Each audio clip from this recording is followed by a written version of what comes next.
Good afternoon, good afternoon. Hello, everybody. Hello, and welcome to Satisfactory in VR. How are we all this week? I have had a interesting week, Russ. I was back to work this week after being on leave for a couple of weeks, and work was a bit crazy. We had Monday off, so Tuesday and Wednesday and Thursday was putting out fires and dealing with various dramas. And today I have the day off, so I am making the most of it and playing some Satisfactory in VR. And you may be wondering why I am streaming so early. That is a good question. And the short of it is I've actually got another commitment on later tonight. It's late night, but I need to stop streaming early. I can't run late into the night. It was a stressful week back, but I'm not at work, so I am quite relaxed today. So yes, need to finish the stream a little early, can't run into the wee hours of the wee late hours of the day. So I thought I'd start a bit earlier because I've got time. I'm still home alone as Uren and Calcifer are still visiting relatives in South Australia, and oh no. And I made a change to the profile and it's not behaving. I'll just make a change before I start. What's the worst that could happen? And well, it has happened. So we can start with the technical difficulties message in a bit. But first, when my hands work so I can gesticulate wildly. No, Azuren is still in South Australia. She's actually visiting town sites at the moment, but she'll be online a bit later on. So the last couple of sessions we've been working on our basics factory over here. As you can see, it is a floating platforms factory at the moment. There's not really much support. Let me just dive over there and actually maybe I should fix this technical problem before I go diving in, because it's a controller problem. Yeah, let me fix this problem and I will be back shortly. I will leave the mic open. Actually, I'm going to have to quit the game because it's a UEVR problem, so please stand by while I slap the UEVR profile into shape. We did release an update of the UEVR enhancements mod. The 1.0.2 release is out right now, which does not include this profile bug that I'm dealing with right now. Well, I hope it doesn't. How can I fix this easily?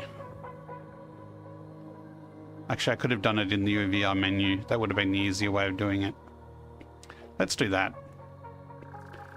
I made the mistake of resetting my profile to use the using the Easy Injector mod.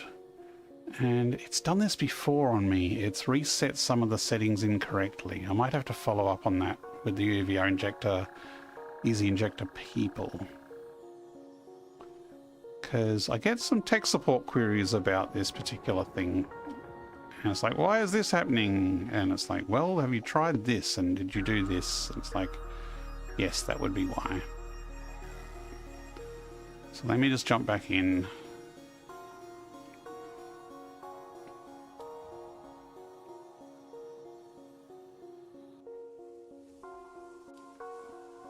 Okay, I'm back in. So the problem is just a setting. Let me just fix it. Oh, it's not even showing advanced options. Oh dear. So the profile changed. That is very odd. I hope nothing else has shown.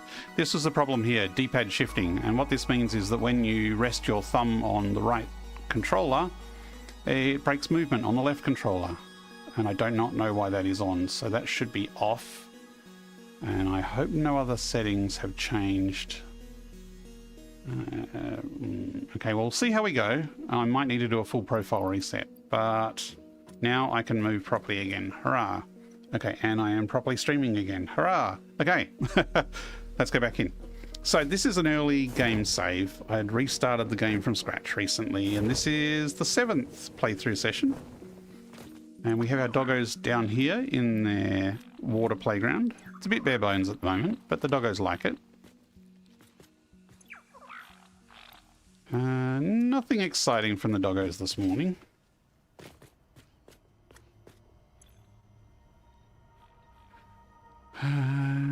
Actually, this chest here has got my valuables in it. Hang on, there's 18 cooling. That's 36. I think there is a drop pod that needs 30 cooling systems. So if we've got 36, that will actually be really useful. Do not need any of that or that at the moment. Do not need an abundance of quick wire or cable. Do not need plastic or rubber at the moment either. Why have we got those? Later on we might go hard drive hunting, in which case we might need them later on. But at the moment we do not need those. What we will need is coupons. But I'm getting ahead of myself. Let's go to look at the factory we've been working on. So the last 2 sessions we've been building this factory over here, which is building basic supplies. So this is not going to supply any other factory. This is solely for making core parts to allow us to then use that to build other factories. So we did a little storage, auto-sorted storage in here. So these are the parts that this factory is making. And it's not making huge quantities. It's just making enough to build up a stack in here, and there's a depot behind, so that wherever we are, we can have easy access to all these parts. So the last session we built this storage unit, which I'm quite happy how it turned out, but I'm not sure I'm happy with the location, which is a bit of a pain. It is a blueprint, so it's not too hard to move, although we'd have to reconfigure it all. I was thinking of like reversing it, so we could have like a control room at the back here. So we could have the storage sort of there, and then sort of a window dome area facing out over the crater here. So that could be nice. I've also just thought about moving it back a meter or two, so it's a bit further back, just to give this space a bit more breathing area and maybe give the trees a bit more access. So that's a possibility as well. But I'm going to come back to it later. I'm not going to move it now. It's working. We'll leave it as is. So floating platforms. So today's mission is to turn the floating platforms into what looks like a plausible factory. Yeah, it is a pretty cool crater. And so you can see our power stations off in the distance around there, and our little steel factory there that we're going to need to upgrade. And the idea is I'll put other factories around the circumference, because in the crater there's some water and a lake. So this is probably where the next few factories are going to be made. So we'll build some plastics. We're going to upgrade our steel factory, and there's a little limestone factory over there. So it would be nice to have a lookout over it, but it doesn't necessarily need to be the same place that has the storage. So it's easy enough to whack walls and windows on a factory and make it look like a box. But I want to try and do a little more design work, and this is going to be possibly the hardest part of the factory, because I'm not the most artistic person. I have over 2,000 hours in this game, and I've made some reasonable looking factories, but I'm certainly not an expert on anything beyond basic. But I'll give it a go. I've got some ideas on how to spruce it up a bit. Oops. And I want to try and preserve the trees. And we'll see how we go. I also... Yeah, I think I might make it a bit layered like a cake, in that we'll have a wall across here that sort of hides the logistics part. And then we'll have some windows above to show the factory, and then we'll have another layer to hide the logistics up there. Sort of like that. But I think I'll leave the logistics open within the context of the factory floors itself, because it's kind of cool seeing them up overhead. So to do some architecture, we need to unlock stuff from the awesome sink. So we've got some architectural bits like these wire fences and things like that. But if we look in the awesome shop here, there's a whole pile more things we can buy. Those are more functional, we're fine there. Signs. Signs are really useful for doing style designs. So the storage over there, that glowy bit behind the left is actually a sign, and the labels on the chests are signs there. So it would be useful to unlock these bigger signs. And maybe even these, because you can get like a 3 meter long narrow sign there as well. So that'll take 10 coupons. These metallic finishes would be very nice, but they're a bit expensive. Asphalt would certainly be nice for some of the paths around the area, or maybe around the trees. Patterns on the ground, later on. They can make a factory look great. I'm never good at doing them. Glass roof materials later on would be good. Actually, all of these might be useful for getting better looking roofs. But what we can do is we can put the actual roof bits on, and then we can paint them later on. Foundations. I think I've got the main ones. This would be potentially good for some curved corners and things. Yeah, you can do some cool stuff with that. That's another 6 tickets. We've got some of the walls and windows, but steel frame windows would be great. Actually, we don't have any windows unlocked at the moment, so... Or don't we? I thought we had basic windows. So we have a challenge here, and an elevator. It would be nice to add an elevator. So we might think about where we want to put one, but that's another 10. And then you've got all these things. That's another 10 for... So we may be limited by tickets today rather than creativity. It would be nice to have all this stuff unlocked, but I don't have it yet. But I will unlock some of it. And we started to set up a way of getting more tickets last time, which is over here by sinking things. Now, I don't like the sink there. I'm going to move that.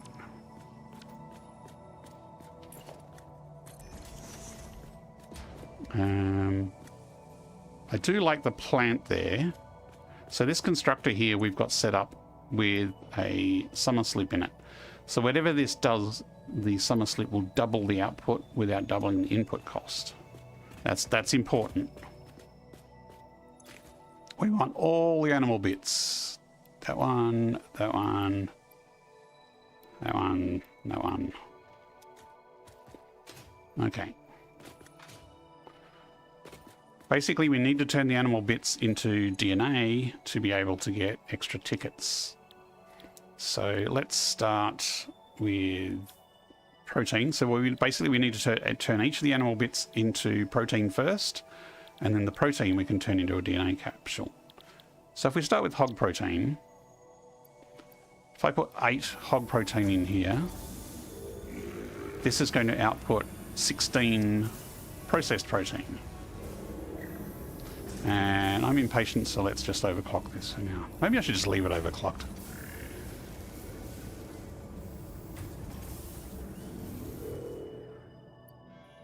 So that's 16 protein. We can then use this and turn it into a DNA capsule. So that 16 protein turns into 32 DNA capsules. So you're basically getting 4 times the amount of DNA for each animal bit than you would without the summer slip. So this is one way of really getting some extra efficiency in your in points and things like that. It's also useful for getting extra shards out of slugs.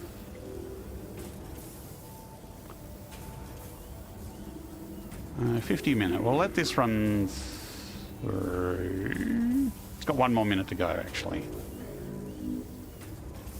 Actually, what I'll do is I'm actually going to stop that, and I'm going to set some other animal bits crunching. We have 24 stingers. I don't know if we've unlocked stinger protein yet, have we? Oh, we have 48 spitters. Let's do that. I mean, I'm going to do it all, but the idea here is I will set it going with something that's going to take a while. It's going to take 50 minutes. That's only going to take a minute.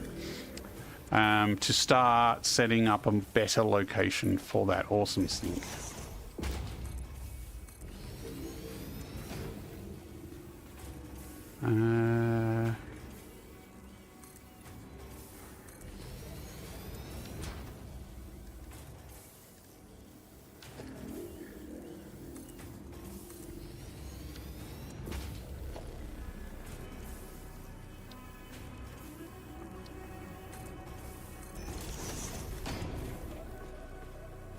So I think we should be able to squeeze it in here. Actually, if I go here to here.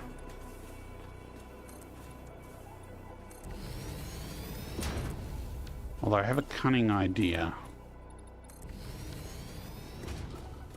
If we delete this,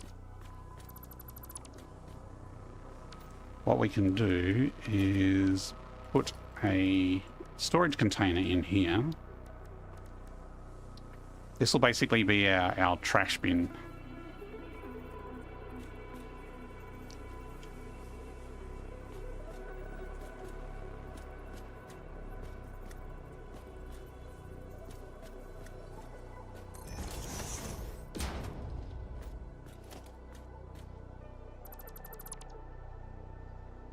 Actually, that should be okay.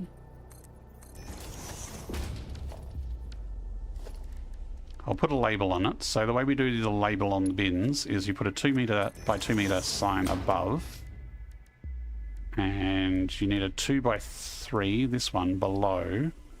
But I found out what you need to do is you actually need to nudge it back, because if it's too far forward, you can no longer interact with the container. The problem is by nudging it back, you can no longer get to the sign unless you access it down the bottom here. So now we can access the sign to configure it. And I'm just going to pop over to the blueprint maker here, because we've already got a sign set up for those. Actually, I could have just built one, couldn't I? I didn't need to load it.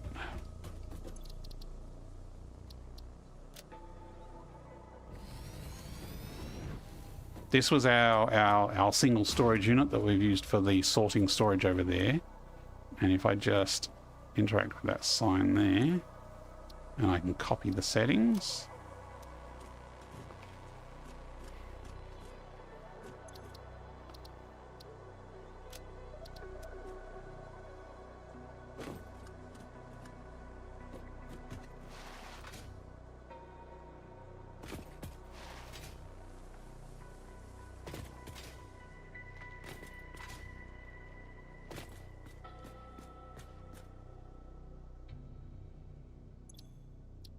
And then I can paste the settings here, change the icon to there's a recycling symbol somewhere.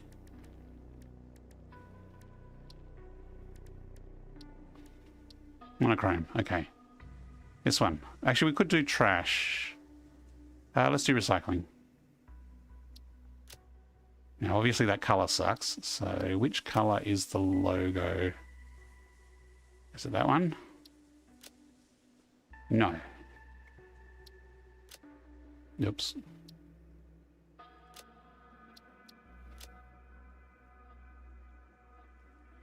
I think we're just using the overalls color here.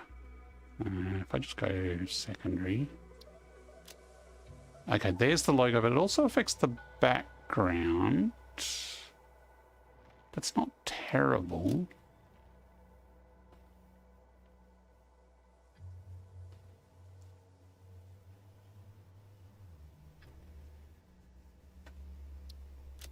Unless we make it green, then it's terrible. Okay.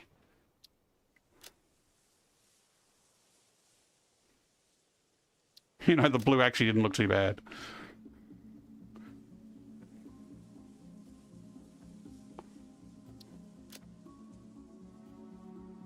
Oh, okay. We can get it bigger and without the border if we use that one. How's it look like that, though? That's interesting. Oh, did I not? Oh, I think I didn't nudge it half a nudge back. That's annoying. Thought I did. Obviously I didn't. Let's try that again. 2 meter. Portrait.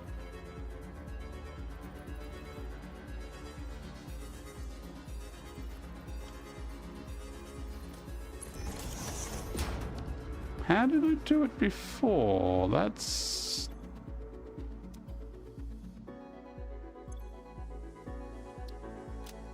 still too far back. Interesting. Maybe this didn't do a half meter nudge.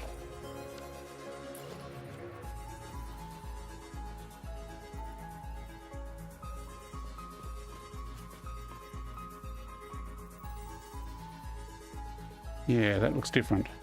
Satisfactory is apparently on sale according to Steam. It is on sale, Russ. Have you given in and bought it yet? It's part of the current Steam sale.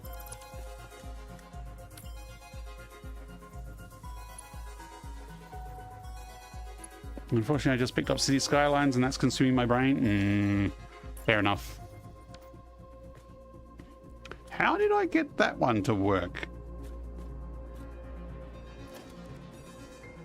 I'm just going to stick this sign off to the side because I'm paranoid I'm going to lose the copy of the settings.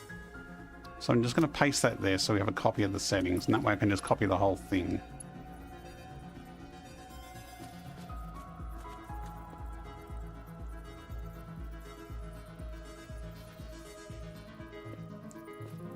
How did I get it to line up with the other ones? I mean, there is a way to do it at any generic length.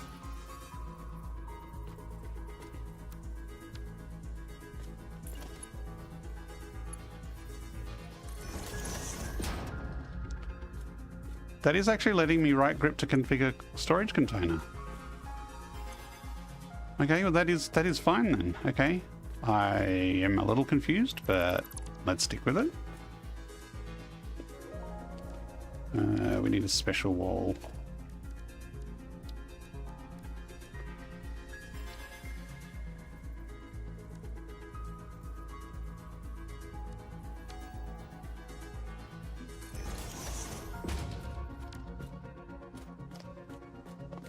There's our recycling. If I stick a 1 meter on here, it's going to stick out a bit. Let's try sticking a sink on top. I'm not sure if I'll stick with it, to be fair. Even yet, HDA is overwhelmed by all the stuff you have to manage in it. Fair enough. I haven't actually played Cities Skylines myself, and it's been a long time since I played any SimCity.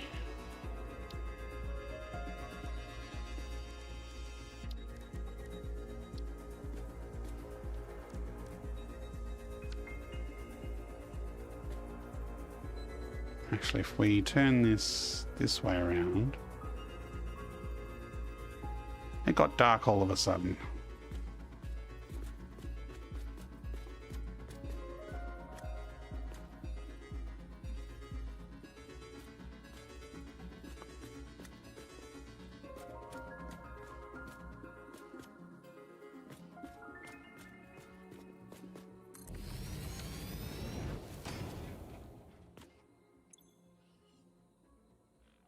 So it's not perfect, and you can kind of see the container hiding under there, but I think I'm going to live with that.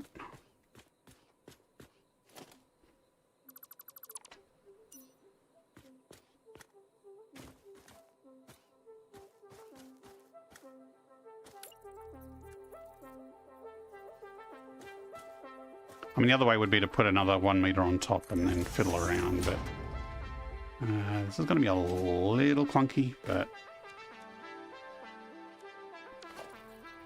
I swear this is floating higher than it needs to be, and it's possibly floating higher than it needs to be because of the container underneath it.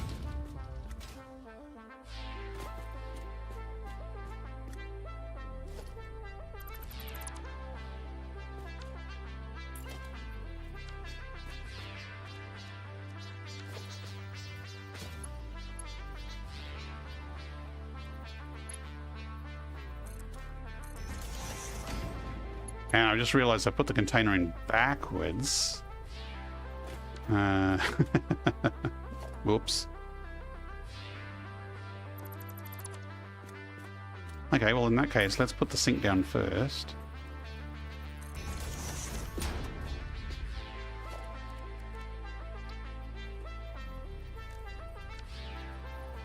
Yeah, that's not floating this time. Okay.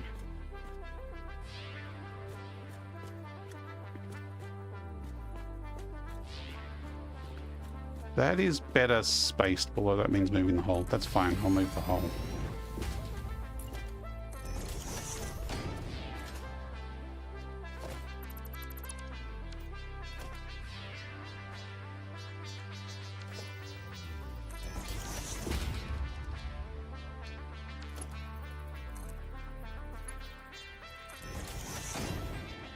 Okay. Let's just duck back here and set the next bit of alien bits crunching. 96 there. We're going to have a lot of bits. We got spider bits. Do we have the spider? We do have the spider protein. Let that crunch away. Now we've got a container. There's no actual container behind there currently, so storage container. The output is that way.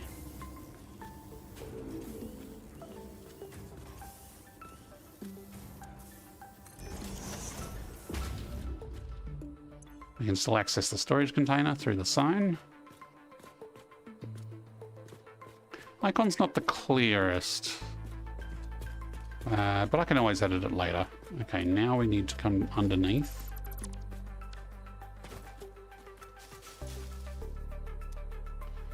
And put in... We've only got Mark 3s at the moment because we're still early game.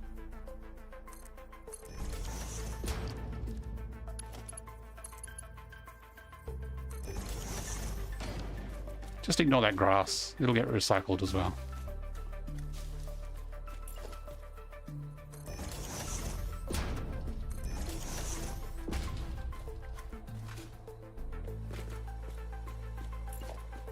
Really need to tidy up this power sometime as well. Okay. So now we want... that's all of the protein, I think, now. So we can now turn that protein into DNA. We've got 32, so we can test with the 32. So theoretically, if we drop in what we want to recycle here,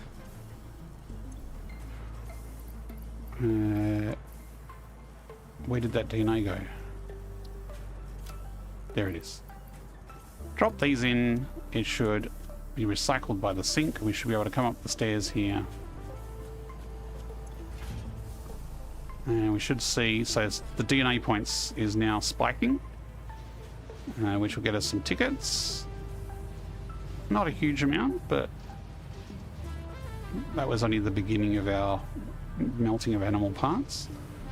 But yeah, we're going to need a lot more tickets. I will build an awesome shop up here because I need screws. Stupid screws. The one building in the game that takes screws to build, and it's this awesome shop. So let's just delete that one and we'll rebuild it up here.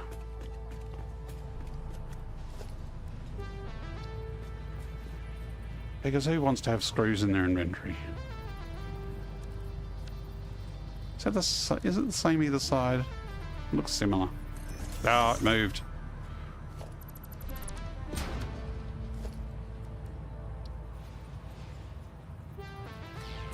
There we go.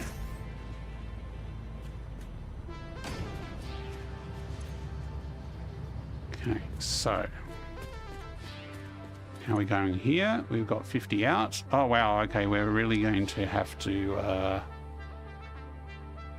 shovel it back and forward. You know what? I'm just going to temporarily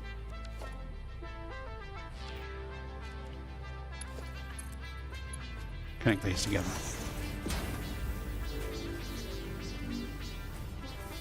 which is a reasonable thing. I mean, you don't always want it recycled, what you put here, so we won't leave this conveyor here, but I think it's a temporary thing to just get a lot of stuff done.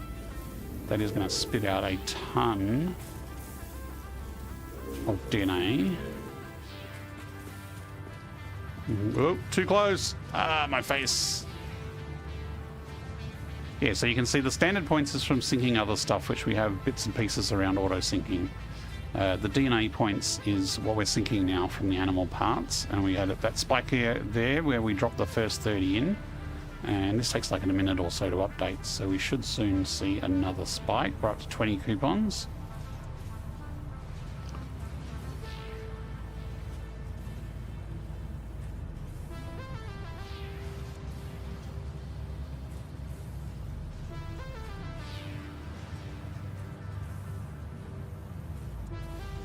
There we go.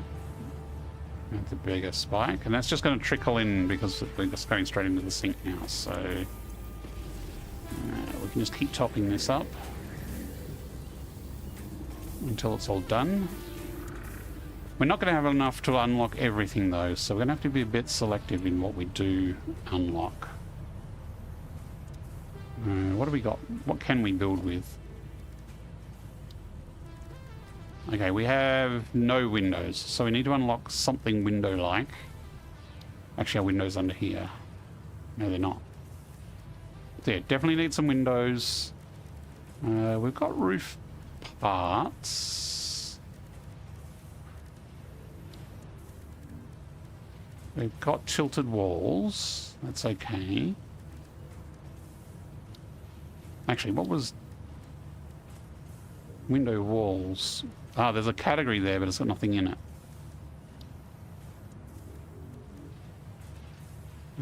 We've got some barriers, and we've got the standard pet pillars, but I haven't unlocked any of the new stuff yet. Okay, so this was the spike of the buffer of that flooding in, and now it's dropped down to a level where it's trickling in.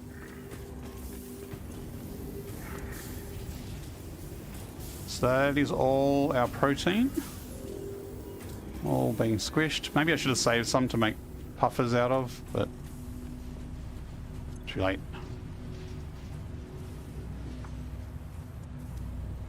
So what do we want from here? What we can do is add it to our cart, and then we'll see what we can afford later on. Frames are good. I like frames. These are new ones. That's got the rounded beams in it too. I don't know if we need cable. This one I think more than that one. Ventilation bundle, that'd be nice. Okay. I'm a fan of the steel frame windows.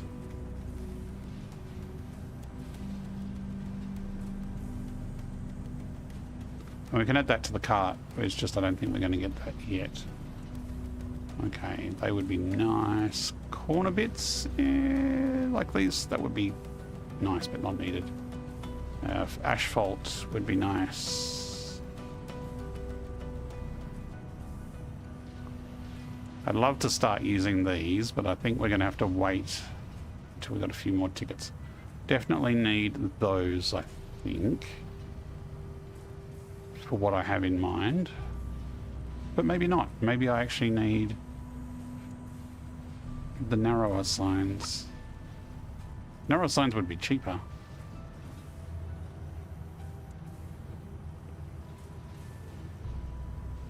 Okay, so that's a total of 65 tickets, which we do not have. We have 36. It's not too bad.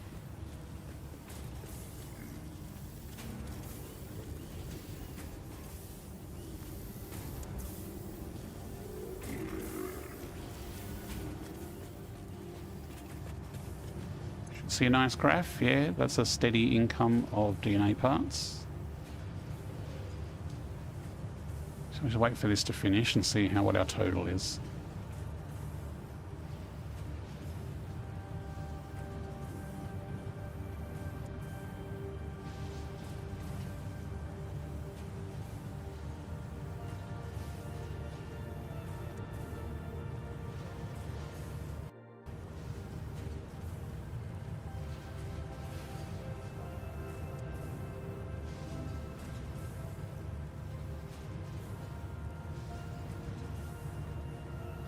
Should hit 40, I would think. Hopefully. Okay, we're done. What's our final number? Did we get any more than... Yes, we did click over to 40. Okay. That's 2/3 of what we need, almost. With some rounding errors.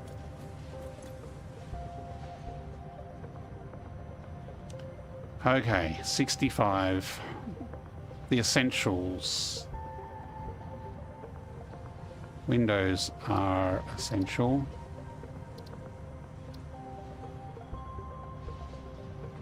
Why is it saying 6? Oh, okay, this is what's in the cart. We need to take stuff out. Okay. Quarter pipes, not essential.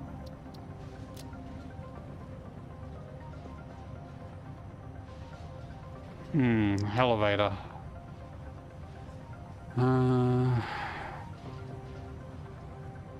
Do not need the extra windowed walls.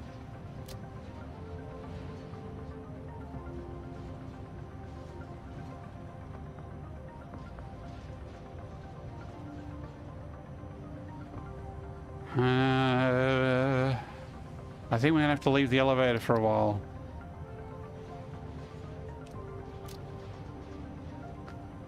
And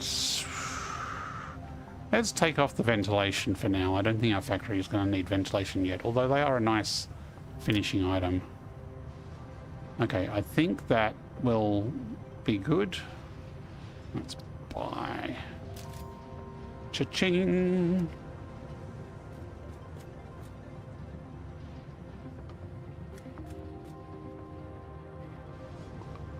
Okay, so how do we make this look like a factory?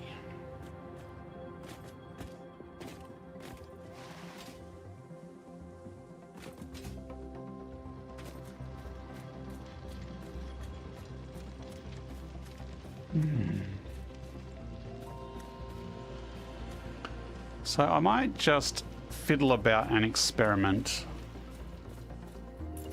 on the side here and get something that kind of looks good, and then I'll make some blueprints.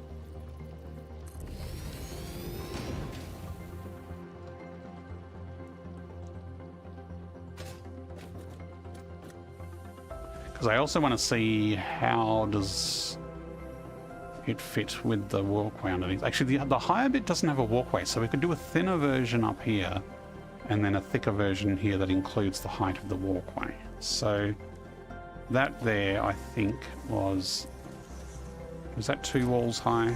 Is that enough?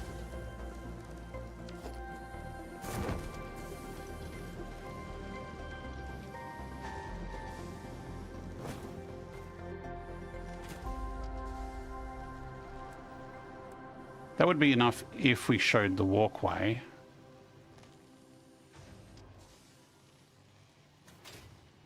But really we need another 1 meter to be able to put stuff underneath it.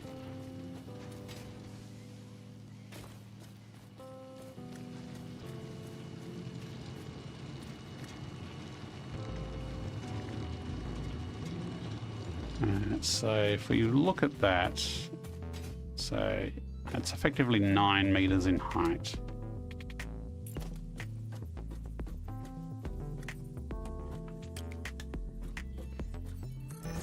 I think those are 4 high, so that 9 meters in height total. So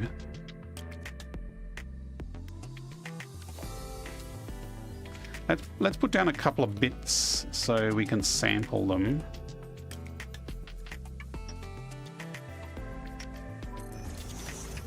So this is it. Abdullah Talif Al Elsa, hello and good morning my time. Good morning. It is good afternoon here in Australia. Okay, so that's not going to be a good top and bottom because there's no dark border. I think we need a dark border. So what I'm thinking of is similar to this look over here where you have the metal, but you also have this black border with a glow, with a white bit in the middle. How can we do that on a larger scale? And if we did it, we could have that as a black. Maybe with... Problem is we're going to run out. Unless we use beams. We could use beams for the black.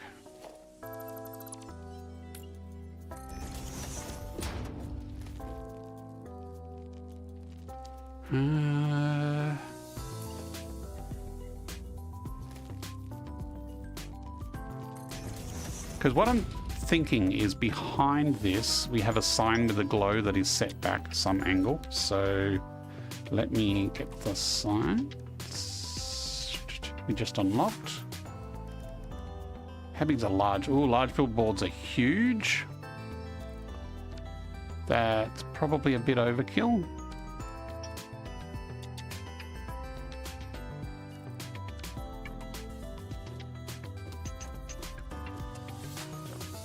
Okay, so you could bring that across and raise it up like that. Azuren, good afternoon. You made it home. How are you going? How was your expedition? Now, the reason we're using a sign is because it's an easy way to get a glowy light source. Now, we don't have global illumination here because performance reasons.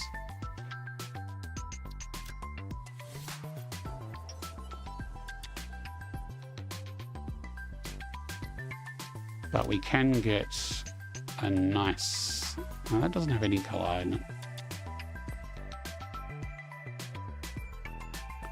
Apparently this factory is the Pioneer Overalls colour.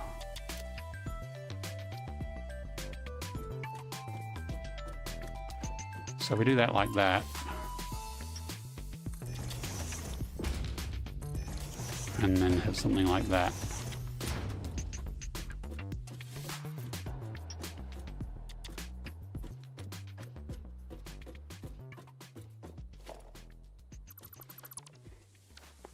Now we could just put these two bottom ones as normal walls and paint them black or a dark color, maybe not black. I mean, Swatch 2 already has a dark color on it. That's not too dark. Or is it just because that's a gloss finish, it doesn't look very black?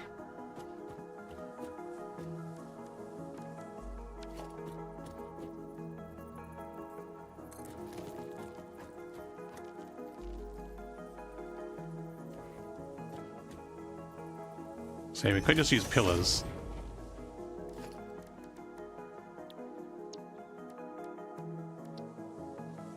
That's a bit more black. Now to watch a 1-hour free movie at the Mount Gambier Gallery. All about the local volcanic history. Ah, okay.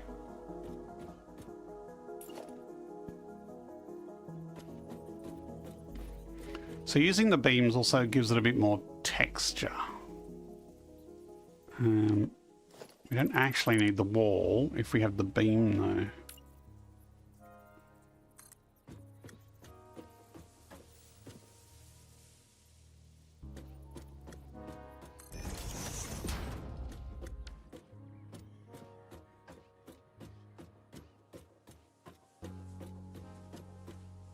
I'm just wondering if we need a black along here as well, or if that is fine.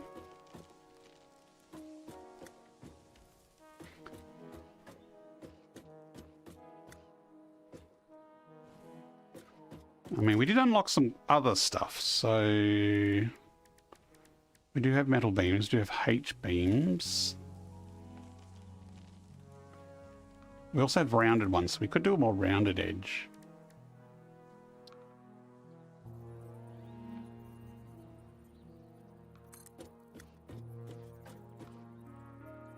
Okay, so that we'd probably want to rotate the flat side out. Whoa, don't turn.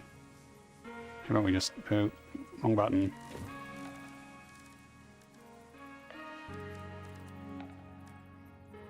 Actually, we could angle these.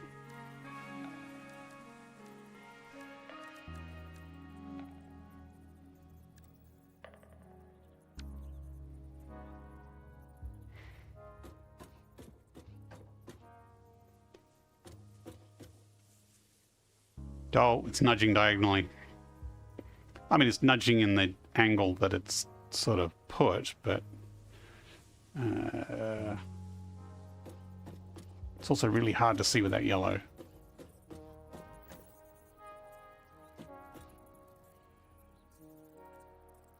Okay, let's try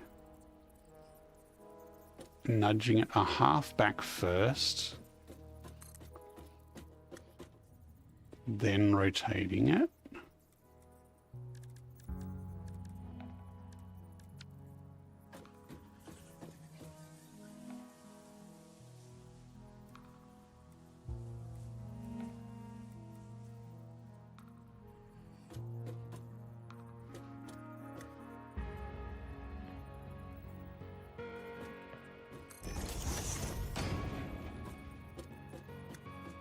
Researching geckos. Ah.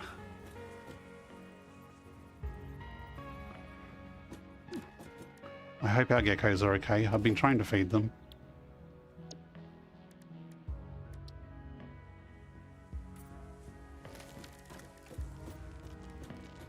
That's kind of cool.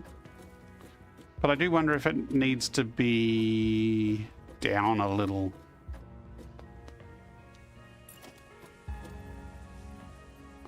So we nudge half a step back, then bring it across, then rotate it so it's kind of, I think this one we want clipped in more. The other one's not very clipped in.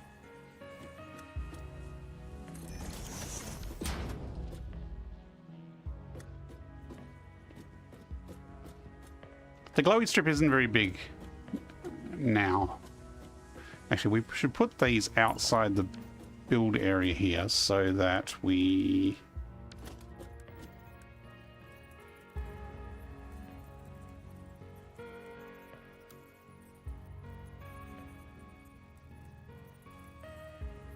wow, is this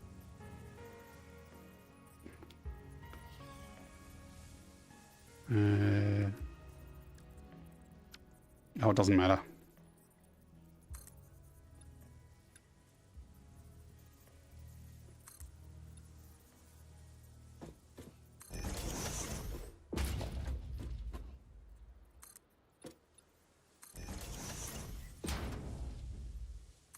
This is our painter's easel of parts that we're just putting here.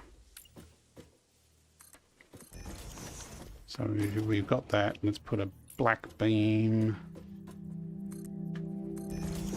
And another black beam there.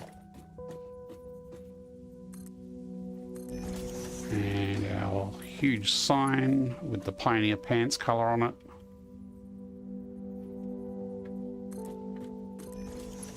I think that's all the bits. Okay, so let's save this.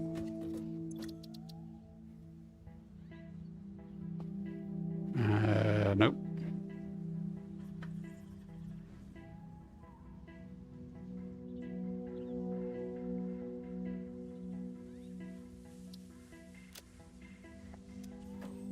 Actually, what I need to do is this is on the outside, so this is what you see from this angle. This is where those two walls are effectively there.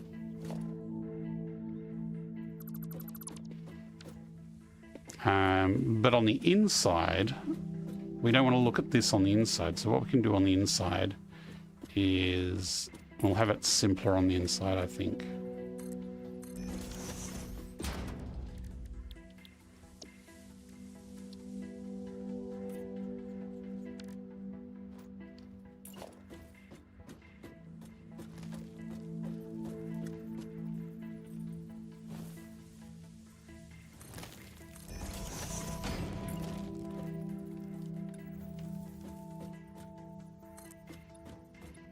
Did I not make it high enough?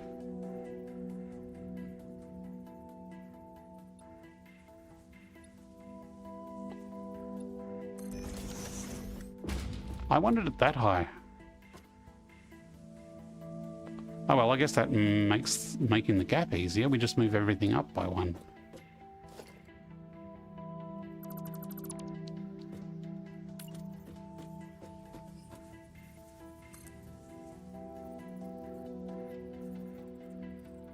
Oops, no, not there. Click once, nudge across. I'm doing it wrong.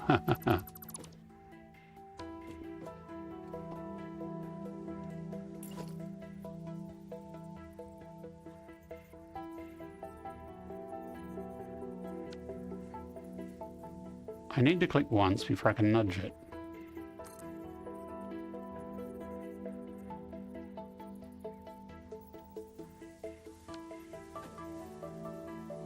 Incoming propaganda broadcast detected. Please seek shelter. I'm failing to do it now. Click.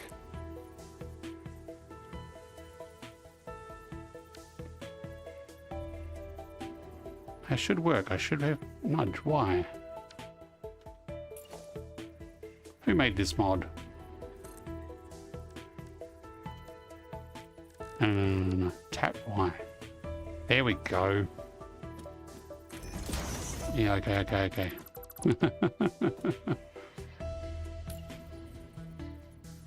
Click once, tap Y, nudge there.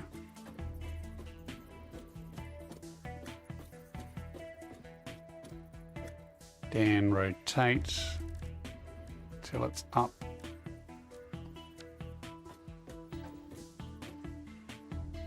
I think one more, or is that good enough?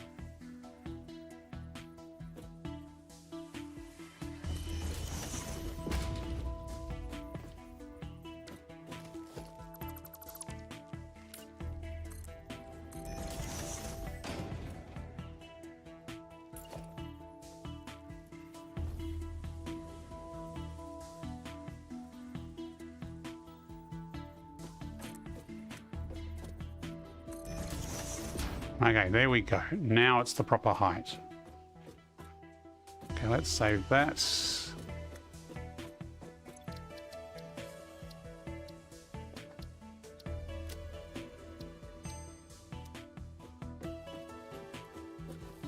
Okay, now will it snap to the wall properly?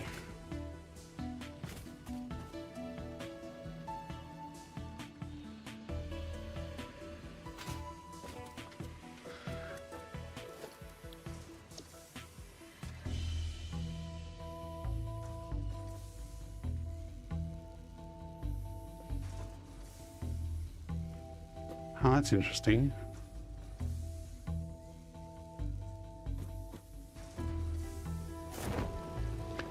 I think that's like that because... Oh, I've got it backwards too. Whoops.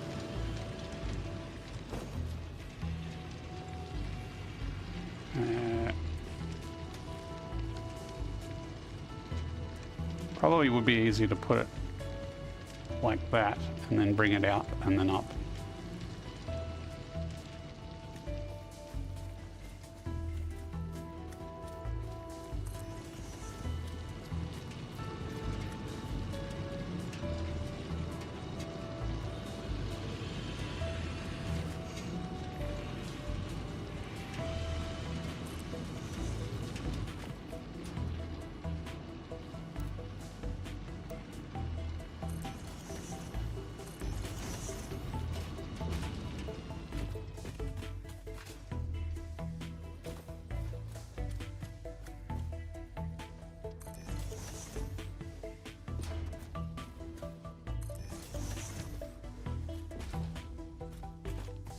How's that look? I think I'm going to look from here.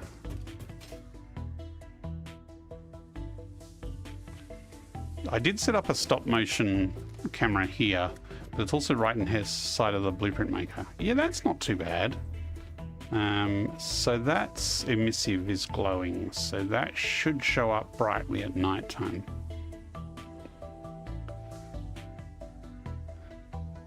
Ah, you're up to snakes, okay. Quite a bit of care advice for our geckos from those forums. Cool.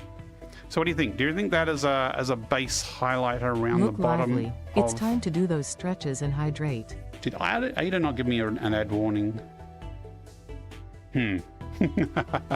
So have a think about that. Let me know what you think. It's time for a break while the ads are running. I'm going to be back in a few minutes. I'm going to have a drink of water and I'll be back shortly.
It's a little odd. Twitch didn't give me my pre-ads warning alert, and then it was being dicky with the timer. So I'm not sure what's going on there, but we will carry on.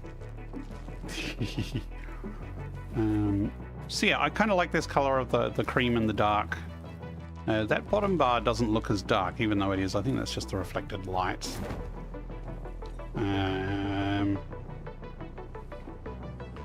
Not sure if we can do anything about that. The other thing though is you can see the line seams of the signs through it. I was worried about the beams having seams, but I'm not seeing any seams from beams. But what I can do is when I build them, probably the easiest thing to do, it's going to stuff up my lining, but what I can do is just nudge it so it overlaps, and that should get rid of the seam. Yes, that will get rid of the seam. So then it would be seamless all the way across. Hang on, I'm going to stand up again. So we can have a line all the way along there. Scum Just Eat Me. Oh, hi Scum Just Eat Me. What VR setup are you running? I am using a Quest 3. We're using virtual desktop. So yeah, Quest 3 virtual desktop. I'm running at medium graphics settings with all the game settings are medium, and I've got DLSS set to performance with DLSS 4, which is not great, but I've only got a NVIDIA RTX 3080, and I know that's a very good card a few years ago, but Satisfactory is not optimized for VR. But 3080, those settings, I can get an acceptable frame rate. I'm getting about 60 frames a second rendered, and I'm using the virtual desktop synchronous space warp to get me 120 frames a second. So I get some frame drops occasionally, but it gives a reasonably smooth stream, I hope. Okay, so that's that part. We also need a thinner version for up the top, and then we need a window. So let me actually go up the top there. Actually, no, climbing from up here is probably the best vantage point.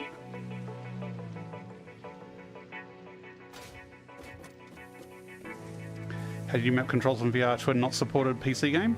I spent 18 months creating a mod is how I mapped controls from VR to a not supported PC game, and I turned it into a supported PC game. So I am the mod author of the UEVR enhancements mod for Satisfactory. So it takes UEVR. UEVR just makes you see in VR.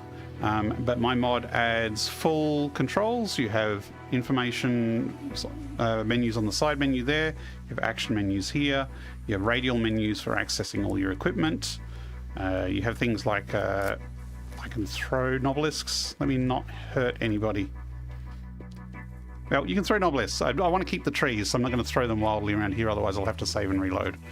But yeah, building, you've got build quick menus here, or you've got your build quick menus here. So yes, I spent a lot of time creating a mod to fully implement VR controls. And it is available to anyone else who wishes to use it. Okay, so at the top, I think I might just have a single height wall as the runner along here, so it's going to be a lot thinner than the bottom one. And then under there we'll have some windows. So, okay, so it is an equal amount of windows high. So let's do a cut down version of this for along the top there.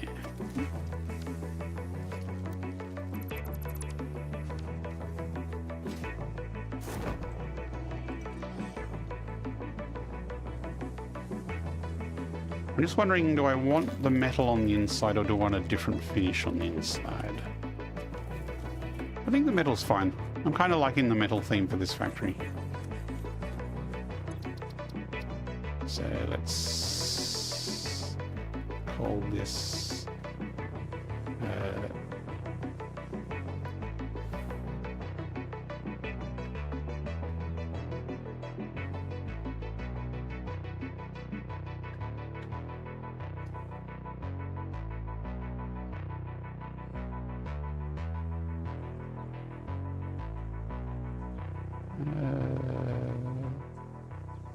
big. I could also combine multiples of these together to make a big set of wall all at once.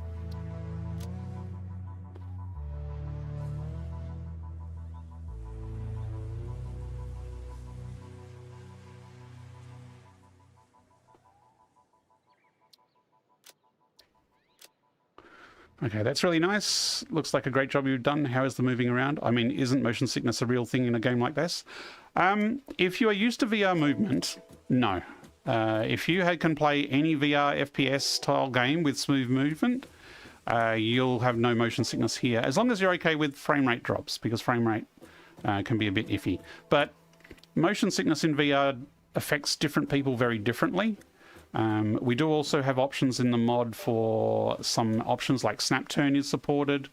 You can adjust the speed at which you rotate. So there's some configuration options there you can to tailor your needs. So some people, turning smoothly like this makes some people get motion sickness. When I started in VR, I didn't get motion sickness from this, but it really upset my balance, so I'd feel like I'd walking over. And so snap turn is better for people who are kind of newer and adjusting to things like that. There's no teleport movement, unfortunately. Maybe eventually, but that's a bit tricky to do. So at the moment, it's just the smooth movement. But we have quite a lot of people using the mod now. The last version of the mod had actually hit 2,500 downloads, which isn't too bad, I think. Yeah, so motion sickness, there's nothing inherent about this game that would give you motion sickness if you're already used to VR movement. But if you're just starting out, it is possible that you would get motion sickness. But I do know some people who their very first VR experience was playing Satisfactory in VR, and they were actually fine, which is kind of odd. Right, so top thin wall. Yep, let's do a cut down version of this. So I don't know if we're going to have enough room to have all the beams and everything, so let's delete this. We could do it that height, I think. We could have it so that it's just one down.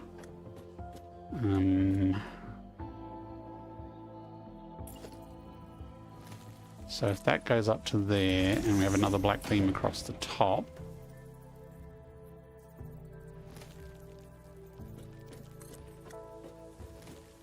that's the amount of space we've got to work with. So if we want a highlight through the middle, we've really only got that space to do it in. You ask my background? I mean, isn't it quite a big project to have done solo? I am a software developer by trade as my day job, but I make web apps as my day job. And so this was actually my first software development in Unreal Engine. So I started in the January of 2014 and taught myself Unreal Engine and Satisfactory modding from that. And the Satisfactory modding community have been very helpful as well. I've just realized we need to fill in this hole along the bottom. So I'm going to have to find something to fill that. So yes, I'm new to game development and Unreal Engine, but I was very passionate, you might say. I'd spent over 1,000 hours in Satisfactory just playing it flat on my desktop. And when this tool came out called UEVR, which is this tool here, which it handles doing the motion tracking and the head tracking and the stereo vision, but it doesn't do anything else. So when that came out, that was kind of the hard bit I didn't know how to do. But once that came out, that sort of solved that bit that I didn't know how to do, and then I picked up the modding tools and implemented all the rest of it. Oops, put that away. So from behind here, I don't think... I mean, we could put one of those.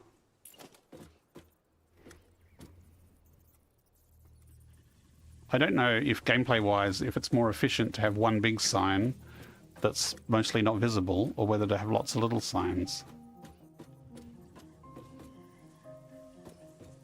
But that is the easiest way to do a small one, is to just put that there.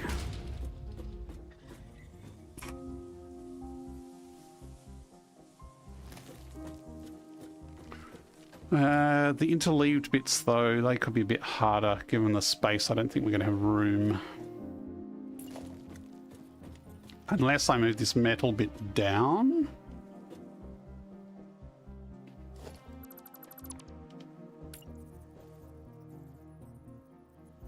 We could just have a little bit like that. So like a half-meter nudge.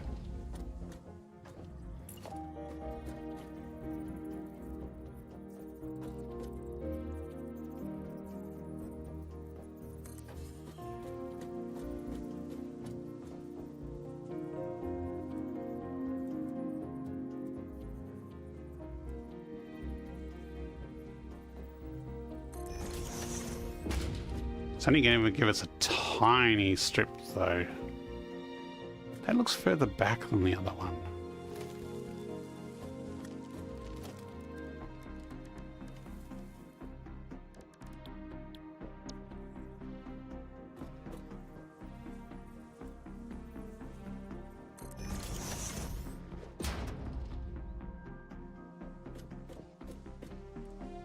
It's not rotated as much, that's why. This one's rotated another notch. But that is rotated closer to what that is up there.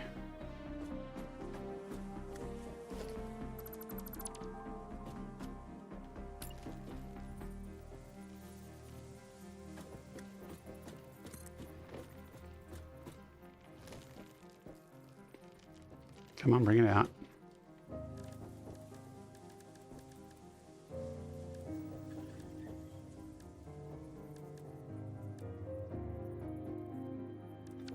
doesn't quite fit.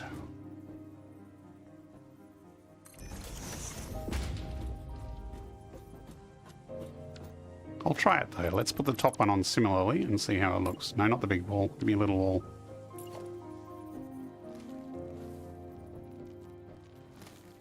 That's going up diagonally. No.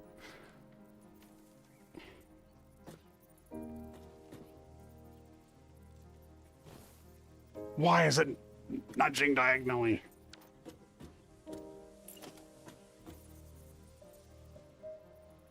That's better. No, no.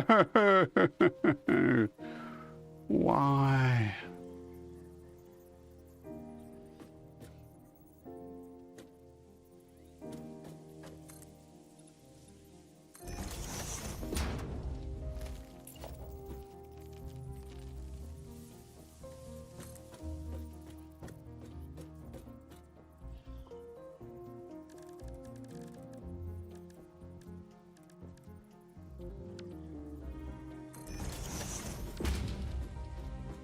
It's not too bad. It's a little busy, but it's still got the black outline, a little bit of steel, the diagonal in with the sign behind.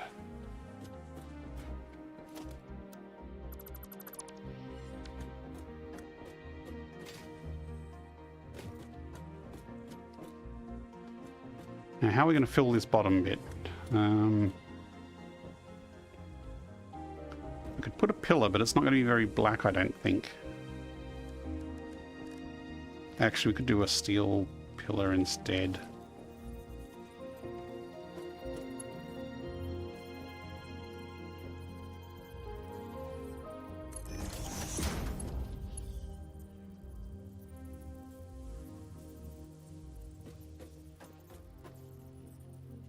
That's actually going to clash with our inline there.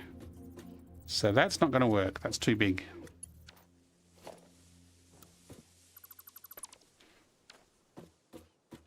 We could use more of these beams.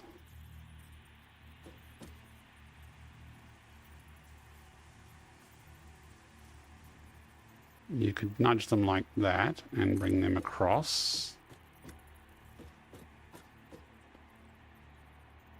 Come on, across. Across.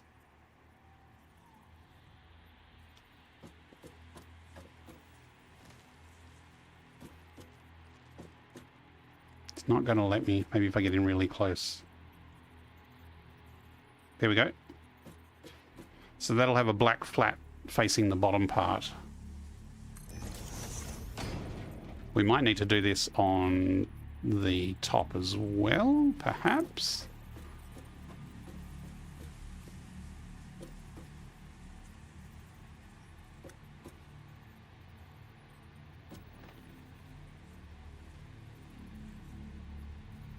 You know, if I start building out there,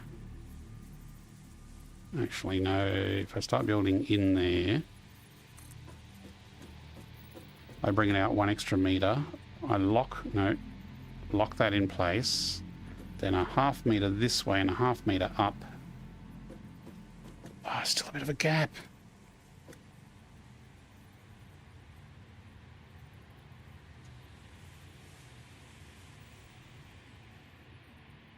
Oh, these beams aren't thick enough. I don't want to put 3 beams in, that'd be messy. What have we got that we can block that bottom with? Because I'm assuming the shelf beam is the same size. It's actually a little wider.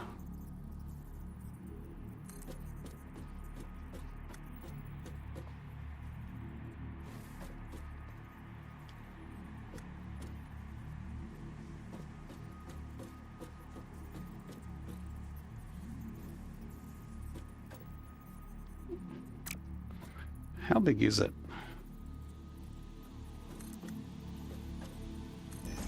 Is it square? But the flat side we need downwards, so let's try it. So we'll put a shelf beam over here as our sample that we can sample from. And we'll paint this one black. That way we can just copy it. Now if I come a meter in,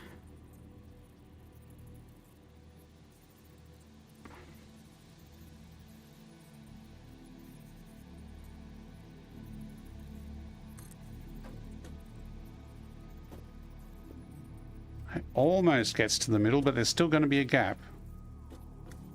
This is where a micro nudge tool would be useful.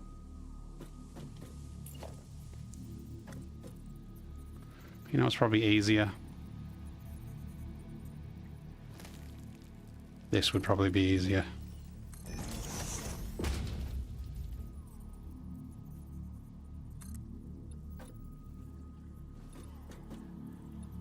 No, stop. Nope.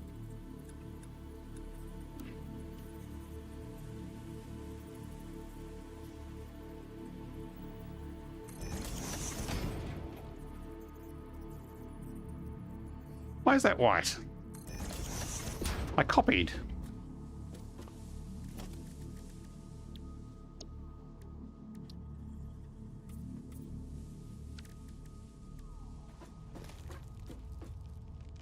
I just realized we probably don't need to fill the top of this one because it's going to have a wall underneath it, but this one is the one that needs the filled bottom. That's fine. We might need to fill the top as well. Anyway.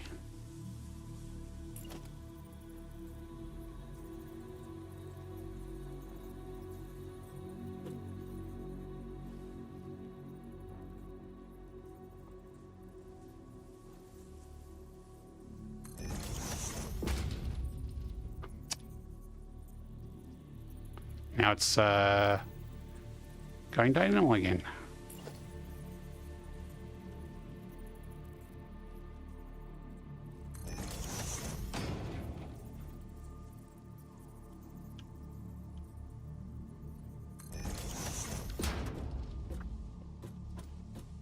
Don't like using excess parts if they're not needed because parts affect frame rate, but I think that's simple enough that it won't be okay. So this is small logistics wall.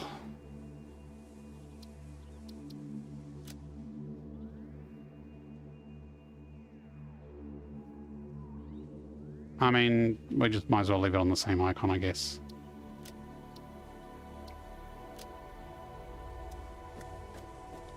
Let's give it a go though. Let's try it out and see how it looks.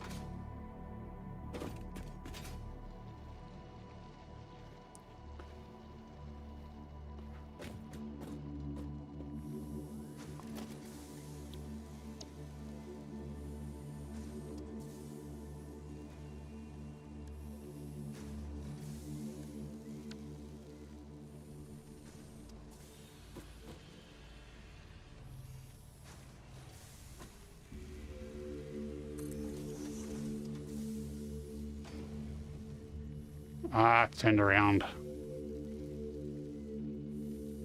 I can't remember the orientation. Ah, wrong button.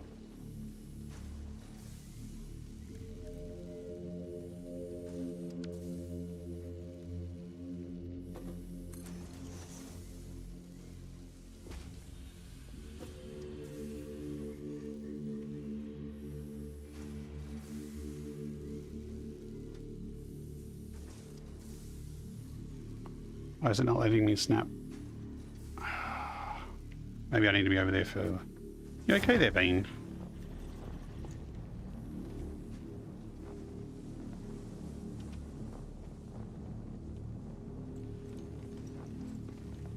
That moved down a bit? Or is that fine? That's fine, I think. What are the biggest drawbacks and strengths playing a game like this in VR?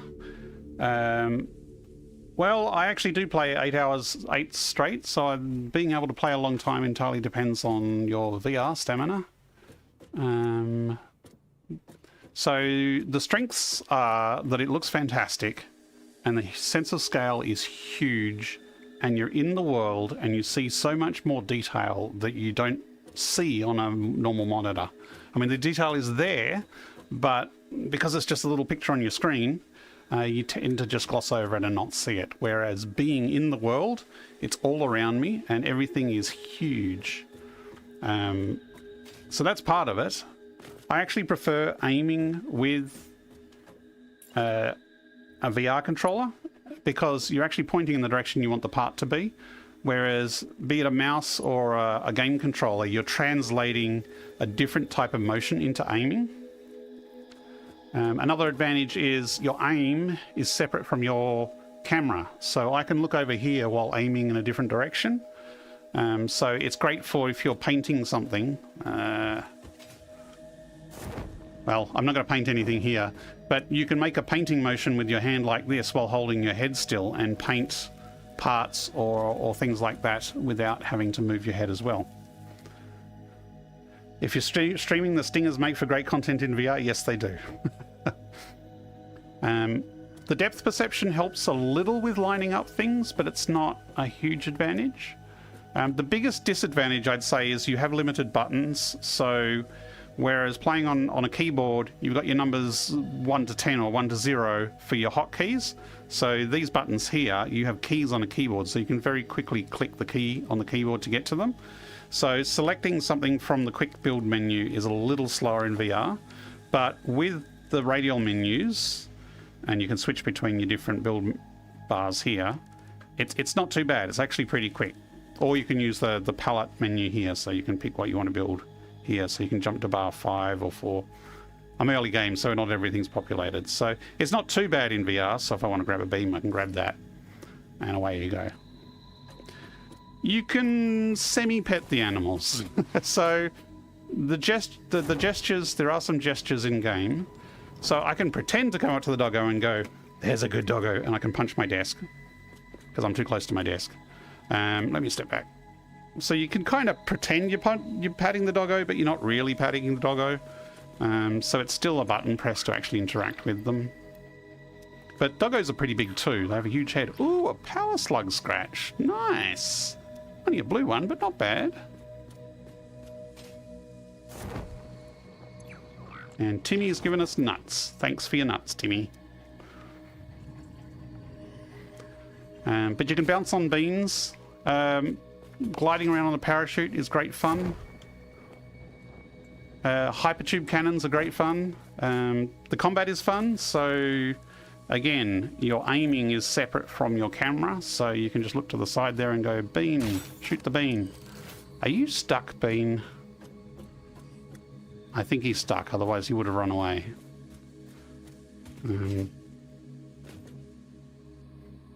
Best doggo. You play sitting down. Yes, if you're new to VR, playing sitting down does help. There are gestures as well, so I can put the hand to the head to toggle the flashlight. I reach over my back to open my backpack, or I can draw my weapon from over my back. So there's different gestures. I love VR, so I'd recommend everyone give it a go. But it is a fairly expensive hobby to get into if you're new to it. And I would probably suggest trying some other VR games before Satisfactory first. As I was saying earlier, there are definitely people who have their first VR experience was playing Satisfactory modded, and they love it, and they had no problems at all. But VR motion can affect different people different ways. So some people have no problems with motion sickness at all the first time they try. Other people do have problems. Okay, so we've kind of got... I'm pretty happy with that top beam there as a style. Now we need to figure out what goes in the middle. And we might just be boring and stick windows there.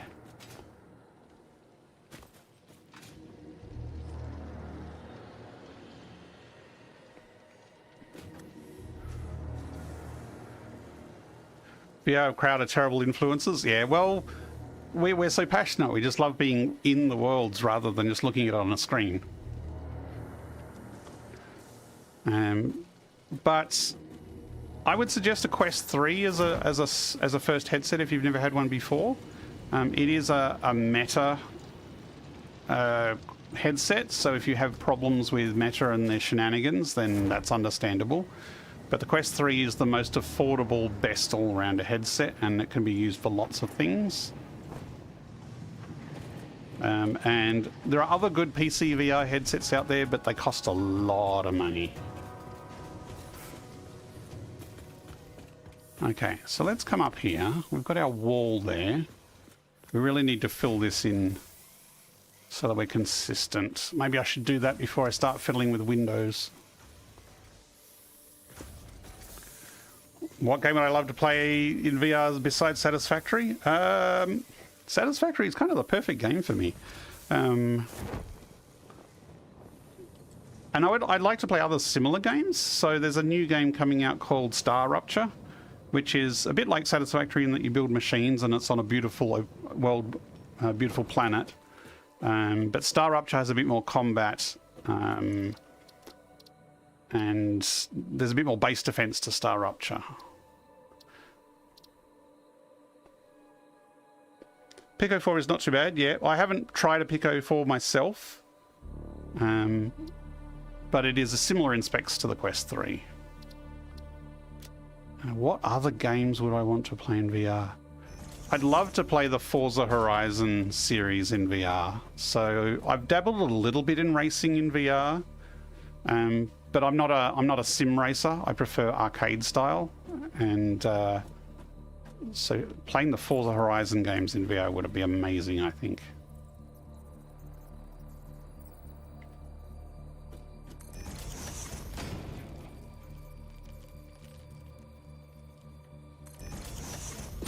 But I think any open world game would be excellent in VR, like playing Assassin's Creed in VR. There is an Assassin's Creed VR game for the MetaQuest headset, and I do have it, and I really should play it more. It is very good, but it's not a PC VR game, so it's not as shiny. Oh, stop diagonal nudging. But being able to explore a full Assassin's Creed world in VR would be amazing. Cyberpunk does have a VR mod, but it's not a full control VR mod. So Cyberpunk 2077 would be an amazing world to play in VR. Among Us and Walkabout Mini Golf are very fun with friends. Mini Golf is great. Walkabout Mini Golf is excellent.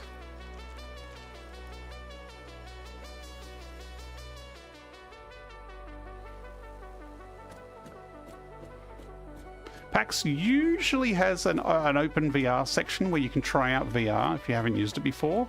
I'm not sure if they had it last time. I'm trying to remember. There's been a bit less of VR at PAX lately.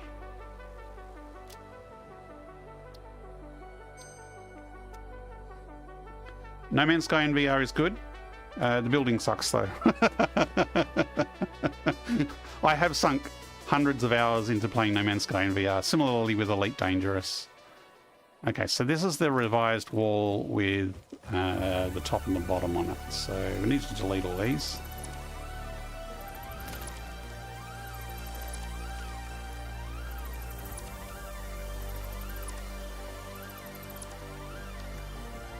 And we'll try building it again.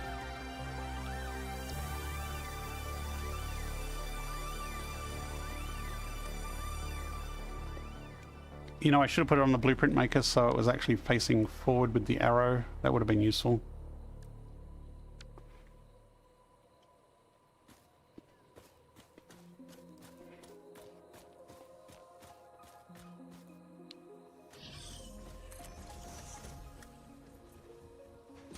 Be useful if when I snapped it, it snapped the right way around as well.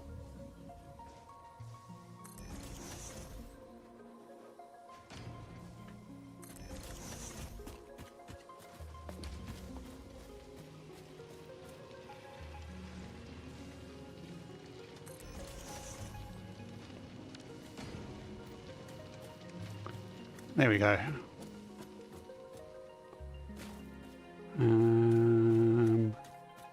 Probably put a few more of these at the top if we're trying to be testing windows. Oops.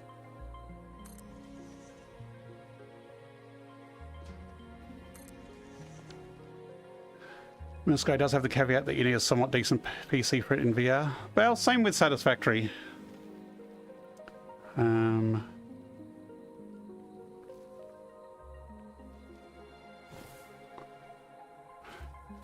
Satisfactory, No Man's Sky at least is supported by the company, so they've done some optimizations for VR.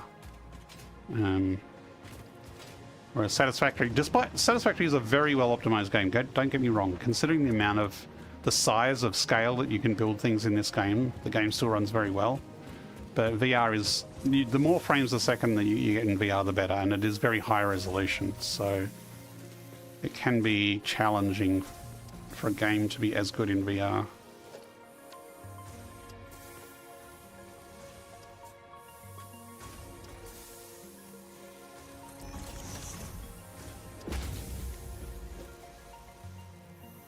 Okay, so windows. Do we just put the windows all the way down? Or do we have another wall?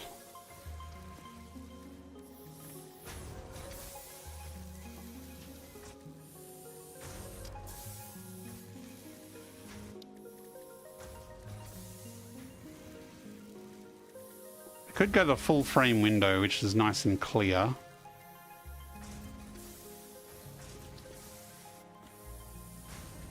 And we could like line them up with the machines. So if we put it here, but nudge it back so it's inset into the wall. Let's change to zoop mode.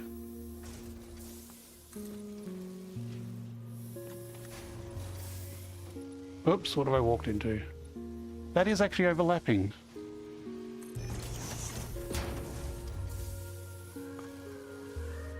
I'd like to hear your opinion on open source projects.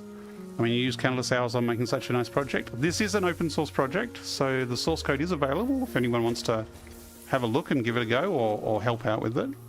I'm a big open source advocate.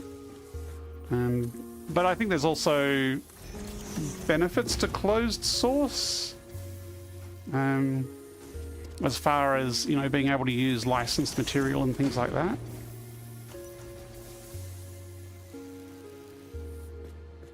Very stark along the top and along the bottom. I think we need something to break it up a bit. Maybe just a beam like this, a concrete beam along the bottom.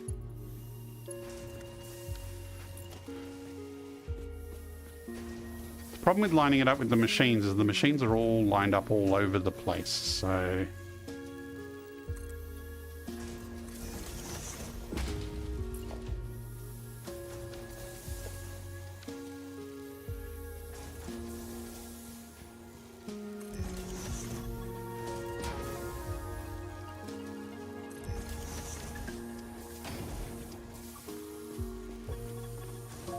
Because there's a gap here. So these six machines here are all making iron plates, and this one here is making rods. So that's why there's a bigger gap here to kind of isolate those from the others.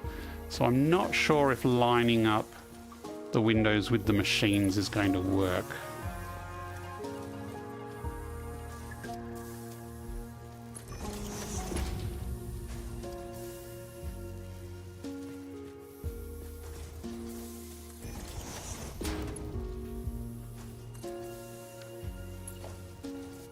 That's a pretty big base for them. I'm not sure if I want it that fat either.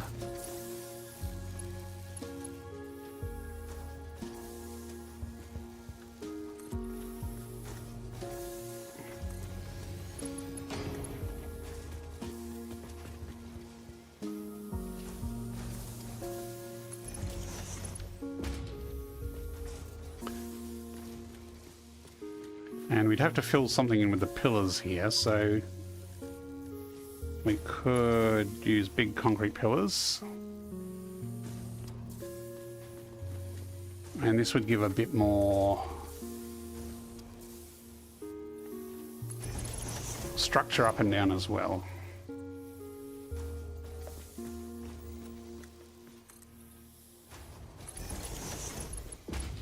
So here we'd have to have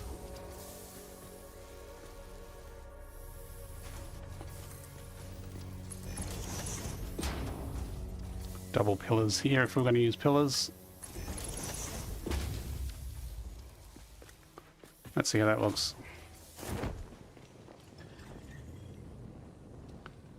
I don't know. Oh, landed on a wall. If we did this, then these pillars would extend all the way, possibly all the way to the ground.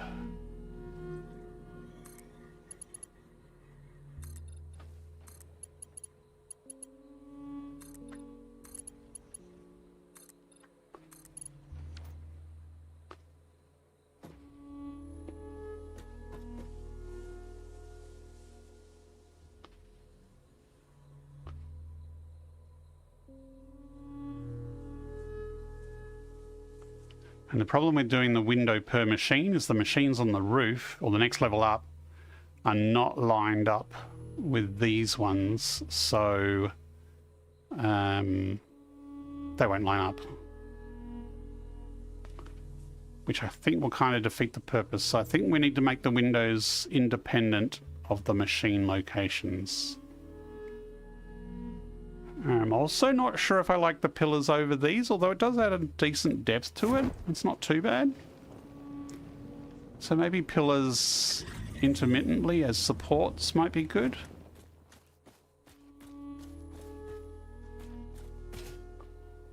And the little pillar here is part of the top of the window.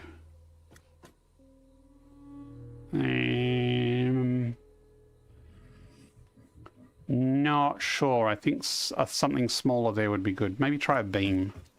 I wonder if a beam is enough. Actually, we do have... Whoa! Flew too high.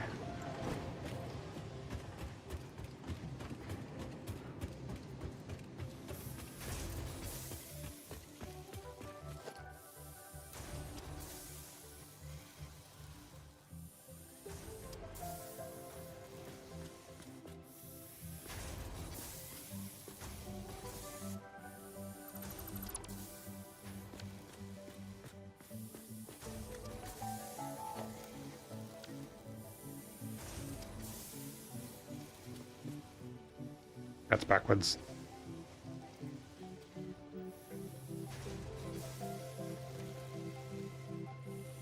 Or is it? No, that's the right way around.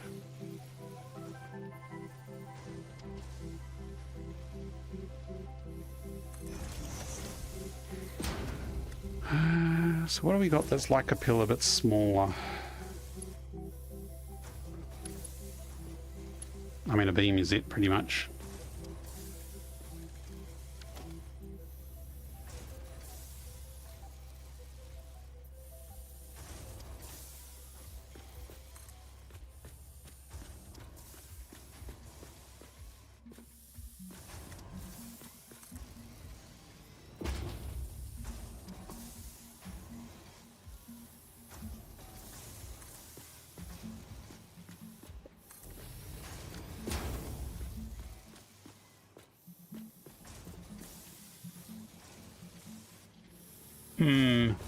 I mean, obviously, I don't think I'd leave it as the white.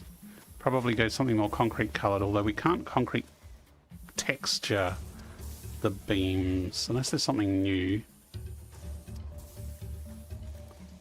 Could try round concrete, but that would be different again.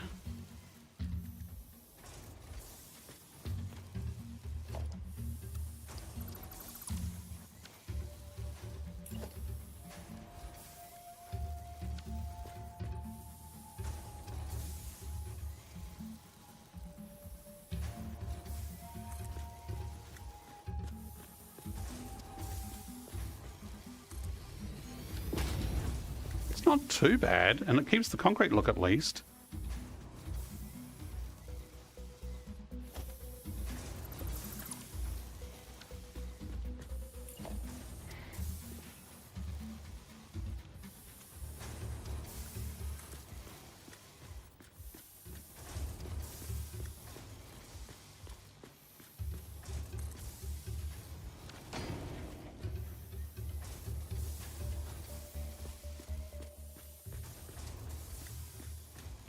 This black here is a little odd on the inside.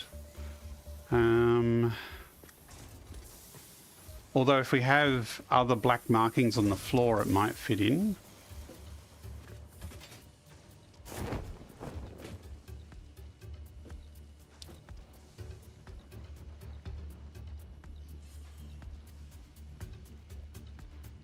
I almost feel like this round thing needs to be metallic.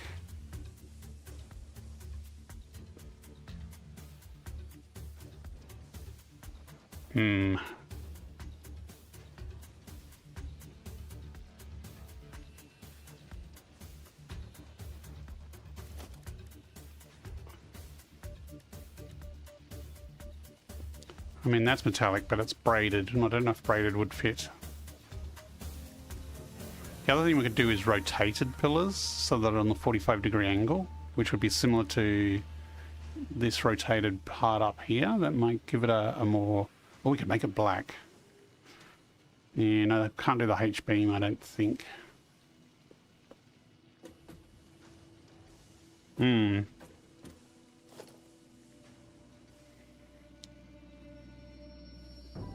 Anyone have any thoughts, ideas, or preferences?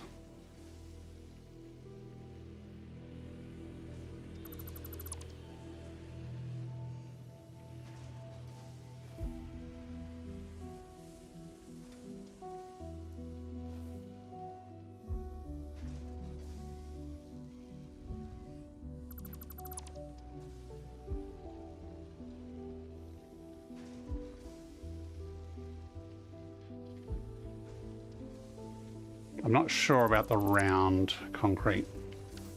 Paint it pink? Maybe another factory. I think this one's going to be black and cream and steel. We definitely could add some bright pink in somewhere else though. Okay.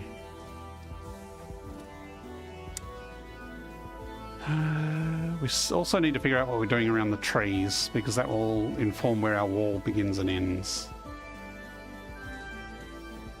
But we can pick the windows and the support poles now.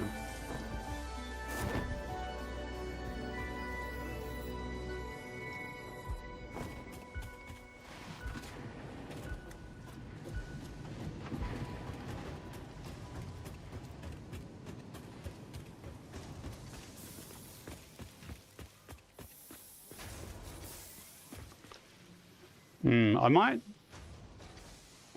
How am I going to line these up? I mean, this is probably a pretty good end spot here, although we could go another square. No, because we want to avoid the tree. So this is really the edge of the building here. So these need to start from this edge here before they go that way. This is going to be a hard edge for the tree, or at least there'll be something else on the end. So...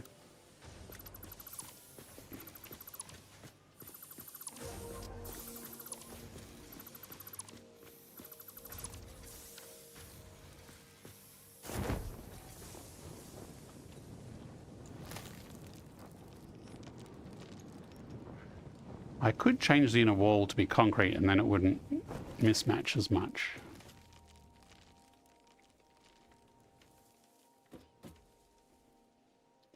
Hey, it'll be fine. Okay, so what I'm going to do is I'm going to redo this all lined up properly, and I'm also going to take a stop motion of it as I'm doing it, which means I need to move this blueprint maker out of the way. Now, are there any more modifications I want to make to this before I tear it down?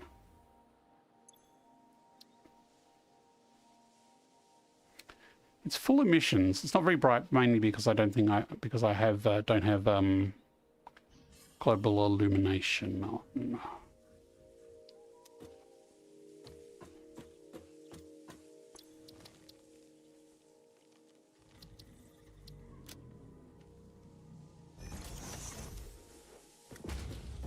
This is a copy of the sign, so it should have the same emissions.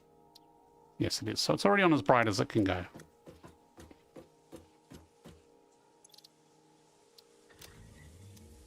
Mindjive, good afternoon. How are you going? Welcome, welcome. How are we going for time? Okay. There is an ad break in 10 minutes, so I think I might actually have the ad break now. And then when we return, we can focus on building this side of the factory wall without any interruptions. And I might blow up this tree because we probably want trains and trucks coming through here. I like to keep the big trees, but I think this tree's got to go. Actually, let's blow it up now while we're waiting. So I've just released an update to the mod that everyone can have access to. And one of the big features is you can now throw, whoops, that's a bad example. You can now throw nobelisks, and that went straight through beyond. That's annoying. This better not blow up any trees I don't want to blow up. I should have saved it. That was a pathetic throw. Really not demoing well today. There we go. That's a better one. There we go. And our two big trees are left standing. Good. Okay.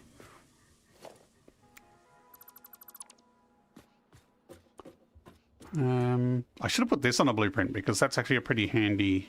Actually, why don't I do that now? That's easy enough to do.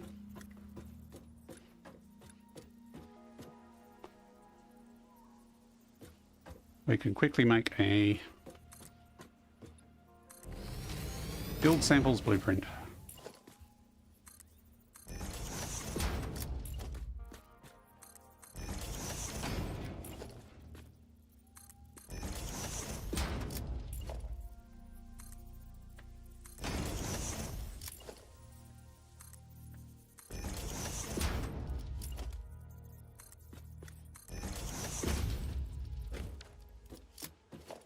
Overcompensating. Whoa, not yet. It's fun.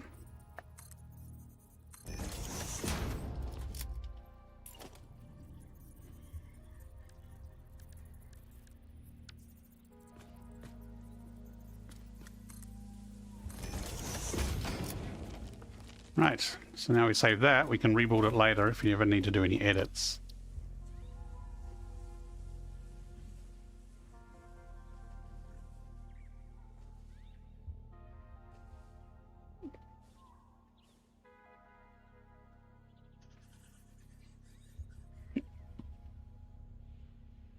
Okay.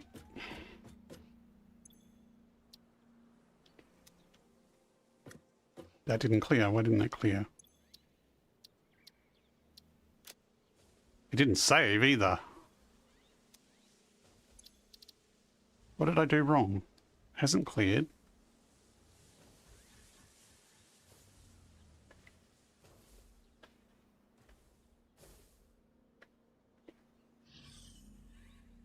Oh, I actually need to click that button. There we go, blueprint saved.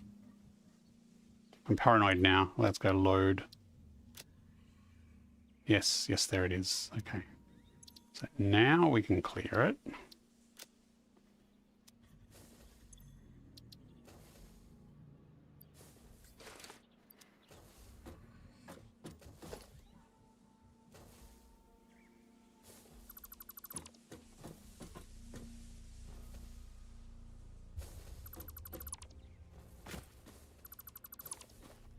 Okay, this platform here is actually where the stop motion camera position is from. So if I load up, let me just hit F9. I have this time lapse here basics 4, which is basically the side of the factory. So if I start that recording while I build the walls, then we'll have a time lapse of what we build, and we can do that after the break. So I'm going to take a bit of a quick bio break at the moment, and there'll be some Twitch ads running, and we'll be back shortly to build a wall. Be back shortly.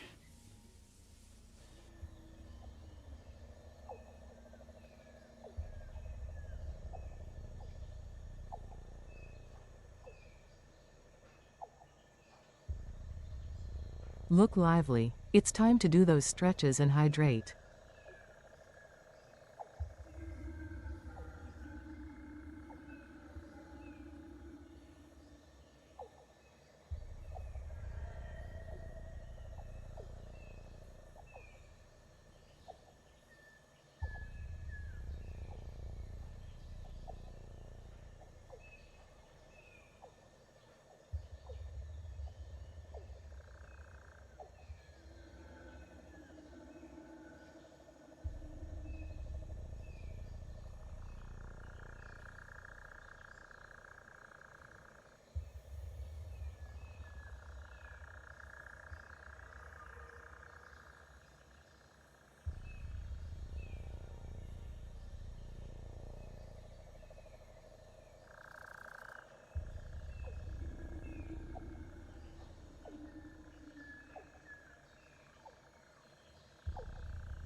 Okay, we are back. Yes, we are back, we are back. And now that I just ripped down the blueprint maker, I thought there was one more thing I actually should do with the blueprint maker first to make things a little faster. Although, it'll make a better time lapse if I do it one by one. I was thinking of making a big blueprint of a whole section of wall, but let's just do it one by one. It won't take too long. So, the music has stopped. Why has the music stopped? Let me just check that. Or is it just really quiet? It's just really quiet. Okay.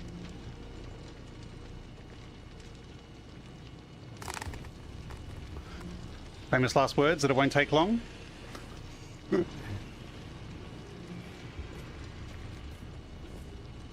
a 1,000,001 chance, but it might just work. I was actually thinking the big wall, while we've got the edge of the building up there, the big wall we can actually take further along here as well, because we will actually probably cover that whole section. Maybe we'll have a custom bit for the inlet there. Actually, you know what? It would help if I actually start the stop motion camera.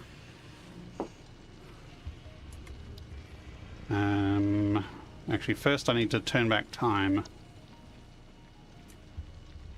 Actually, turn forward time. So let's do everything at midday.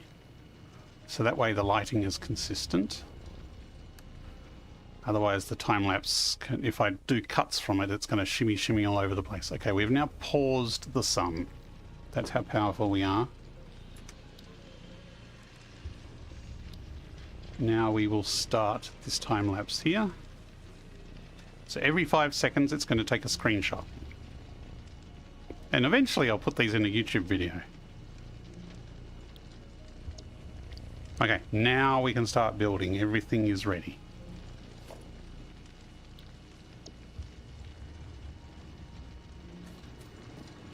Okay, so please rotate. Thank you. This one is going to be lined up.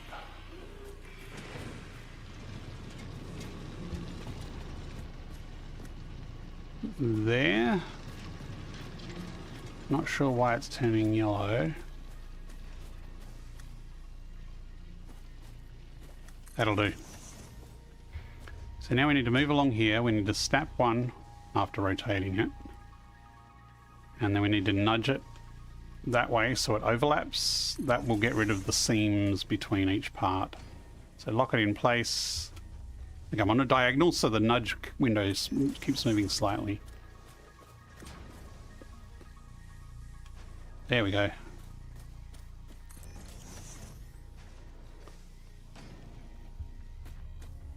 That went down a meter.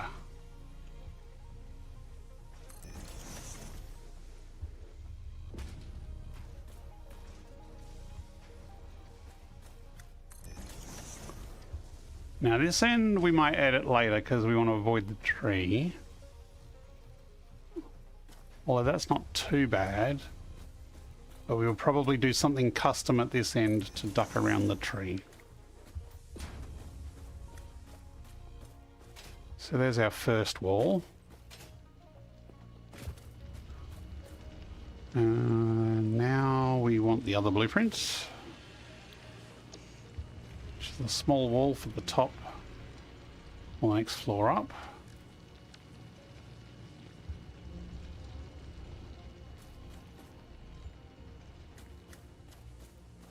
I think that's correct.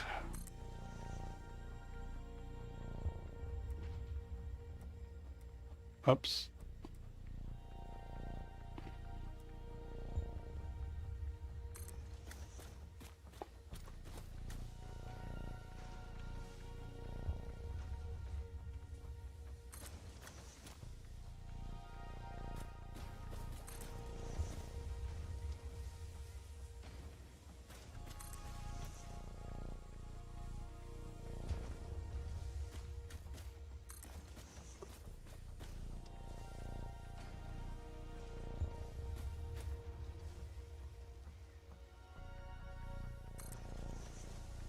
That music is really quiet. Did I lean on the volume control perhaps? Okay, so there we've got the two main runs. Now we need to work out windows. Windows and supports.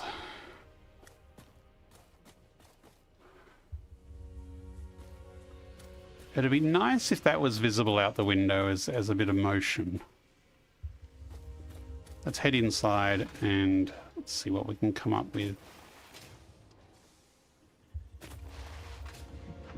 We should probably actually start with the top floor, perhaps.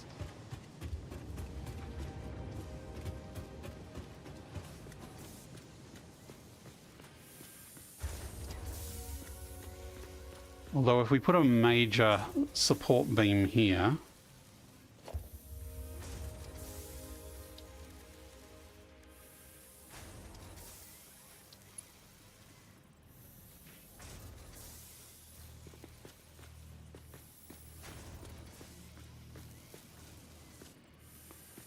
probably there.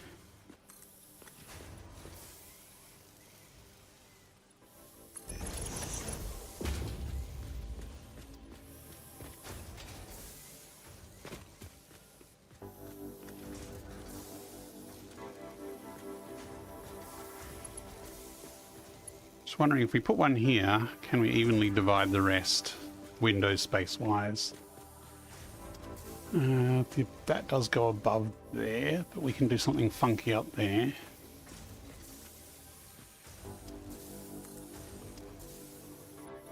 Let's just put that there. Okay, so that's actually in the middle of the foundation as well, so that's actually not great placing. That's as far as symmetry goes, that's not great.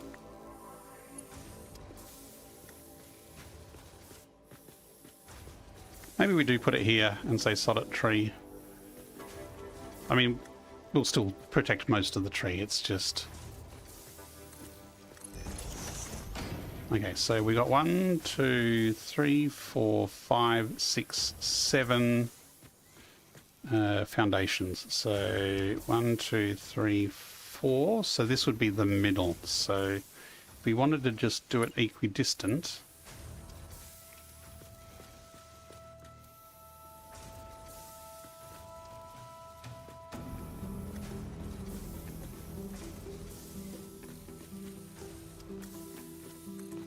that would be equidistant.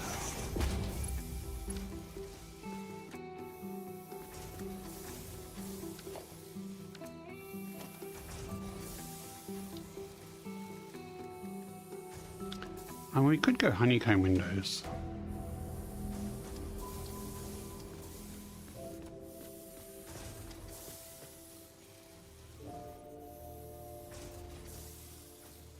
See, before I was putting them in the middle, like in that position, but we could actually bring them back so that they inset quite a lot.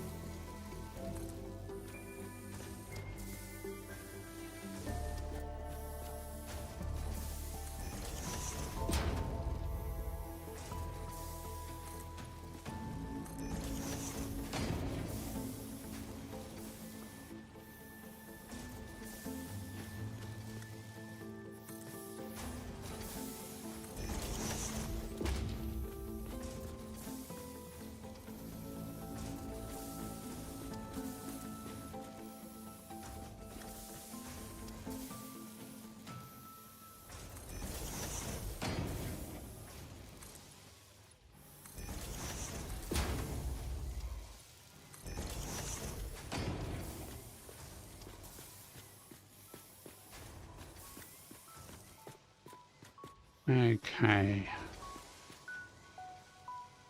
Let's jump out here.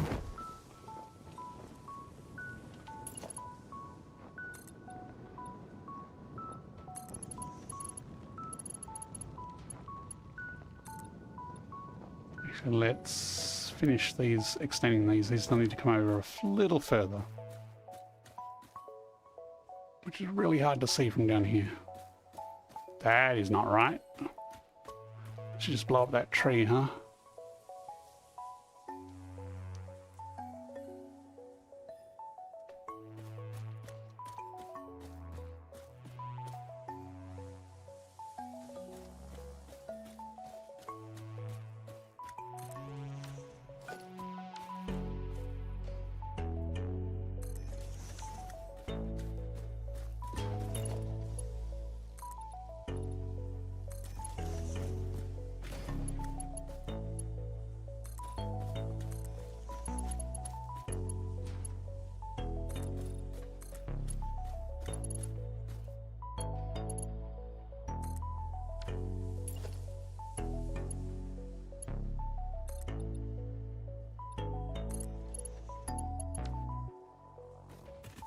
How's that look?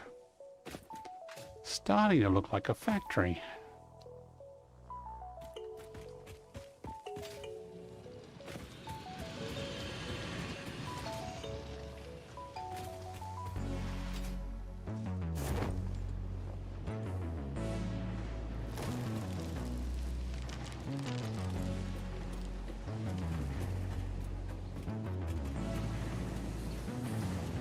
I don't know how to get to the top. I think this is... I'm going to have to redo some stairs so it's easier to actually get to the top.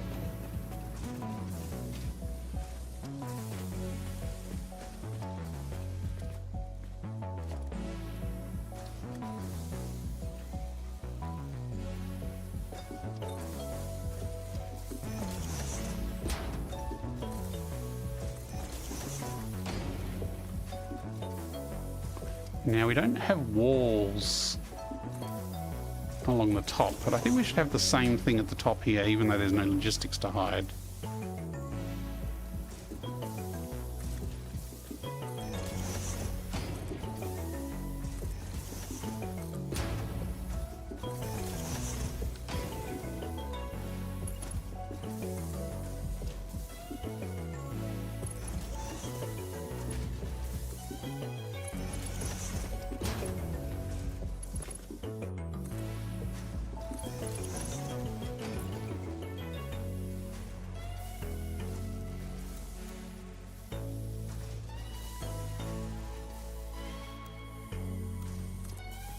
Missed.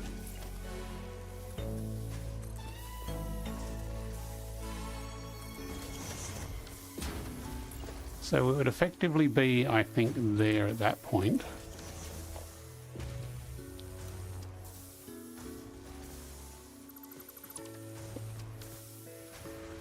So if we can attach this, I'm kind of on the wrong side here. Actually, if I do it under here, I can nudge it into place.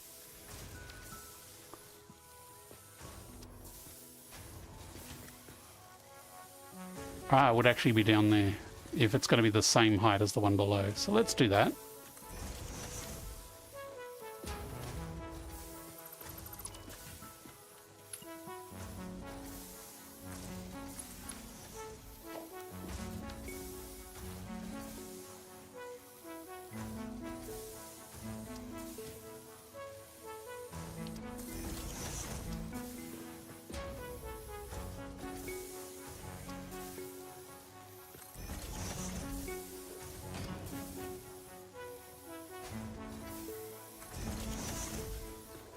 Don't fall off the edge.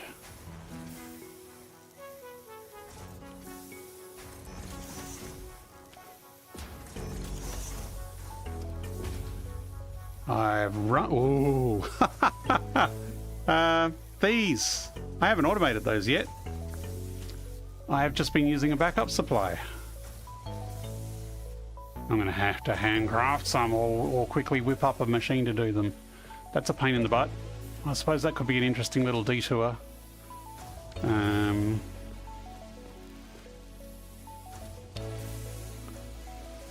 So close too. I wonder if I've got any in the boxes. Because we've got a basic steel factory over there. But it's only doing the basic beams and pipes. It is not doing...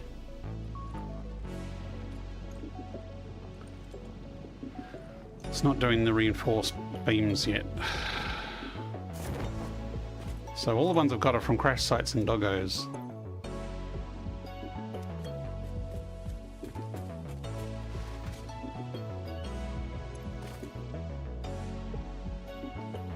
Nope.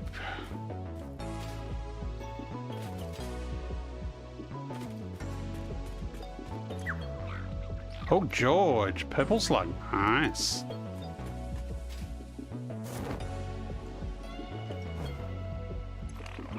Scratch, really? Scratch used to be the winner.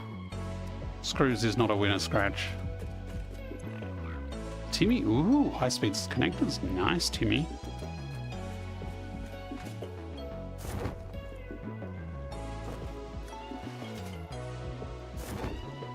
But not the actual bars that we need.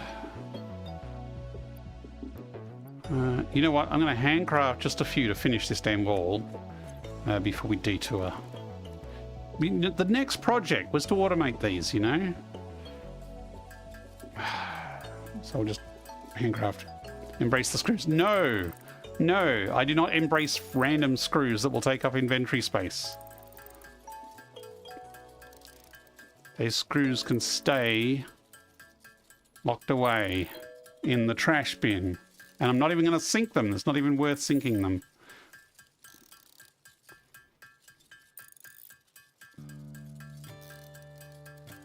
It's probably the big panels that I'm using that take these beams. Let me check. Yeah, look, they take 3 each. That's what's sucking them up. Actually, we got a decent distance without before we ran out, actually.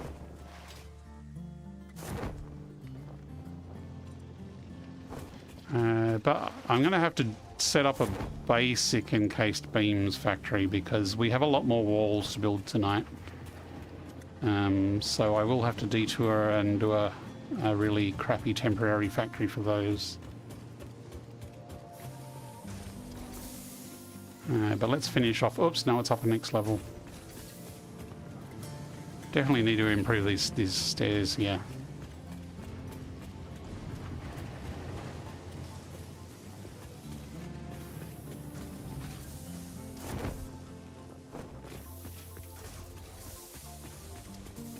Okay, should have enough to finish this off.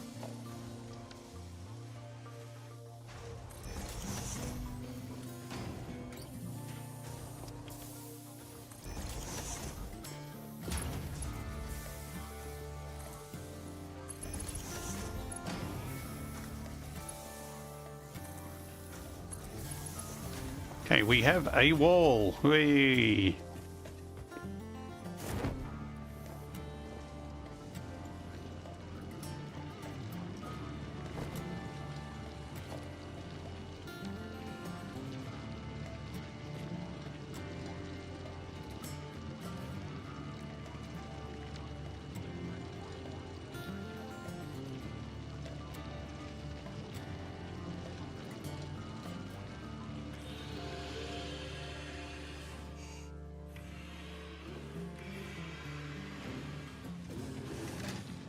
So if we assume we're going to leave those there,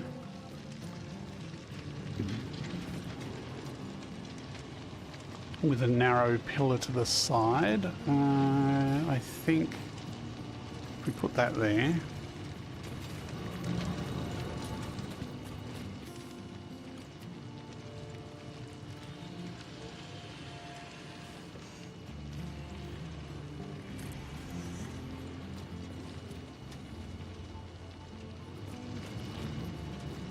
and over the other side here.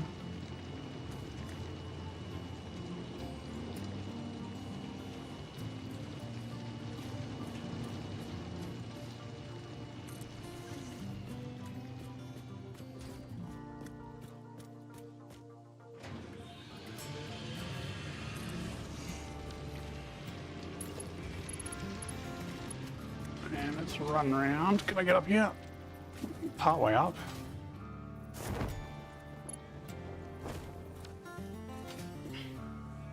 Come on, let me get all the way up.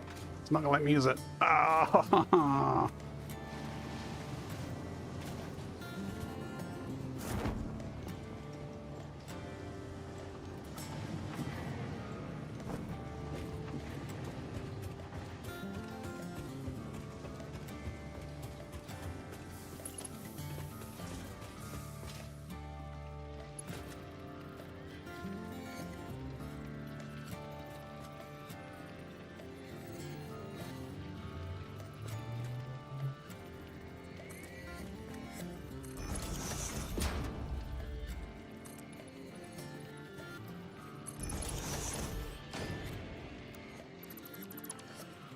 Cool.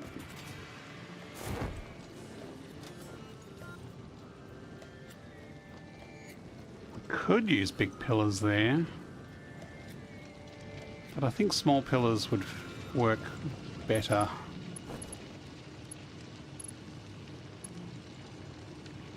We might make them extra width pillars.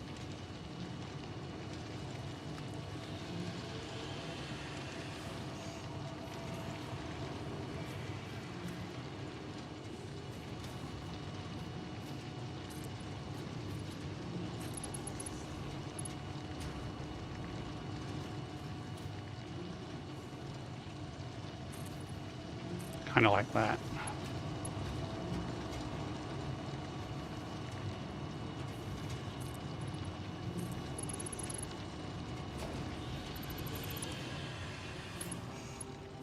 We should have the black beam extend along the top. That would actually be good, I could think.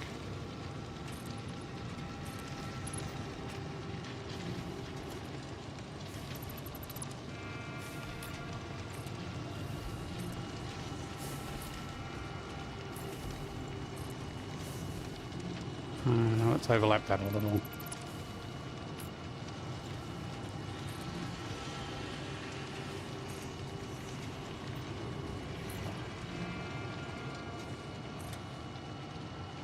Is that? That's not rotated right, is it? Damn it. I was hoping it would inherit the rotation.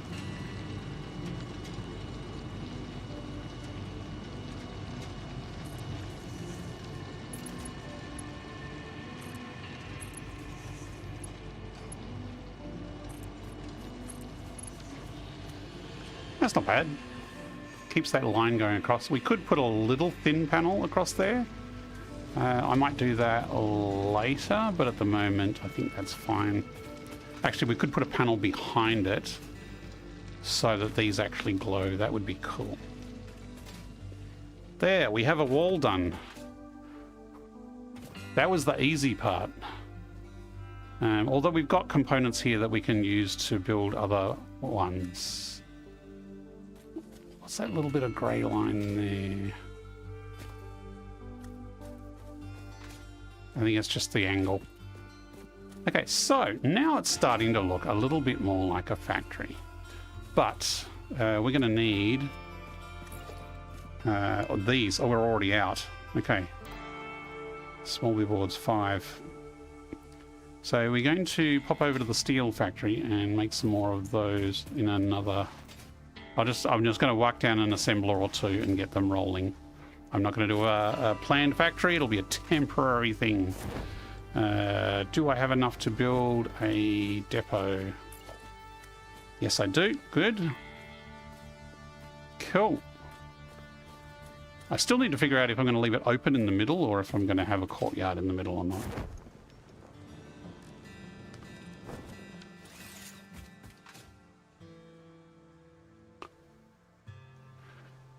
Okay. So we have a concrete factory here that is blocked up because there's no depot. I could bring the concrete across from there, but there is a limestone node over here somewhere. I can see it there. Okay. So this is our makeshift steel factory, which is probably going to be temporary as well. But this is full of beams and stuff, and there's a spitter up there, so let me just take care of him. Missed.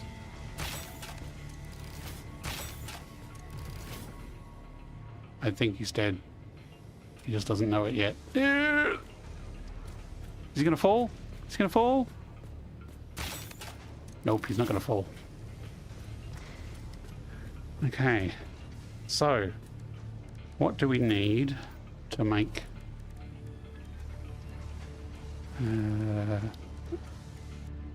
encased beams, is it?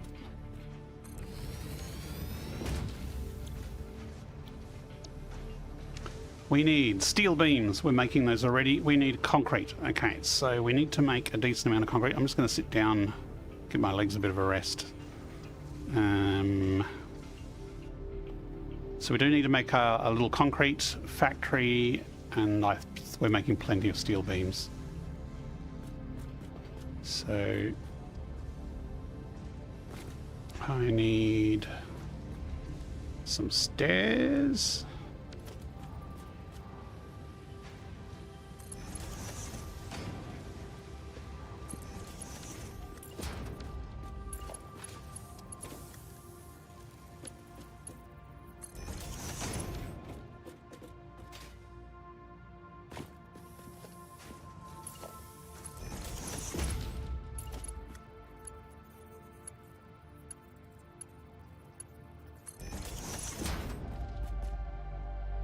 And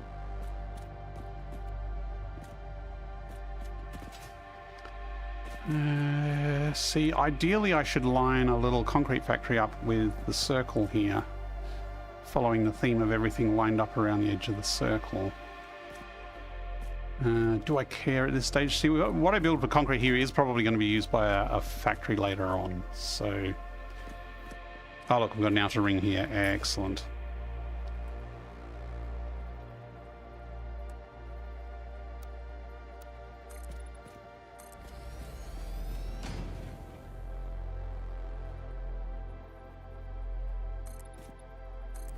One of these is going to be a 2.5 degree angle, which is going to be problematic.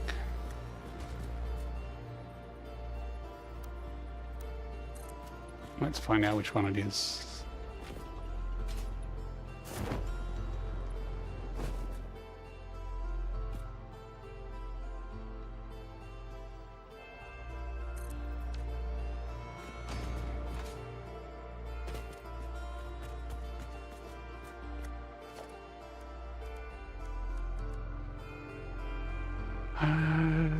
Anything. Let's build anything.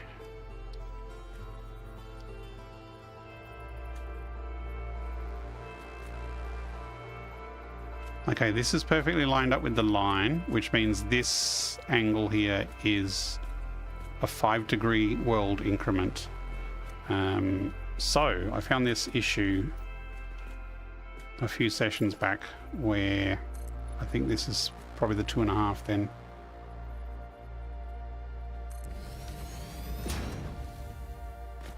If I build an assembler on here,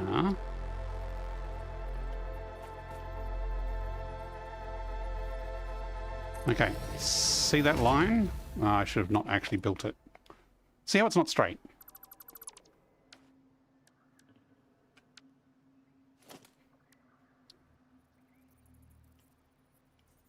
Okay, so see the build lines here. So this side of the white line is that side of the center point. And this side, the white build line, is the other side of the center point.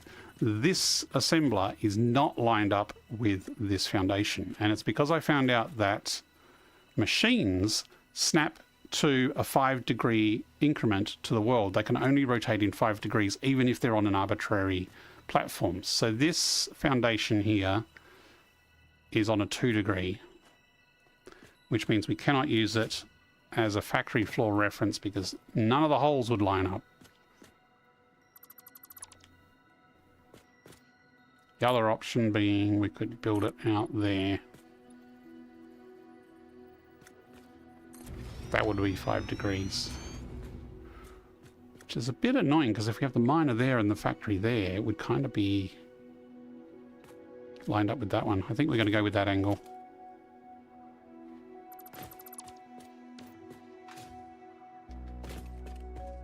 The things we do to stay all in alignment.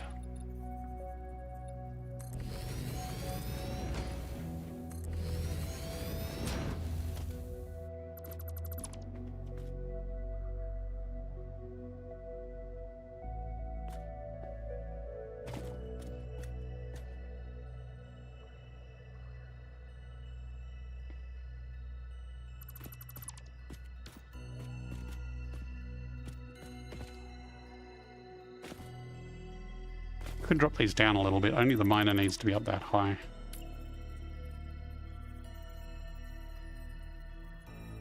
Well, there's a bit of a lump there. Again, we don't have a lot of room here. Maybe I'll go a meter higher. Should play it safe.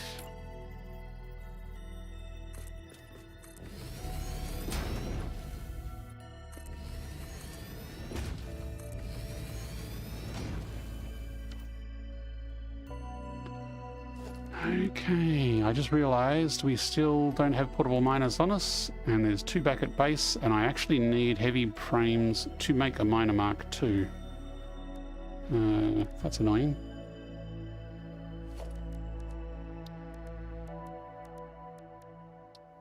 They're on the equipment shop.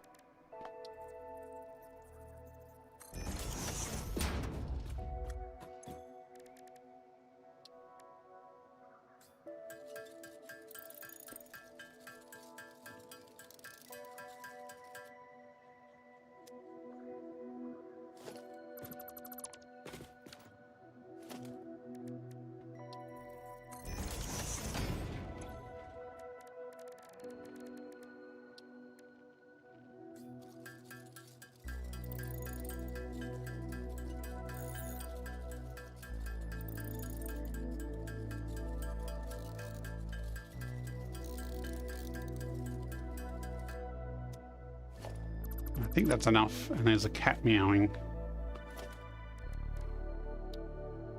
Is it dinner time for cats? Oh, good, 10. Luckily I made 10.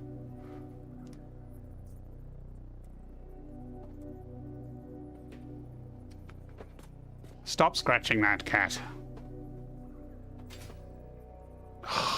This one's not lined up.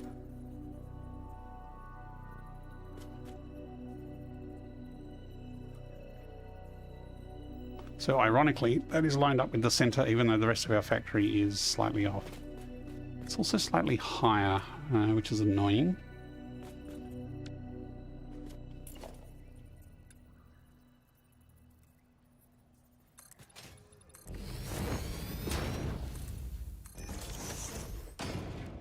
Although I could go do what I did in other places, which is just like, sod it, it can go diagonal. Well, that does leave us less room up here because it is a bit squeezy.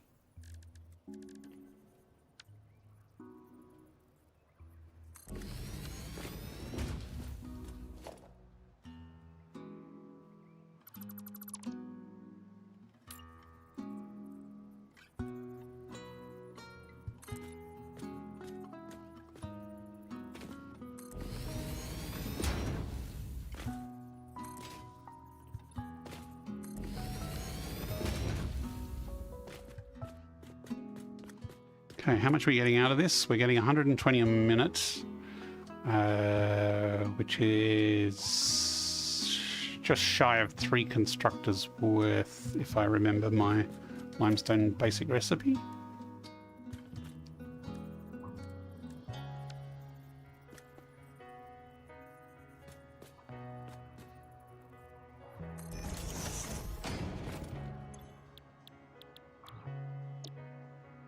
Oh, 15 out. Oh, this is not going to be very high throughput.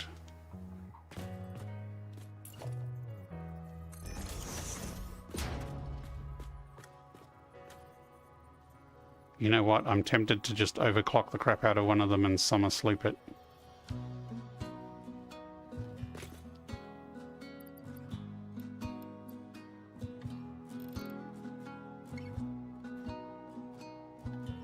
That'll use most of 120. And then that would output 75 per minute.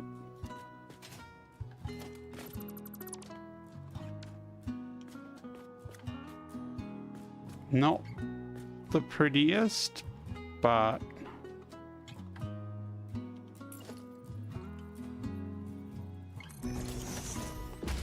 that should have copied with everything in it. Yes, it did.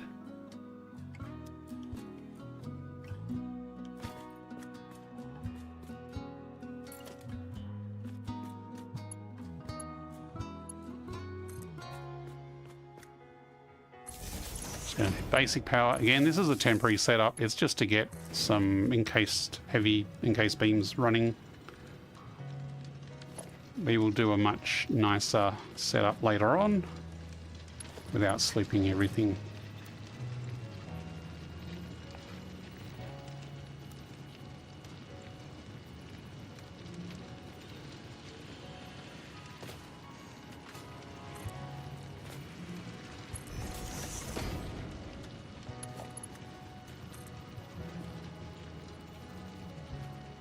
Oh, I didn't do it close enough. Cats can wait another hour for dinner. Are they harassing you already? Yes, they are harassing me already for food. I even gave them tuna at lunchtime. So they have nothing to complain about other than me not paying them attention, which is also possibly why they're meowing.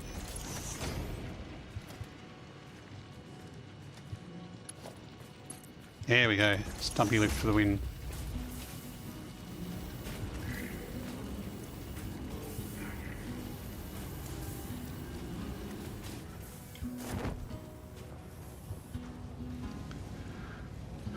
So that's going to output 75, which means they can actually make 2 of these. Not that we have room.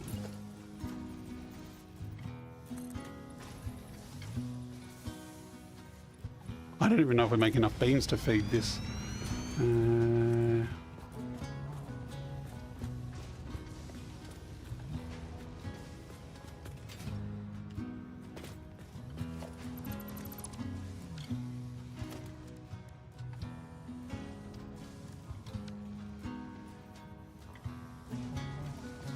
I really should stop over-engineering temporary solutions.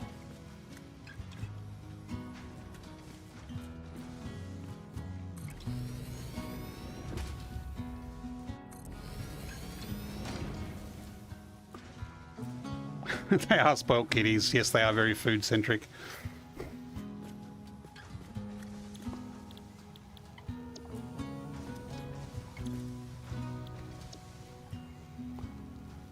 Okay, so concrete is easy. Steel beams we can siphon off from below. Hopefully we've got enough.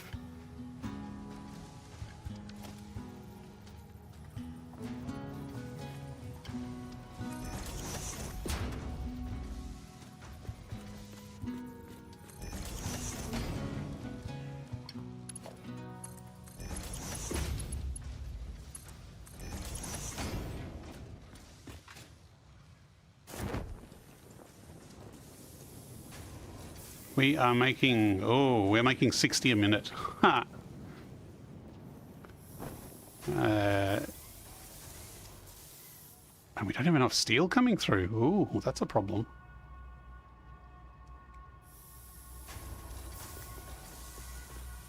Okay, there's the pipes. I think beams are also going to the same one.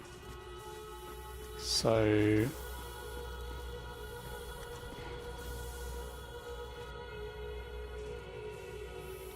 what's that building? So yes, upgrade to the steel factory will be done after the basics factory is done. So this is steel beams here. So if we clone that and put it there, but we snap it to the roof.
Let's pull one from here just to get the right height.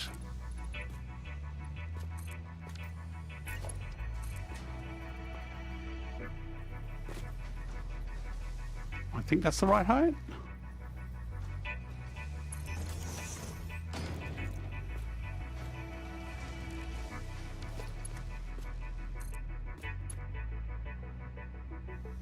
No, it's not high enough.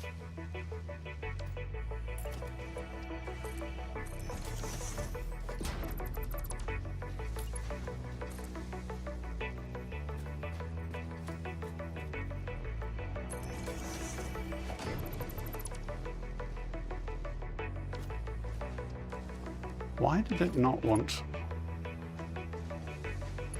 to connect back to there?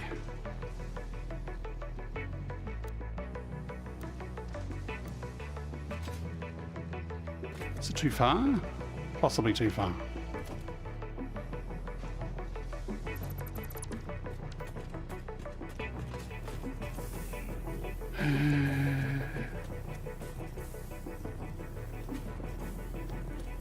p.m. Is it 10:30 p.m. on Sunday? I thought it was earlier than that you were getting home.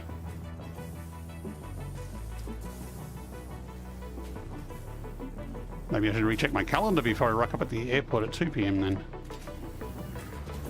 Maybe I saw 2 p.m. as the arrive time, not the 2 p.m. as the leave time. So, yeah, I should make sure I pick you up at the right time.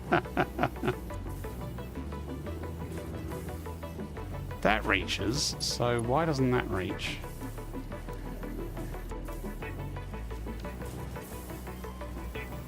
Let's make it a wee bit longer. Okay, it was just slightly too long. Slightly. We'll let you know exact times on the date. That would be useful. So we don't actually need 75 a minute.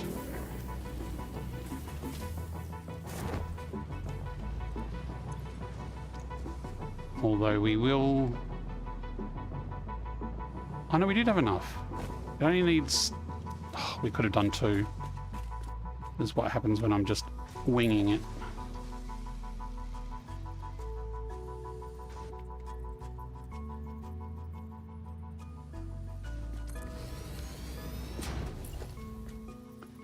It needs 36 concrete, but it only needs 18 beams. 18 beams. See, 18 beams times 2 is 36, and we're making 60. So we actually have plenty of steel beams, and now we just need the concrete. So we actually needed a splitter on this.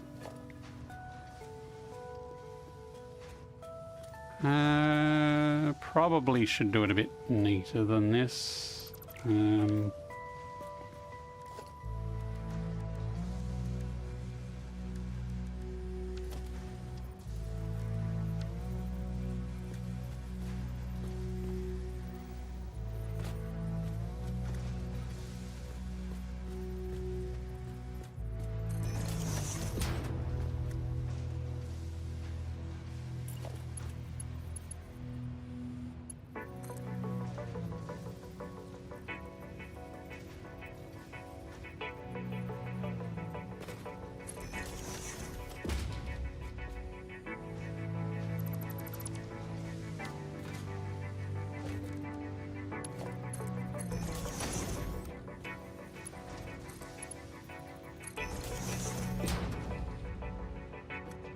Okay, now we need to connect that belt up again. It's probably close enough to reach now. Whoa, maybe not that way.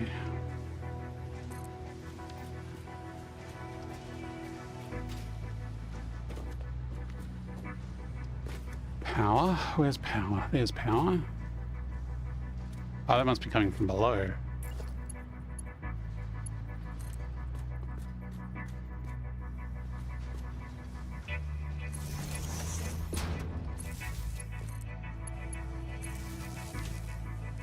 And again, this is temporary, so I'm just going to plop down a merger and a couple of containers right here.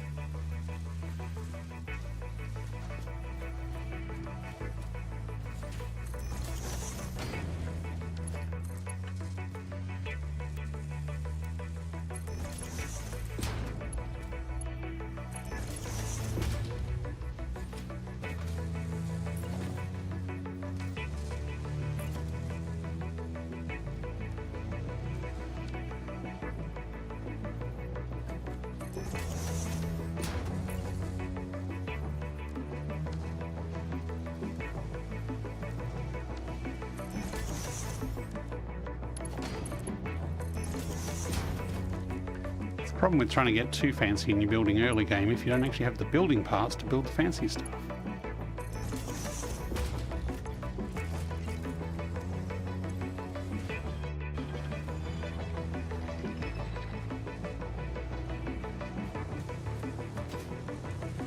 Now this one isn't getting steel beams because I haven't wired it up yet. This one is getting steel beams. Okay.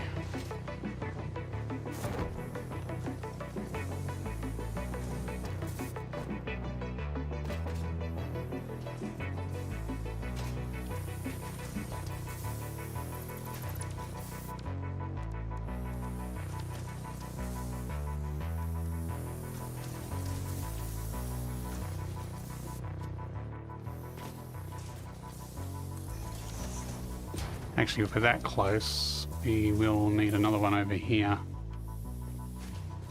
Unless we make a kinky conveyor.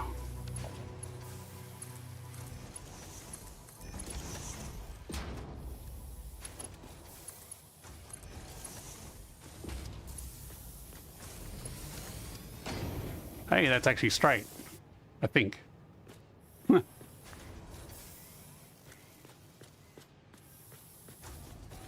Okay.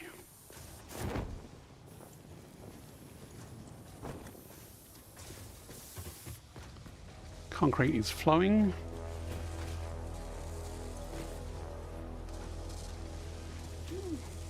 Steel beams are starting to trickle through. And that will be going into the depot, which is, we're actually uploading into the depot faster than we can make it. Awesome. Now I'm a little concerned about the lack of steel underneath here, so let's do a quick scout and a math check while we're here. Steel beams, 60 per minute, 120, 240. We've only got 4 on, but we're expecting 240 steel ingots a minute coming through to these constructors. That doesn't look like 240. That doesn't look like 240.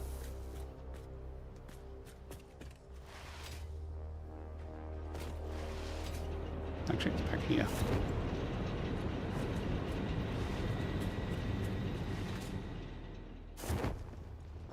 Maybe I haven't properly spec'd my steel factory?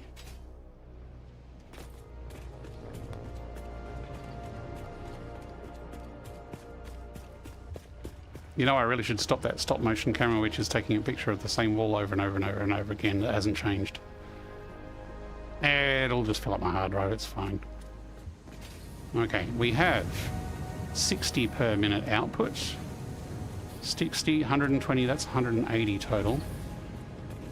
And this is 60, 120, 180 as well. So we are only producing 180, not 240. But this one also had a yellow light. We're short on iron. 40, 80, 120. So we need 240 iron. If we extend this to be 240 steel, we need 40 times 8, which is 320, which is not going to fit on a single belt. Okay, there's part of the problem. We have a shortage of iron ore, that's odd. Okay.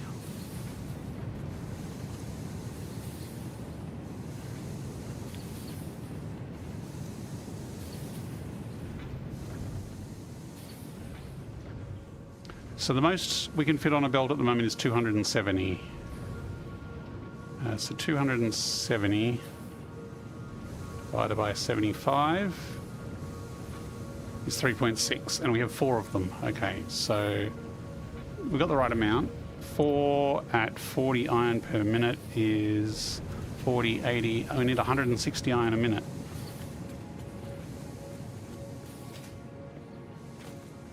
This is the iron slowly coming on a Mark II. I said 160, didn't I? 40, 80, 160. Yes. So a Mark II belt is not going to cut it for 160 a minute for a start. That needs to be Mark III.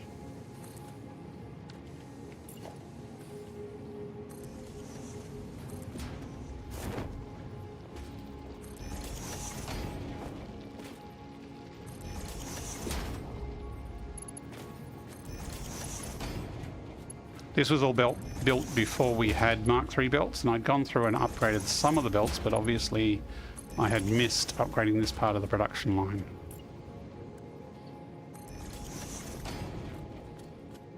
Okay, now that's flowing more freely.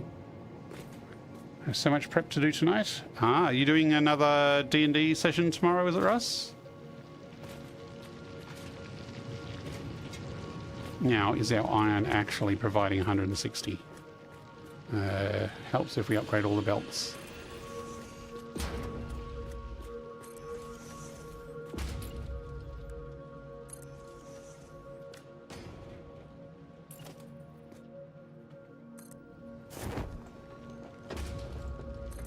Stop screeching that, cat.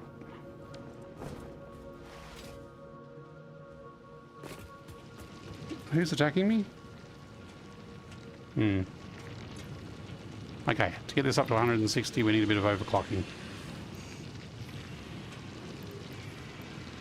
Close enough. Peeps are either fighting the Cragmore goblins at their hideout or heading to Transcender. Oh, okay. Depending on which way they go. I just remembered we haven't picked up this this hard drive here. So how about we do this while we're in the area? Although I probably need materials I don't have on me. But I'm going to check it out while I'm here anyway. The reason we didn't pick up this hard drive before is because we didn't have explosives. But we do have explosives now. So let's go and blow some stuff up. I'm pretty sure there's stingers in this area as well. That's a pathetic throw.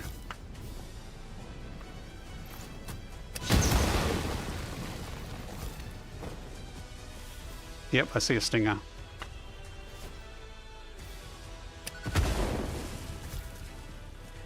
I see many stingers. But they're only little ones. Nobelisk is probably not the best thing to attack them with. Blow up! Oh crap, it didn't blow up fast enough.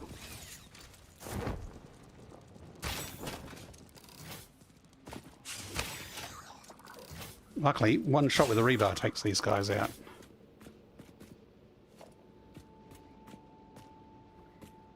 They're still a little heart pumping though.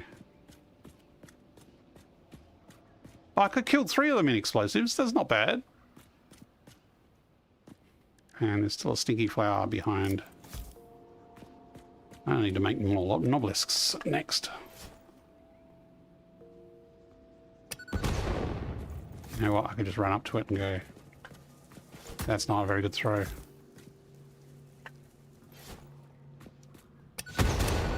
Okay.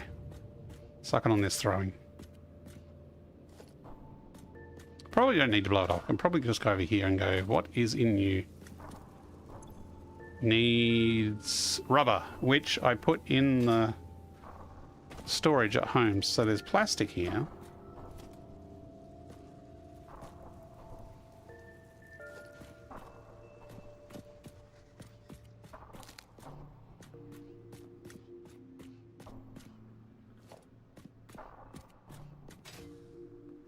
Not seeing rubber around here. There's lots of dead stingers.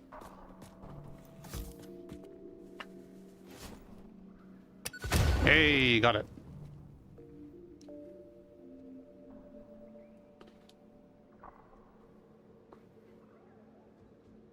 Cragmore was fun.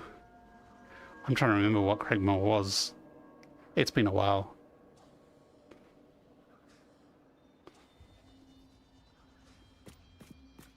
It was a fun campaign though.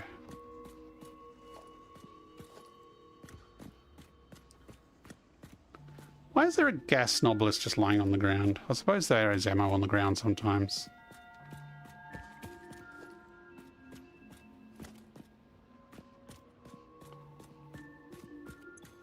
Okay, so no rubber on me, but I've got some back at base, so I might just try to think of the easiest way back. I should probably go this way back and actually check up on the check that the steel production has actually increased now that I just changed all those belts. Hey, there's a dreadlocked. I could just avoid him. He's not noticing me. Yeah, he's noticing me.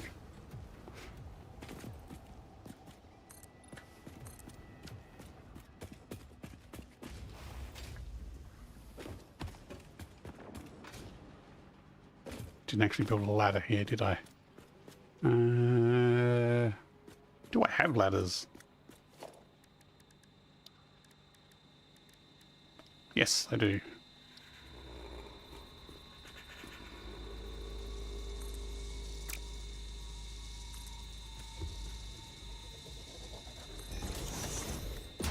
Need to come back here and fix up the architecture here a bit. Is this actually going to get me high enough? Oh, what? Rude. How'd you get up here?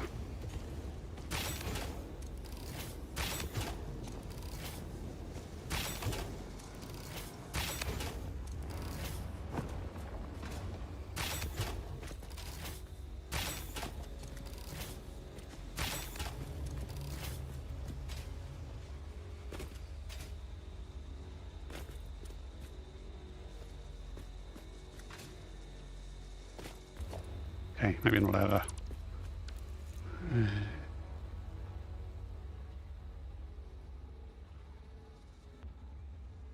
Spoilers. Yeah, sorry anyone in chat who's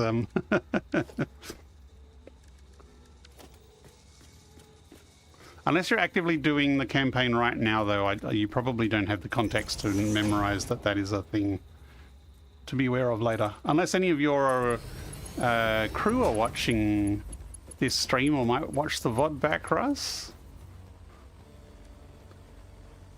Incoming propaganda broadcast detected. Please seek ad break shelter. already? That did not build.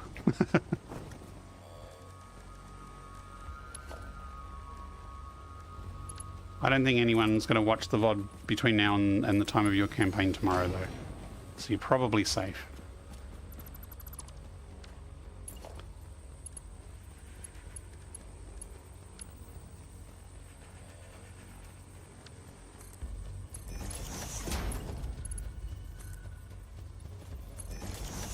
As long as Croy's not lurking in the chat there.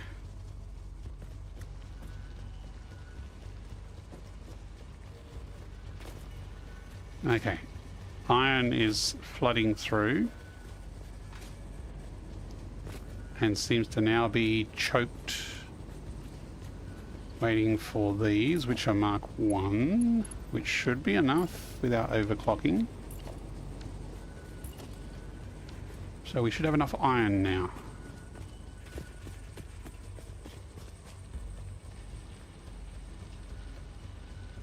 Ah, Croy's not in this campaign. Okay. Different group, is it? Green lights, yay! Oh, we've underclocked that one. Cool. Right, we have a break coming up any second now. So what I'm going to do is I'm going to pause right here for the break.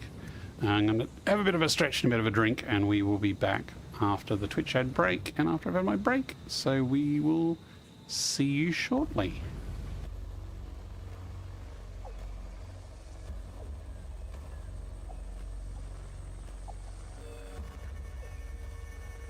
Look lively. It's time to do those stretches and hydrate.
Okay, we are back and the cats have been fed. So they should hopefully not harass me for a couple of hours.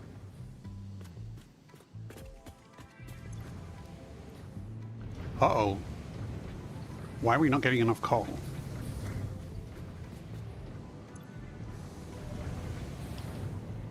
Okay, 40, 80, 120, 240. We need 240 coal coming in here. Which we should be able to do.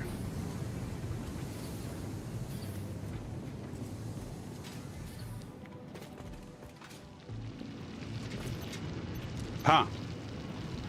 Not at 60 a minute, we're not. Did I not upgrade these? Whoops. Okay. We're doing a slight detour here to upgrade some miners, apparently.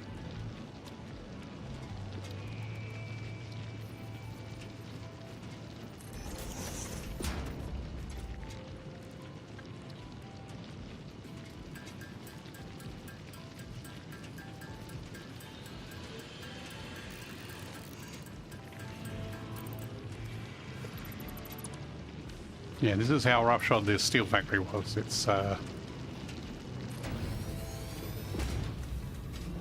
need to upgrade the belt as well, but I'll do that in a second. Actually, let's come up here and upgrade these belts first. Oh, these are already Mark II, so that actually should be fine.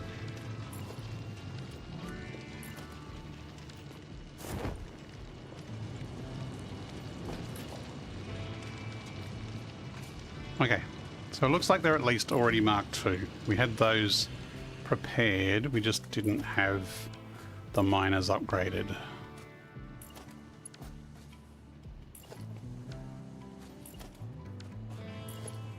Yep, that's all Mark II, and then it's merging into a Mark III, which is 270 capacity, so that'll be fine. Right. I wonder if the poor steel factory was suffering.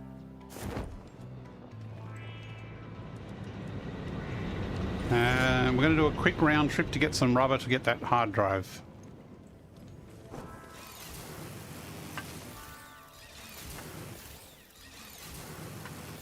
Oh, I should put the walkway on the other side there.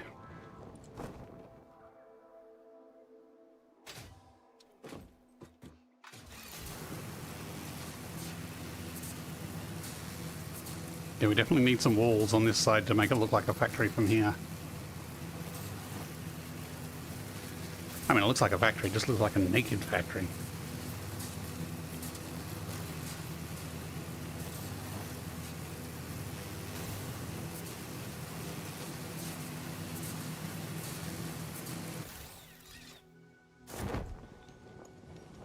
Actually, before I forget, where's my keyboard?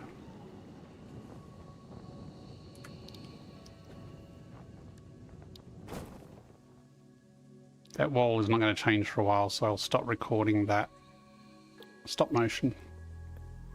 So this is the wall design we've been working on today. I'm quite happy with how it's turned out. It's got a bit of depth and texture to it. But first I'm going to unlock a hard drive and then we'll get back. We had to do a slight detour because we're using sign panels in the walls that require heavy encased beams, which we weren't automating, so we ran out. But now we've set up a really roughshod encased beam production, so we're actually having some stock of it now.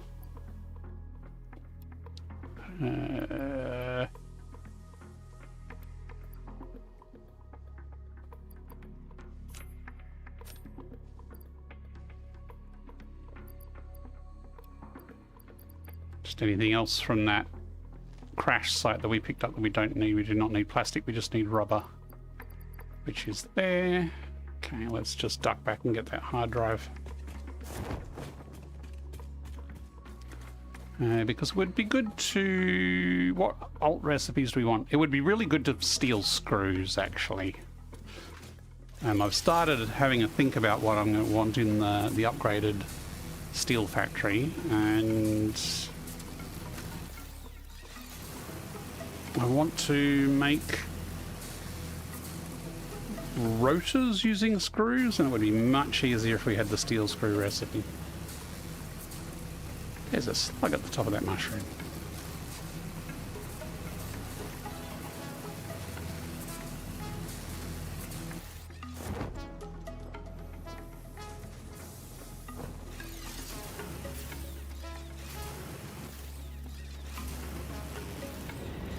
That's so fun in VR.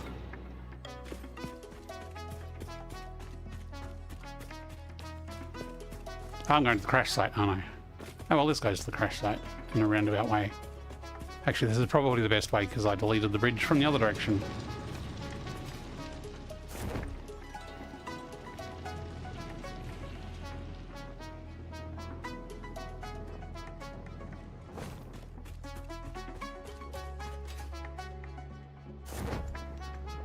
I want to grab this before those pesky stingers respawn.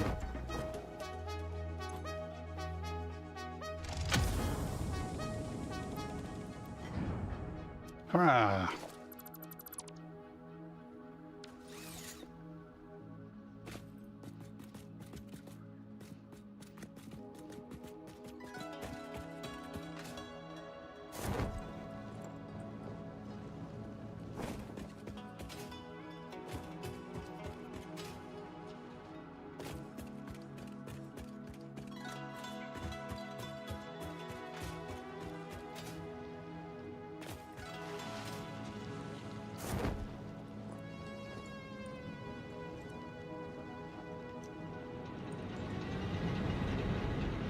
I need to come back and finish off some architecture around the coal plant station as well, but we can do that when we overclock the coal station, which might be soon. Just...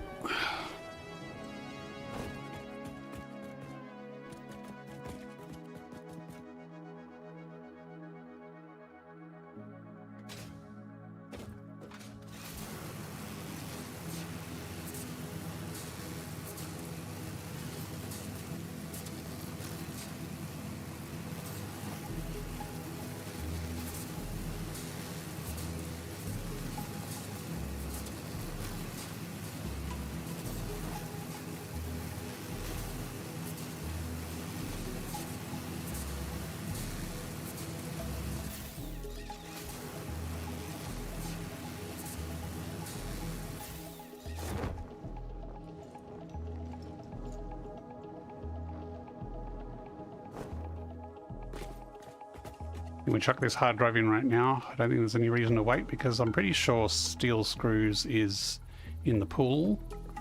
Actually, I've already got it.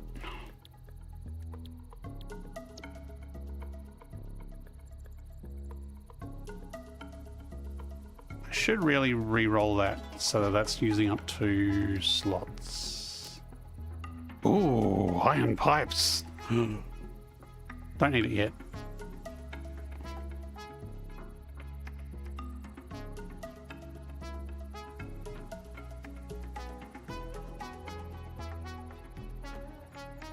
See, steel rotors is what I normally go with, but I'd like to try the basic rotors at a steel factory with steel screws, just for something different to build. Okay. Hello, doggos. You got anything more for me? Another slug? Good one, George.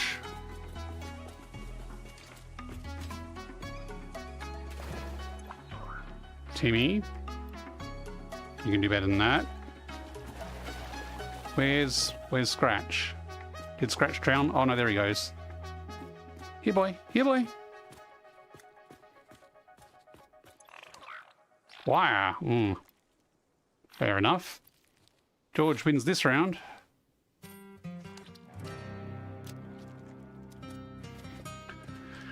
Right, so we now have plenty of... that actually looks pretty cool there. I like that. We have plenty of encased beams, which means we can continue building more walls around the factory. I think I'm going to leave it around the trees till last. So it'd probably be easiest to go and do this other wall on this side here, just this bit here. And see how that's going to look. Now, do I want to line it up or not? That's the question.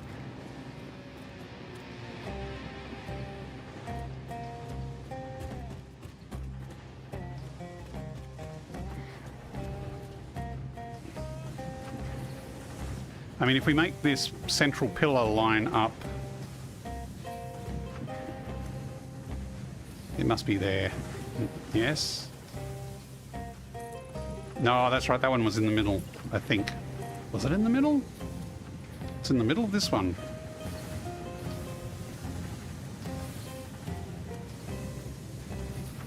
I mean, if we do it here, then it will line up. But this side is a bit different. Durkin Zero, is it normal that post-processing is rendered separately for each eye? Because I can see it slightly different in each eye. The post-processing. There are a few artifacts, I think, that are rendered in separate eyes differently. I don't notice it enough for it to bug me. Some shaders can have problems. You could try, if it bugs you, in UEVR, hang on. You can change the Unreal here, native stereo. You can change that to synchronized sequential, which uses an alternate way of rendering each eye that handles shaders and things better. So if you're seeing post-processing artifacts that are bugging you, you could try that. That will drop your frame rate though. Native stereo is the best frame rate wise. Because yeah, some shaders, and I'm guessing post-processing might be similar, they're not made for VR, so the way they work as a pipeline doesn't work across both eyes the same. So there can be some artifacts. Satisfactory isn't too bad, I've found, overall for that. I haven't had too many problems, or at least not that it has bugged me. Like some games I've had very obvious artifacting where something is completely different in one eye versus the other. I don't have a good motion cam over this side, so I'm just going to build this as is. I'm going to start with the pillar in the middle and see how it pans out. Because we've got this whole wall here that's going to... We may do a curved area around it, or we might just ignore the rock. But having that lined up, I think, is generally a good idea. That way, if we have trains or trucks, they can kind of have a straight line through underneath the factory.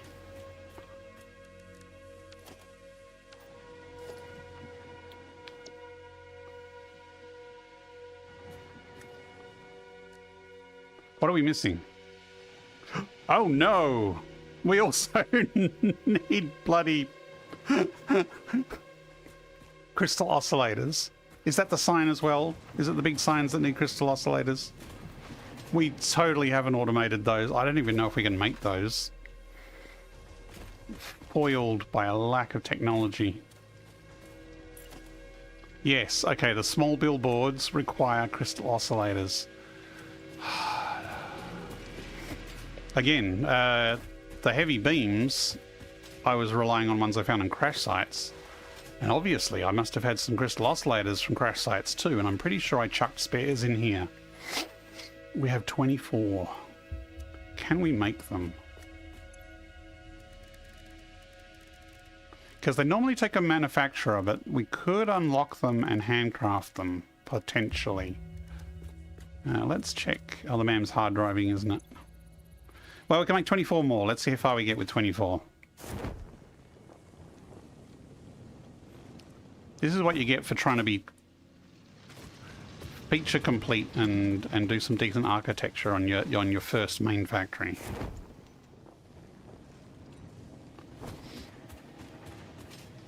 I have seen some players, I think Essenberg does this, where basically they rush the tech till they've unlocked up to Mark 6 belts, just with minimal stuff to unlock everything, and then they go back to the beginning and actually play the game and craft big factories with everything they've made. Which is not a bad idea. I wouldn't necessarily go all the way to Mark 6 though. You can do a lot with less than Mark 6. Okay.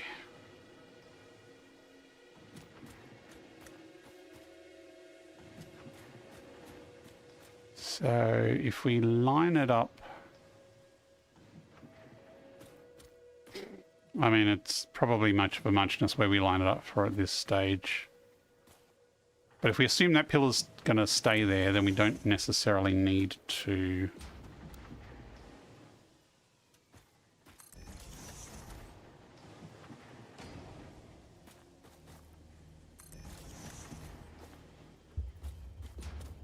so these little trees I will chop down. And by little I mean medium, but we want to keep the big trees as kind of a feature.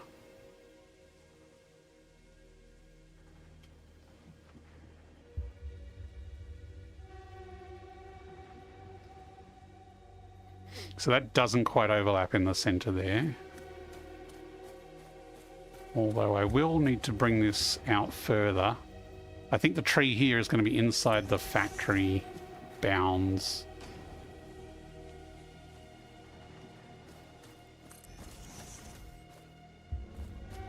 I'm not sure how that's going to work, so maybe I'll leave that there. And let's surgically take out some of these trees. Actually, well, I'm going to save the game.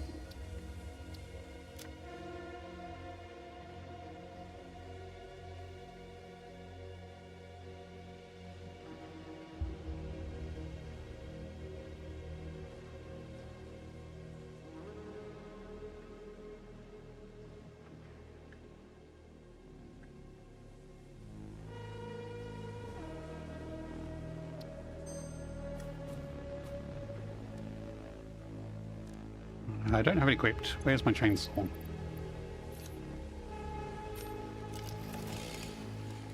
So if I just go to single...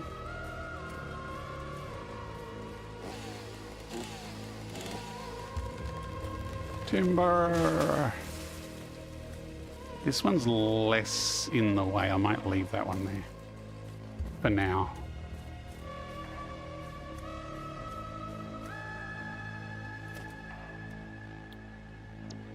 We're going to need a lot more of these, so we probably do need to unlock crystal oscillators.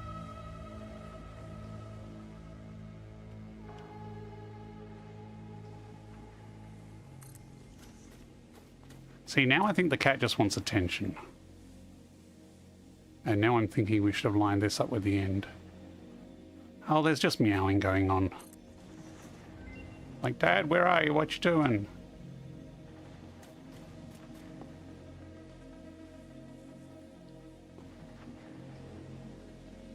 Yeah, maybe I should have done it from this end.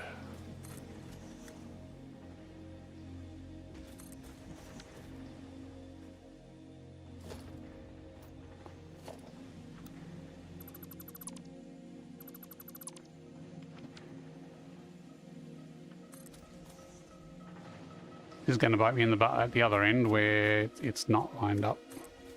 Unless I resume the same...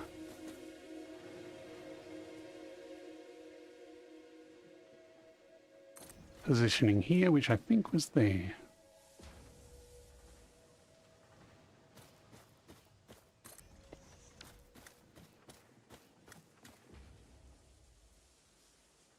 But this, we will want to go all the way across, even if we finish other things here. So, yeah, I'm not sure what we're going to do on this side, and we need to figure out what we're doing around the trees. If the trees are going to be inside, or if we're going to have courtyards, or what's going to go on there. So...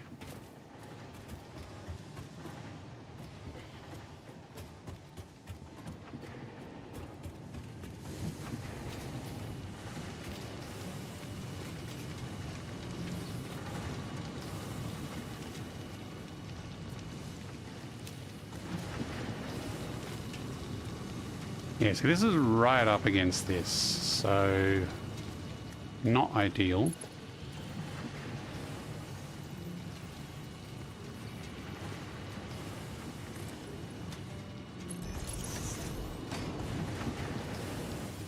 Maybe have a little garden inside, hey?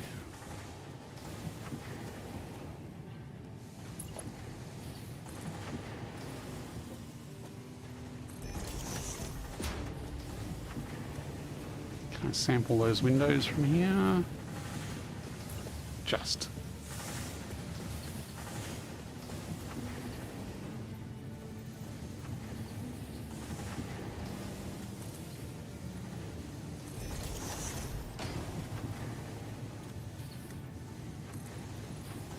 Okay, so that is actually lined up, that pole, with the other side because it was 3 windows across.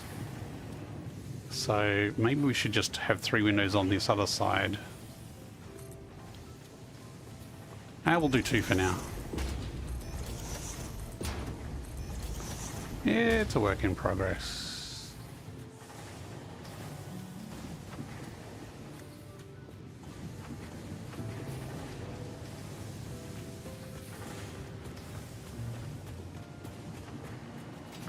Also need to figure out if we want the miners inside the building or if we're going to make them kind of outside.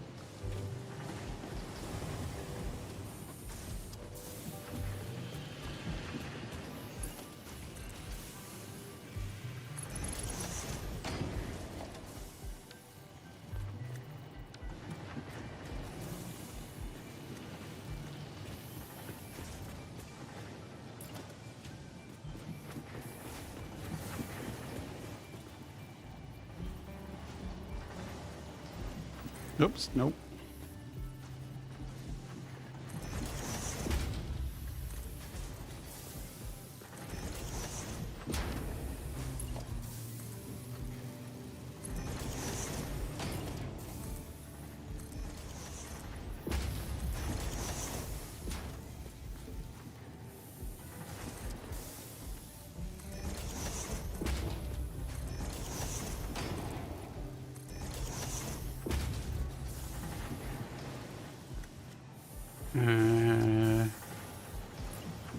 Now somehow we got to be able to put this up there.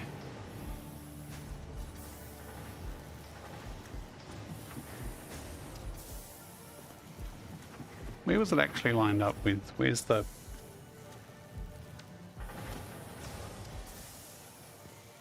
Okay, so this one here was actually lined up exactly with this square. So we should just be able to... Let's just actually start it from down here where it's lined up already. Nudge it up.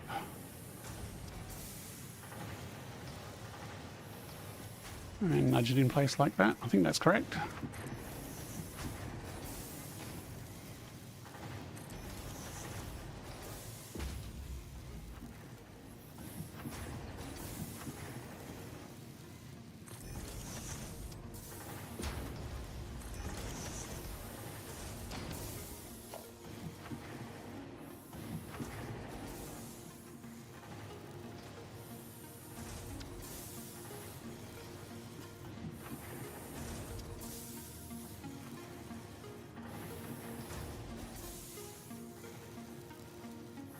And how good is vertical nudge?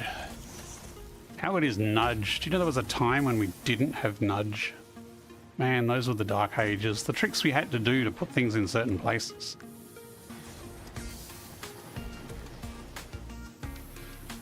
Okay. We have run out of beams, apparently, which is kind of ironic. Basically, we're using them faster than they're loading. No Man's Sky still has no nudge. Exactly, and you know how frustrating that is. The number of times I've built in No Man's Sky recently, it's like, if I could just nudge this that way 1 meter. It would help so much. I'm just going to manually go grab some beams.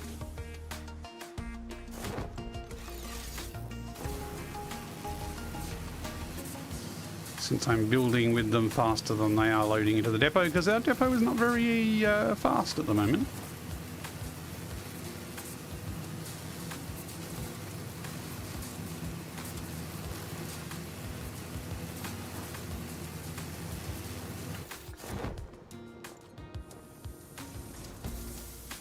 Ooh, just made it.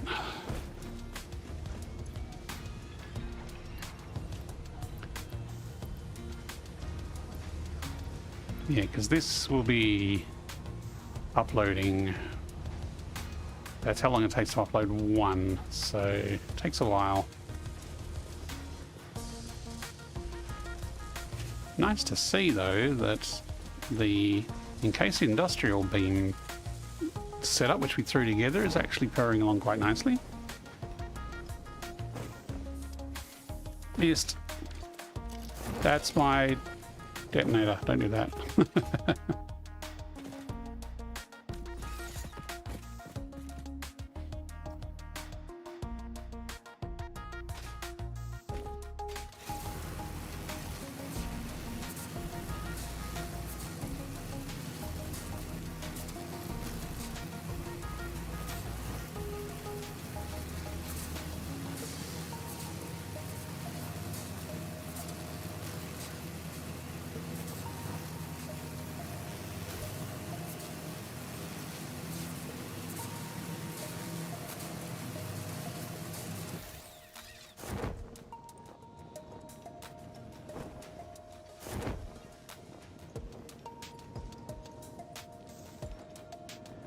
Well, at least we got some pillars in.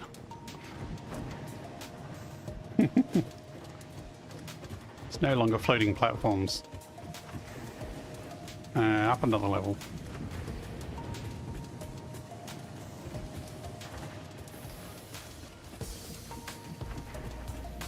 I only had like 1 or 2 more of these to build.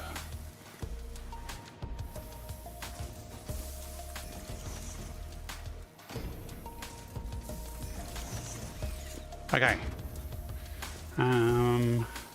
Except we do need this all the way along here because we do need a full wall here, so...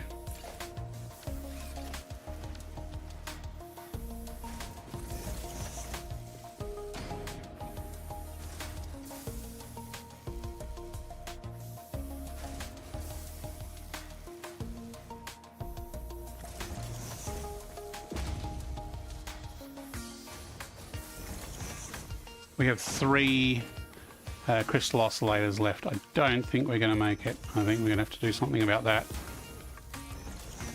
Or abandon our fancy walls. So if we continue this to the 3rd one, then this pillar will match the positioning of the pillar on the other side.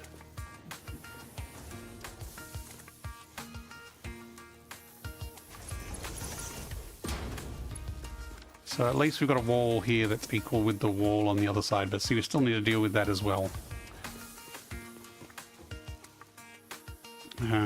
Okay, I think it's time to deal with the trees. We've got some semblance of a wall starting over here. It's not looking too bad. Kind of need that just to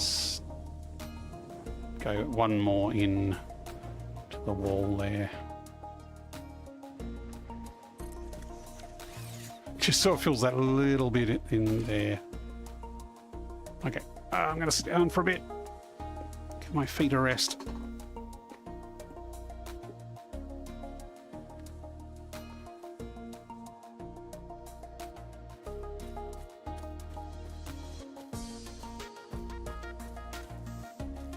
Great, my quest thinks I'm out of boundaries.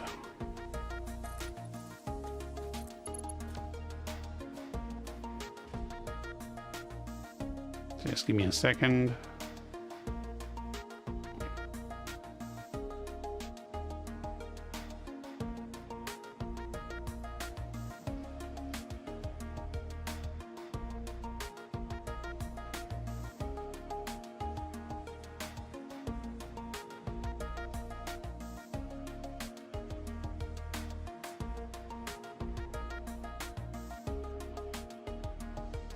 Okay, boundaries have been reapplied.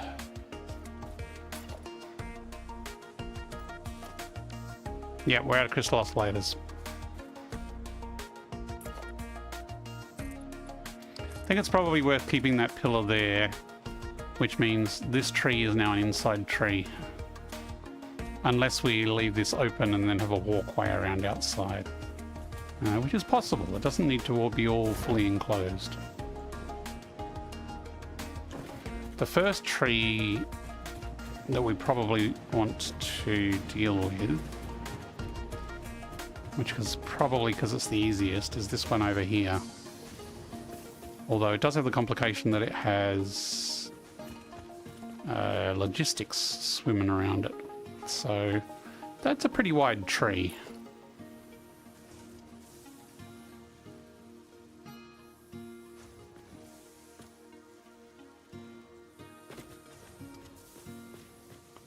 That's a full square sized, and if we go lower, it's even bigger than a full square. Because what I'm thinking is, like, if I make a blueprint of a kind of a planter, not literally a planter, but you know, a border to go around the bottom, then we can use that same one under all the trees for a bit of consistency. So let me just wobble on my chair a bit.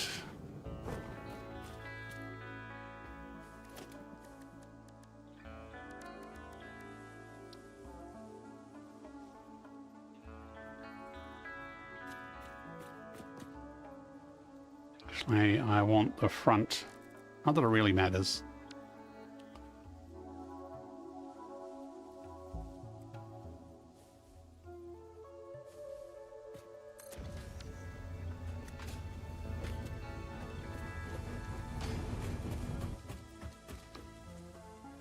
So we want some kind of border that goes around a tree that's bigger than a square. So we've got a little flower pot kind of thing over here. It's a bit meh though. Wasn't super happy with it. There's this one, but that's a little one. And then there's the really slack planter of just putting a hole there.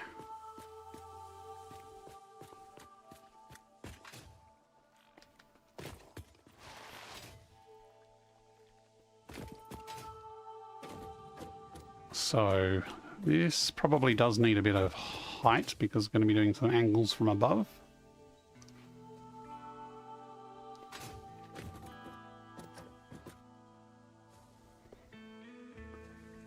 I could do a diagonal wall across there and it would clip into the tree a little bit. But I don't think it would be terrible. But still, let's still work on this.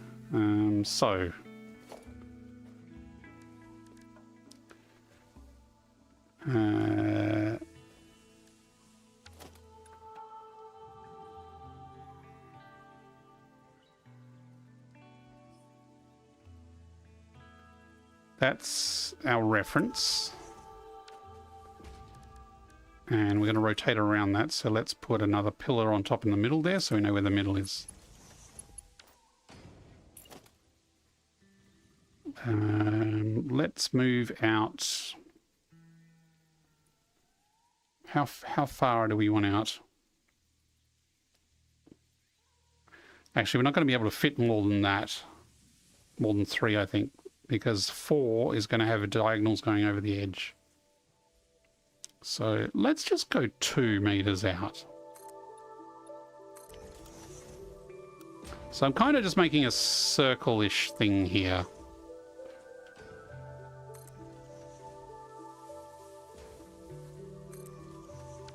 Because it's small, it won't be too circular. We could just do 45s and see how that looks.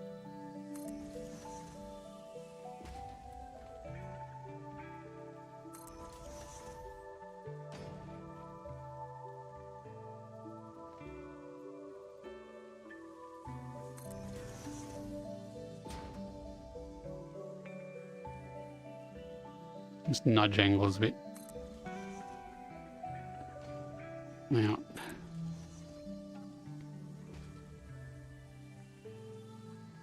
So that's if we do 45 degrees, we've got this kind of octagon pattern around.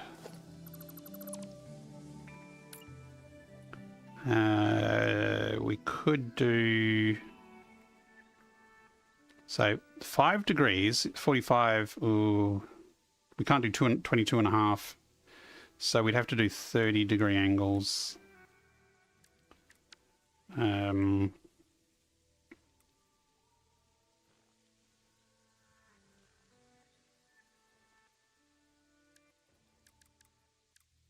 can't rotate raw on the surface. Okay.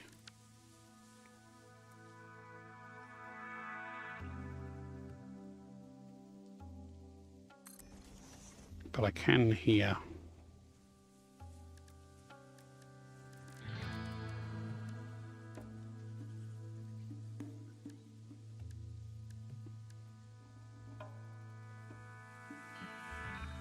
Except I can't really do it there while this is in the way.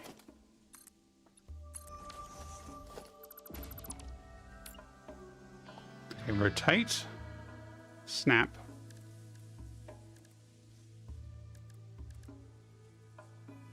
$30 degrees.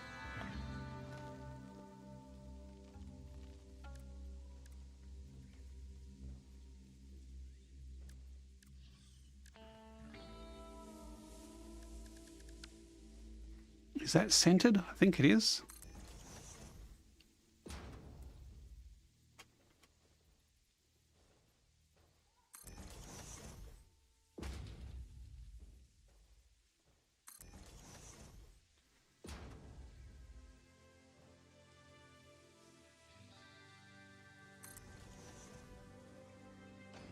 Maybe we should have painted the 45s at a different colour.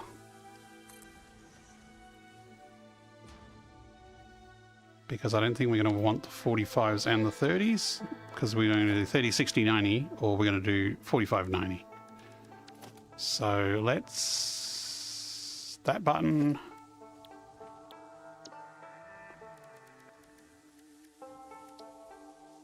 So that was a 45. That one, and that one. And the 30s were that one, that one, that one, and that one.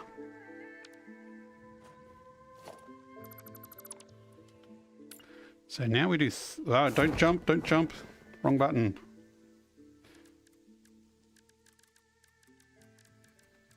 Okay, so now we do 30 the other way.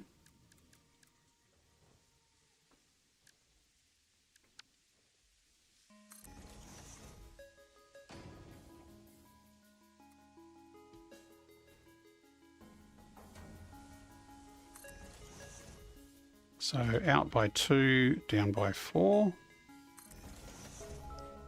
Out by 2, down by 4.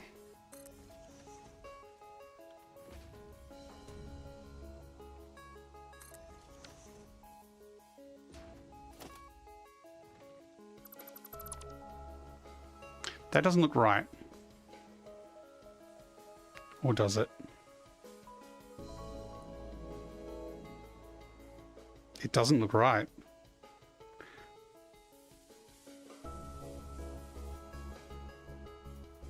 I think this one was out of place. Did I get the new ones right though?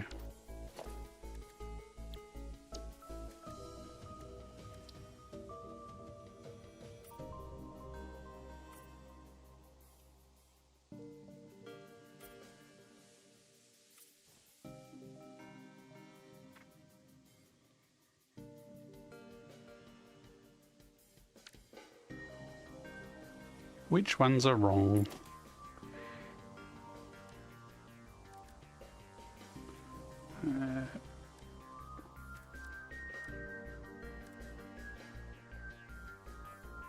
That's 20.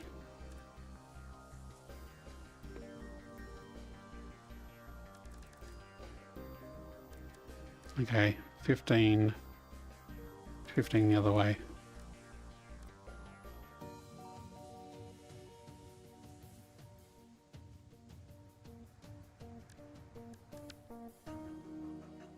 Yeah, that's different. I think I stuffed up the first 30.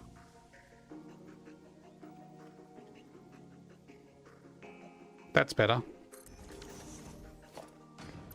Because if you have a look at the overlap of the corners, this corner here is slightly overlapped, and this is slightly overlapped around. So these original 30s were wrong.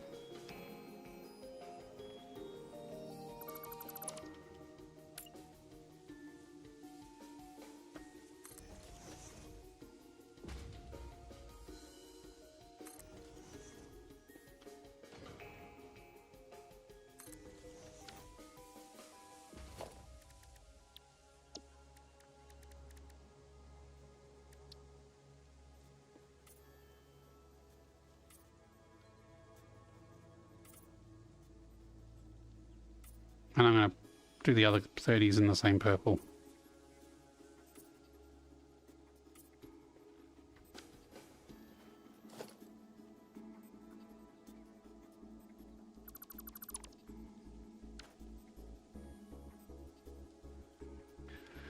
So I think we're going to ignore the 45s and just use the 30s because that's a pretty decent circle in the middle.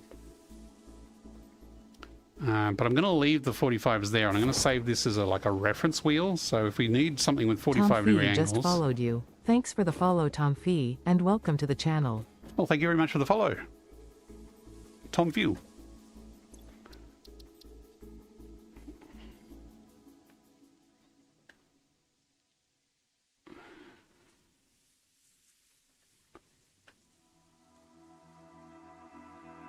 You can do 5-degree increments, but at the moment that's way too small for a circle this tiny. But we could expand this circle reference to include other increments that are smaller for larger circles later on.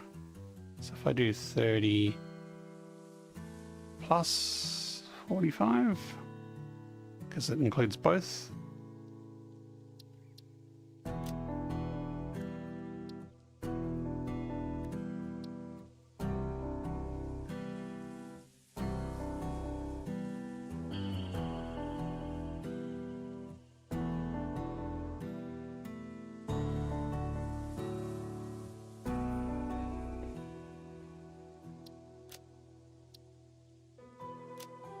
Okay, so we've saved that as a reference. Now we can modify it to do what we want with making the flower bed type arrangement. So I'm just going to come up here, just delete the 45s from up here because it'll be easier. Actually, maybe it might be easy enough to do down below, but I'd have to be jumping around like a loony.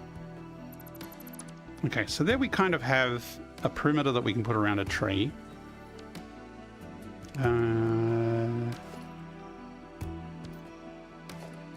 Did we unlock asphalt? Yes, we did. Oh no. This is the problem with asphalt. See how the lines are inconsistent?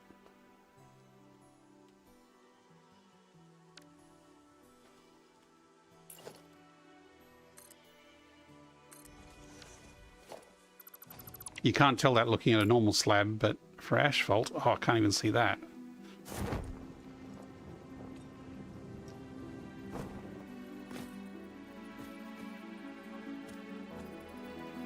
I mean, do we want the lines to be all together? No, I think we do want them facing inwards.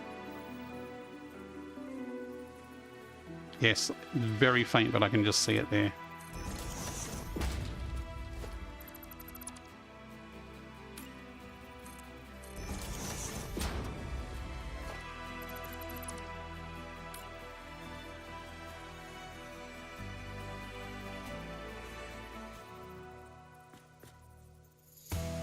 Yes, I can see it there. It's hunting there for a minute. It's like, it's got to be there.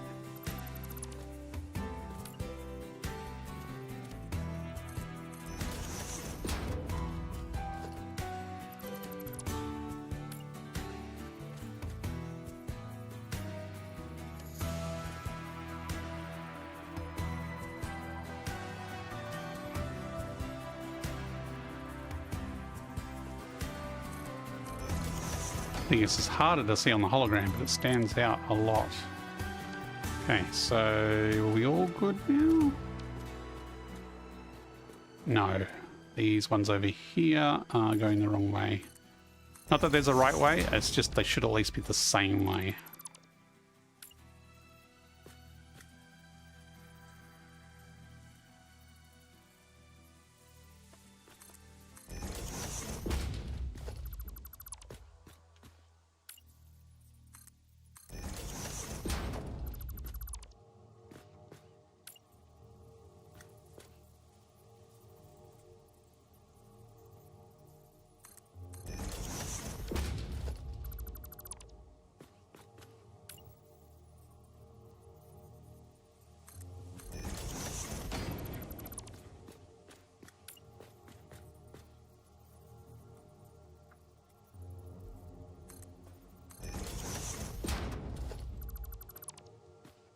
Okay, is that everything?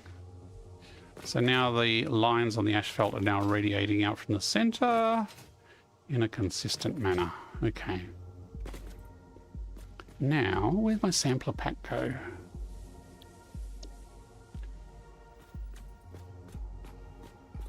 No, I can't build the sampler pack because I don't have any bloody crystal oscillators. Right, okay. So now how are we going to make an edge for this garden bed? Now we could just do something like barriers, because the barriers look like they might actually be about the right size. We've got nicer barriers now though.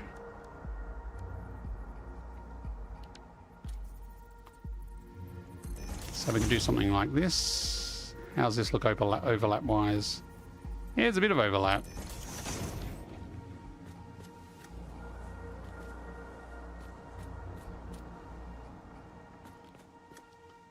What are the elsewheres? There's high barriers. I think that's a bit too high. Or we could use good old beams.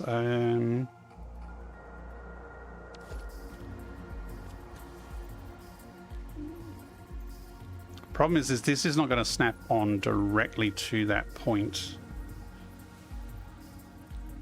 Can I nudge it for a halfway point? Kind of. Can I turn off... Maybe freeform mode would let me get straight on it? No, freeform still wants to be there. Okay.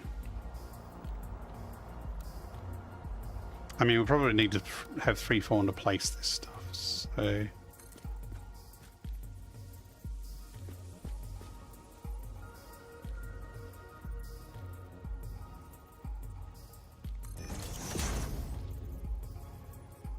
Yeah, this is not going to be particularly neat with this sizing.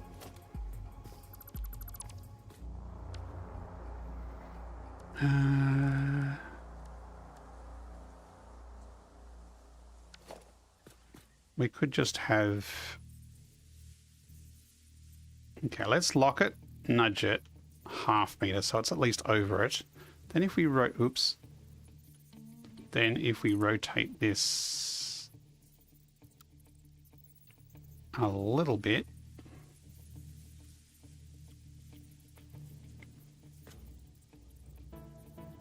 and then we just make it 2 meter high.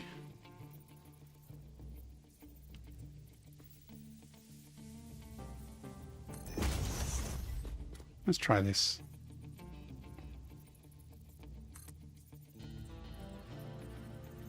That was 1 meter high.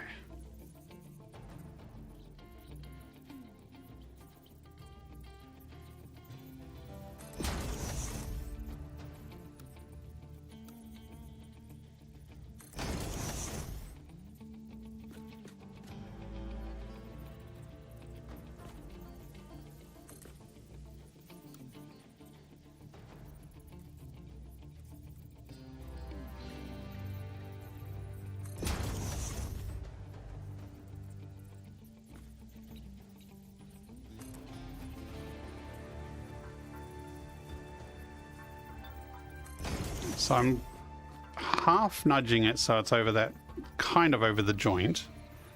And then I am rotating it so that it's kind of, angles are kind of more lined up with the center bits. If that makes sense.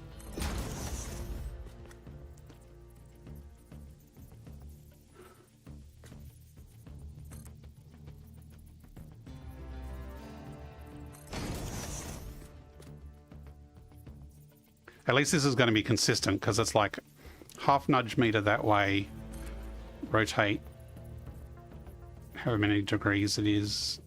I think these rotate in 10-degree increments, or is these 15 maybe?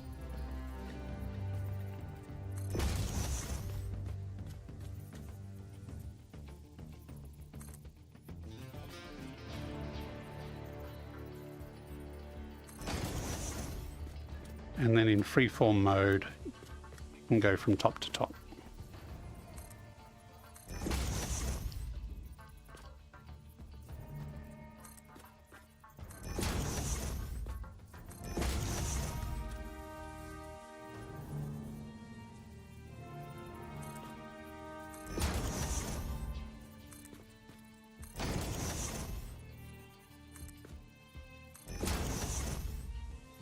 I'm wondering about putting these actually under it, so they have a combination of both, maybe.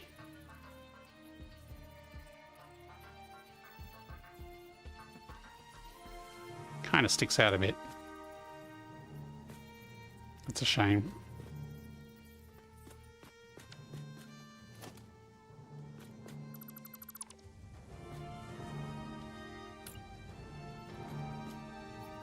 This is quite time consuming, but that's why we're doing it in a blueprint, so we only need to do it once. And if we want to edit it, we just need to delete the original blueprints, and then we can make our changes and then rebuild.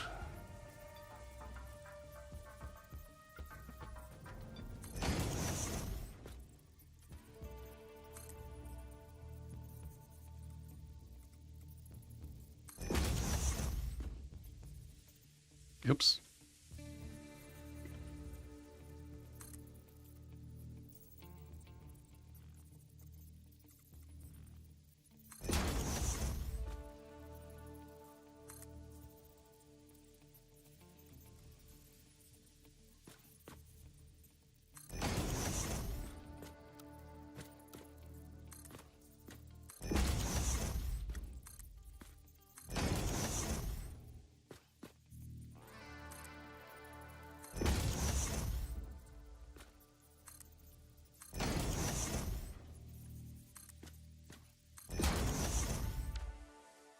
Okay, the inside is a little sus.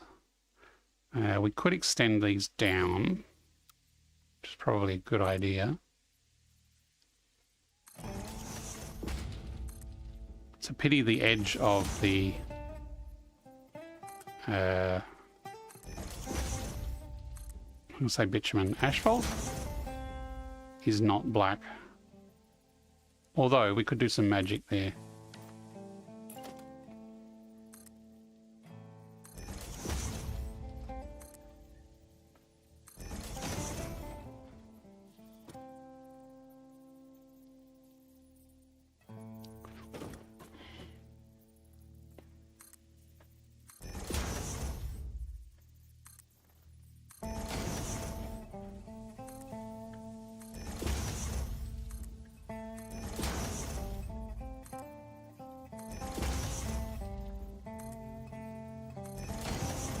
Okay.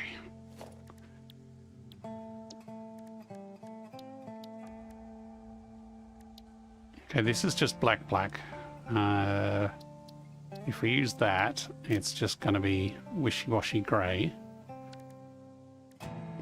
But if we change this number here to a negative, I think, it'll take it through black and out the other side. Let's try it. Oh, I didn't want to save it. I mean, I do want to save it, but not yet. I just want to try it first. Nope, not that one. Maybe it's increasing it. Maybe it's 5.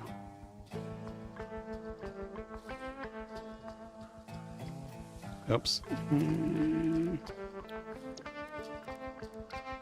Is that darker? No, it's about the same. Oh, it didn't actually save.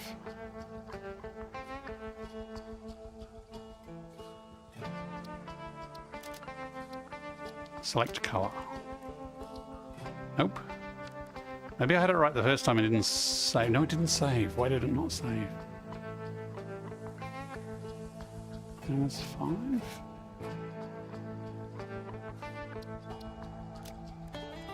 There we go.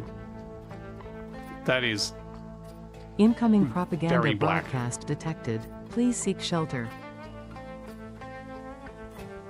So basically we drop the brightness of the colour into the negatives.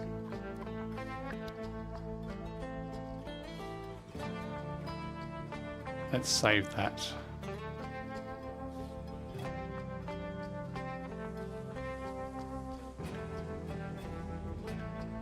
I don't know if that will actually save in the blueprint. There used to be a bug where custom colours were not saved in a blueprint. So this will be a good test to see if that actually saves. But that is how you get concrete really black when it doesn't want you to. And I'm stuck in here! I can't get out!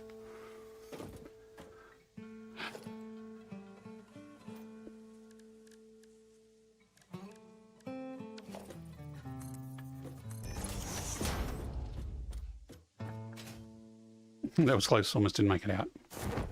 See, that's actually blacker than the top.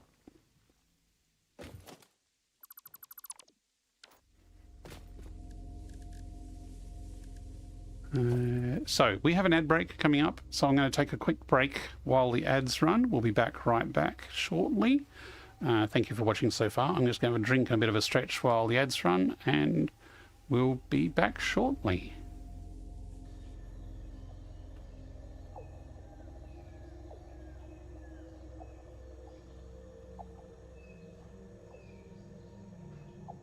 Look lively. It's time to do those stretches and hydrate.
Okay, we're back. So we're making a little thingy to go around the trees, basically, is what we're making here. So we've done a circle of foundations, 30 degrees apart, which is all you really need and all you can really fit in this. It's actually quite neat.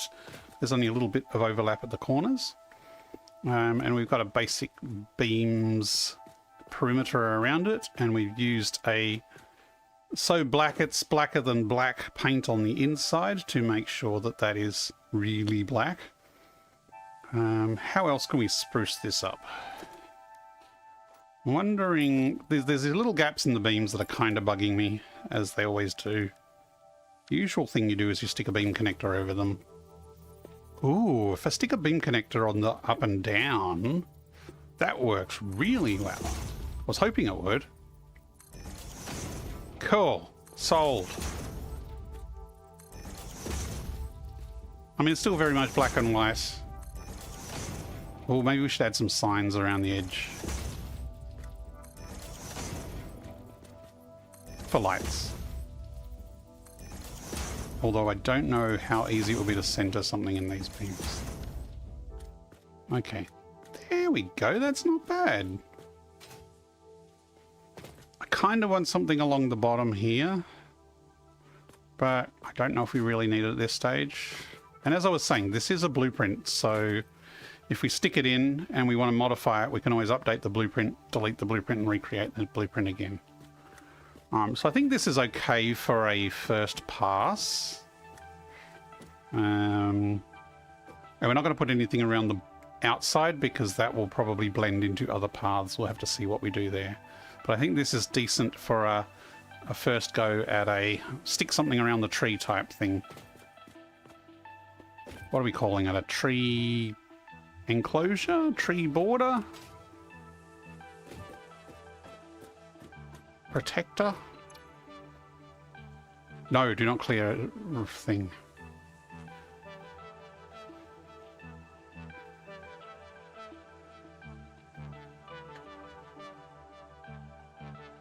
Kind of a pot plant.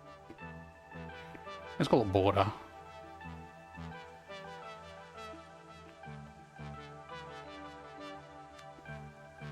And it is large.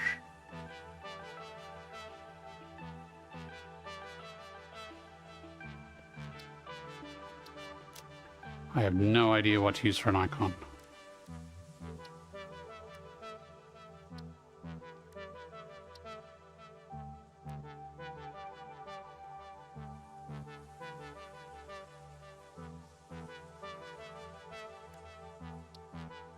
Ah, I mean, I guess I could just use that.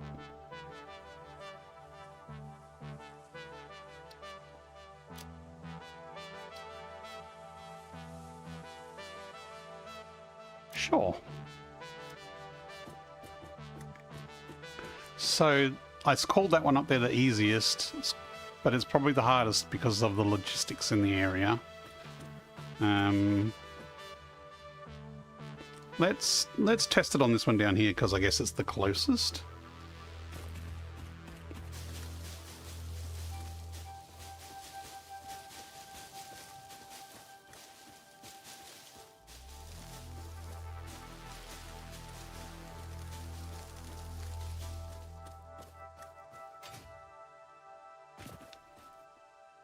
It would be nice to snap it to the world grid height so it lines up with paths more easily. So I might just start with a foundation off to the side as a height guide and we'll nudge it from there.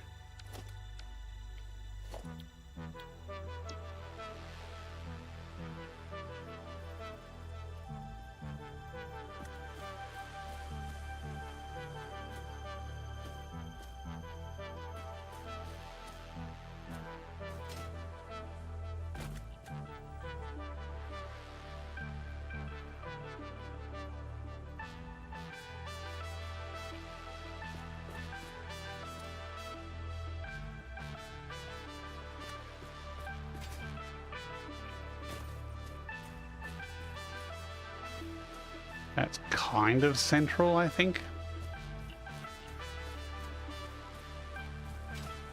It is a meter lower than that over there, so I might raise it up one, so it's on the same height as that over there. And blammo! We have one reasonable perimeter around our nice big tree.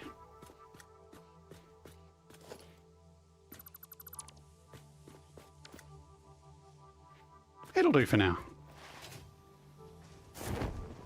Now the one up here is actually higher up the hill, so we could possibly get it to the same height because this is the height that that one was at. Let's pull these bushes down and see how it looks.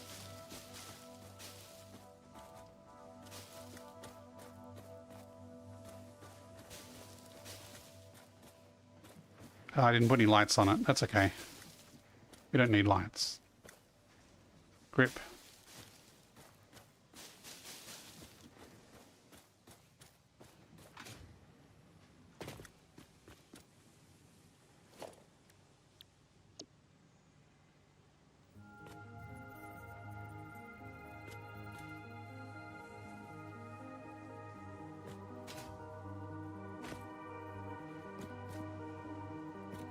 Yes, if we have it at the same height, it's going to have some grass showing up there.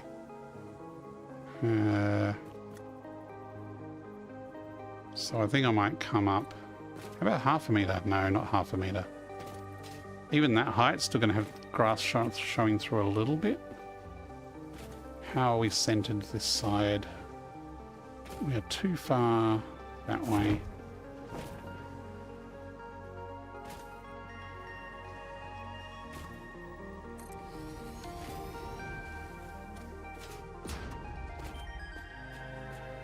There we go. So that's 2 trees with a nice border.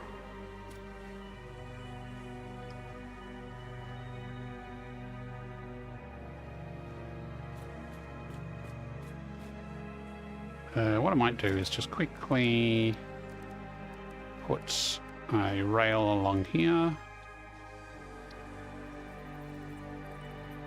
I don't think I want Zoop. Actually, I do want Zoop because I want to...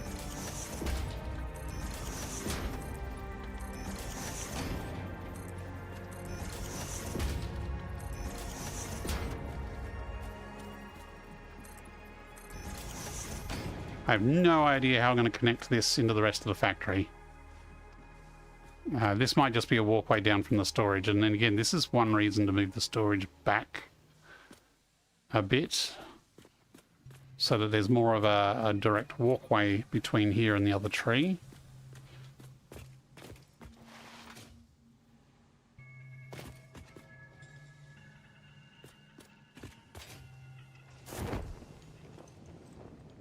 Okay, so let's go up the top and figure out what we're going to do where all the conveyor belts are running and everything. I mean, we could just clip it and pretend it's not clipping. Or we could rerun the belts elsewhere. I really need a way up this side.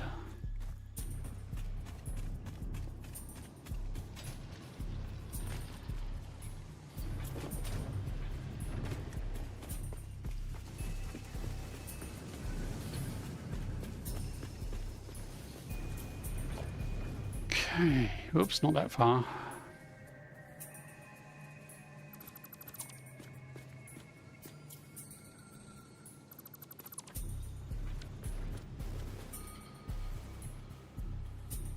We could certainly bring them over another meter so that they're not quite so close to the tree.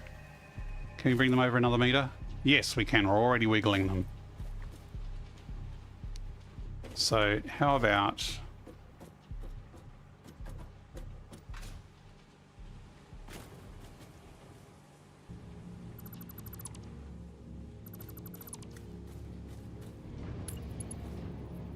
we bring them over to there.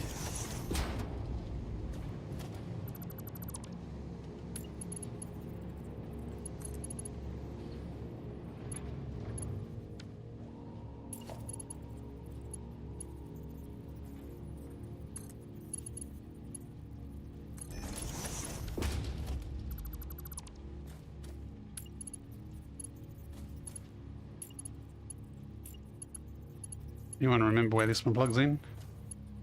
Must be to there.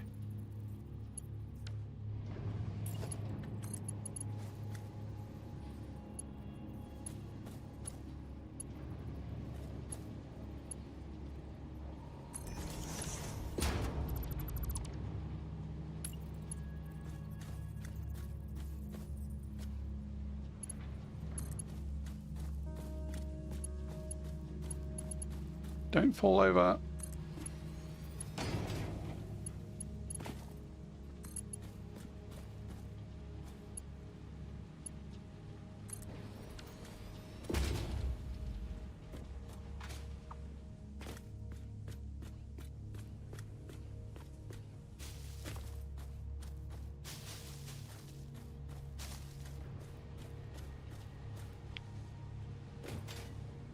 Okay, that's pretty good. Let's give it a go.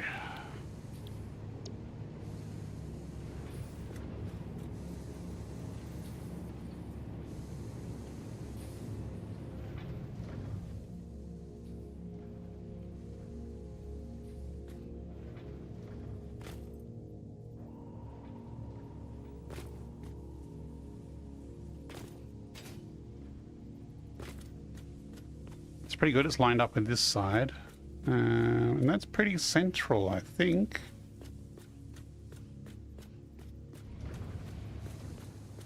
I think that's pretty good. So, yes, obviously that's going to clip into the belts.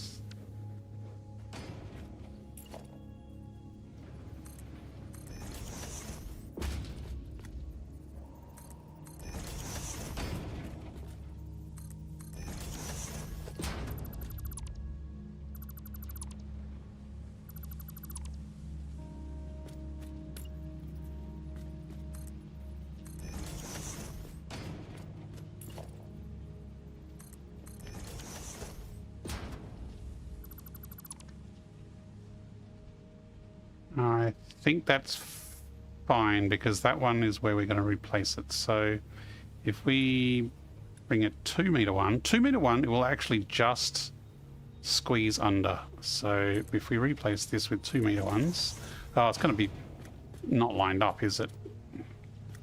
You have to make sure the line is in the right place. Although it should snap to the line of the previous one.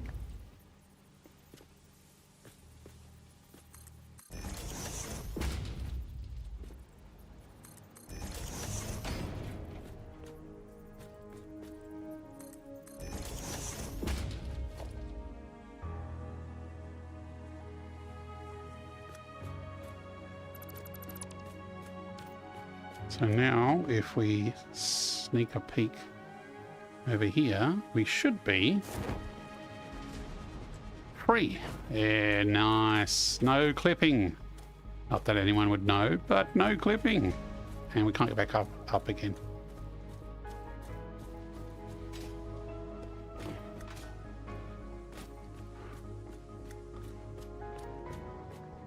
Now, yes, there is some Z fighting here. So, we really want to lower this ever so slightly so that it's below the factory floor. Thing is, I think my trick of doing it raises it ever so slightly. So if you stick that there and then you delete this,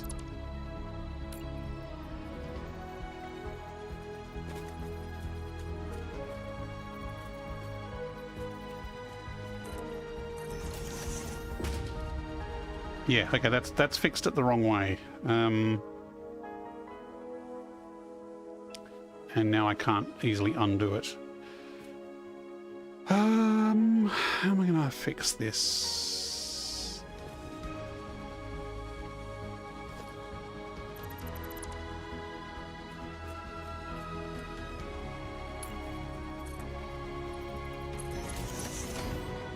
Okay, we're going to use a sliding road barrier trick. So when you attach a road barrier to here, it can slide to any position. So that's level. If we slide this to be slightly below level, actually it'll be slightly when it's clipping, won't it? I can use that as a reference.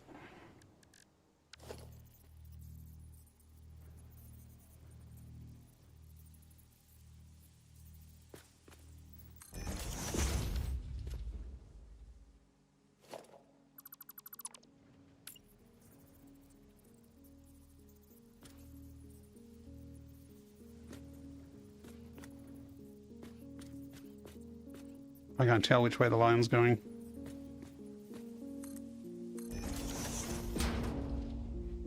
But that is underneath this one by a little bit. You can kind of see the rise there. I could have possibly done it a little more accurately, although I could go around and do the same to all of them. I could make sure that they're all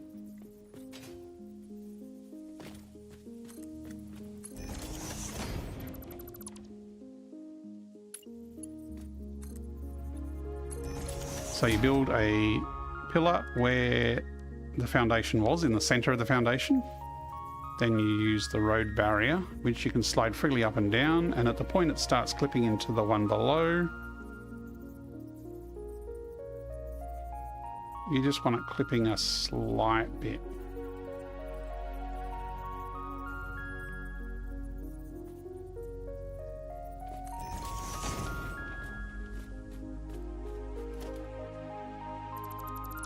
Then you can snap the foundation back to the barrier. Again, I have no idea where that line through the middle of it is.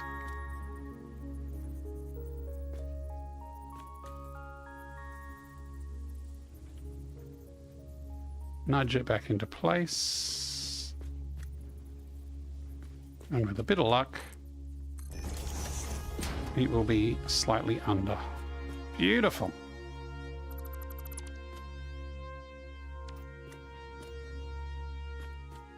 Tiny bit of flickering there, but I reckon if I put a border along here, that'll be fine.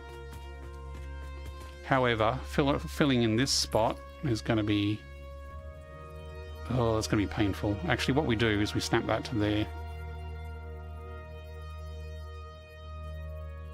That might flicker a little bit, though. We might want to drop this one a little as well. And we're getting pedantic about detail here.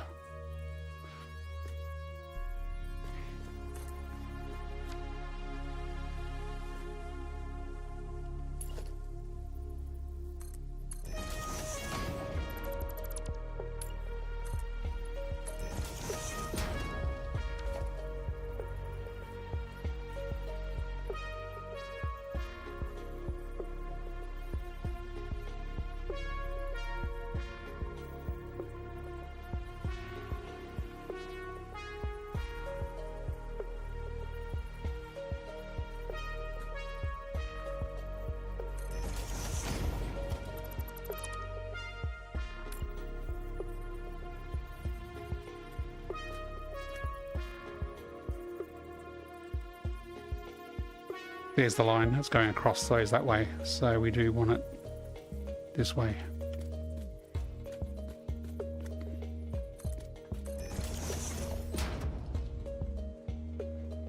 So now when we snap one of these onto here, it will fit under these other ones, so there won't be any clipping.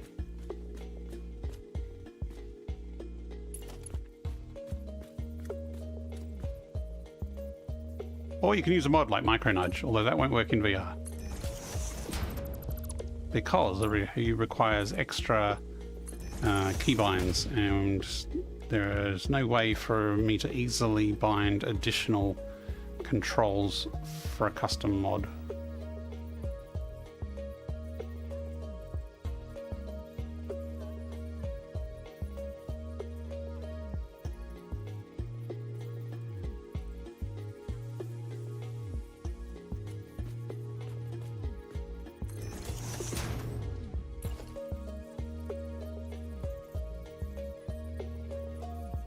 That's okay. That is snapping there. Where's that line? Does red make the line show up? Yes, it does. There it is. Nope. Need to rotate first.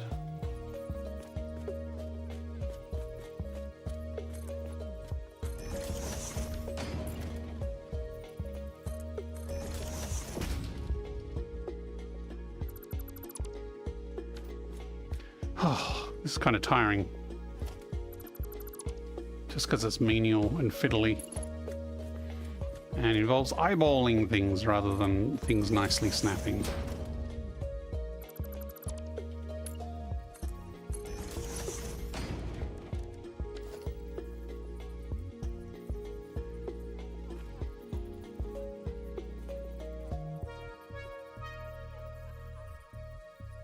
That might be enough.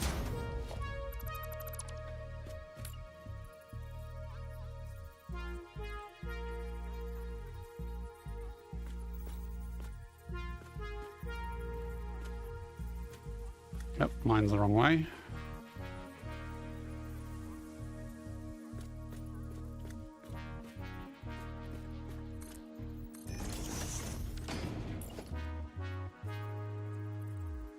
I mean, if I extend these out as black, then this would be a black square, which actually might look better. Although there's going to be a crack in it, isn't there? Of course, there's going to be a crack.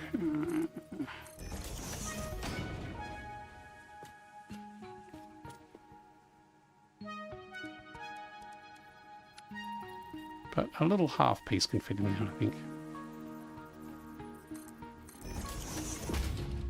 Yeah, that's good. So the whole area is basically a black square. Makes much more sense.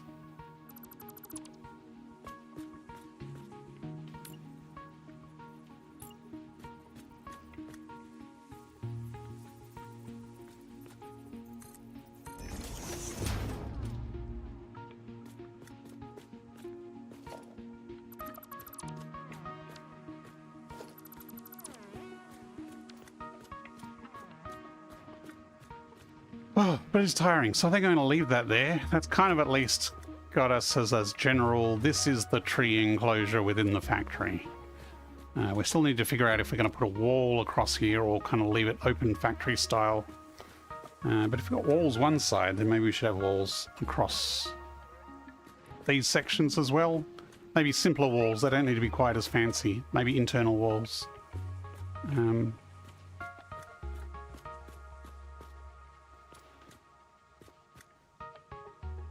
Except this stuff is all inside this part. I mean, if it's all undercover, if we put a roof over the top, then maybe it'll be fine. We just put some pillars and it'll be like a courtyard thing. I'm just going to sit down again.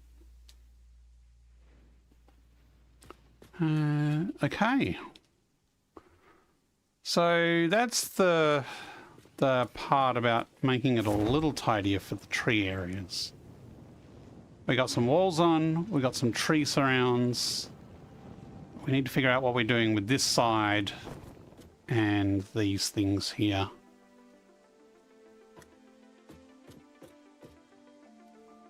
We could put a wall...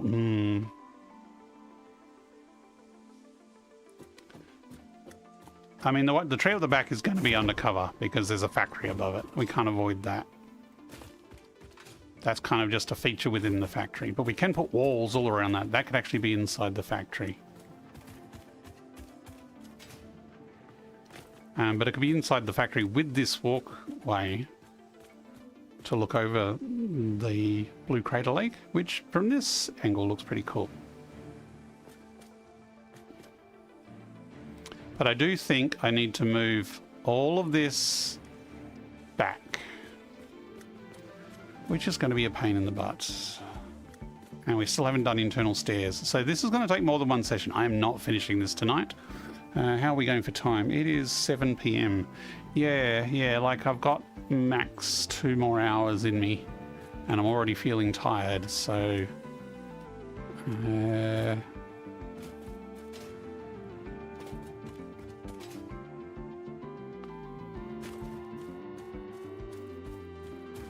what are we going to do?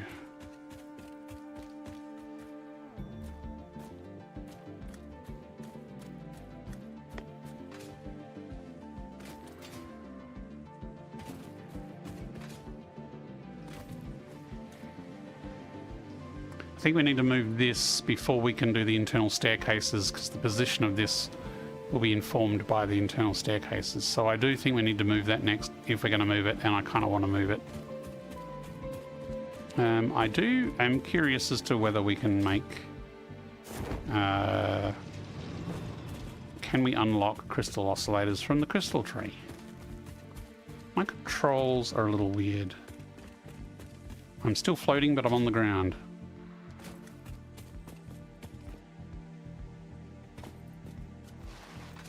I've had that happen even in flat mode. It's not a VR bug. Okay.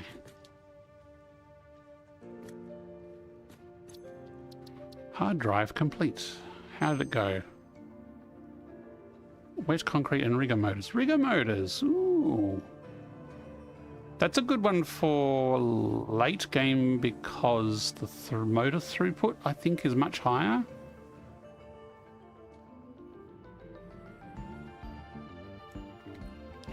We've got crystal not far, so maybe I do consider that for the upgrade. I mean, wet concrete is very good as well, although I don't need it yet.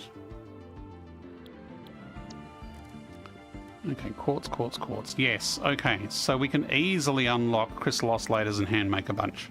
Useful. That requires crystal.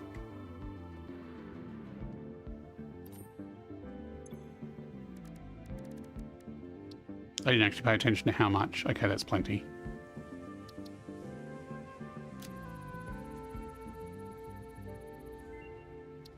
Ooh. Research completed. Crystal oscillator recipe unlocked. New quartz research available. The Explorer is awesome in VR because it's first person. I'm going to wait until we automate crystal oscillators first, though. But that might be soon. Actually, no, because it needs a manufacturer, I think.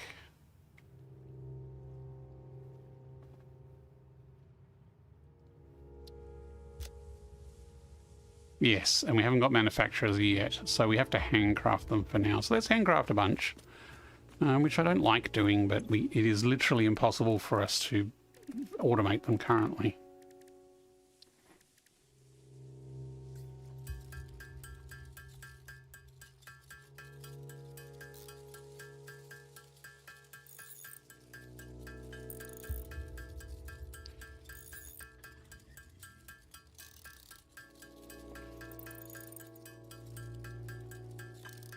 I think it was 1 crystal oscillator per sign that we're using in our building.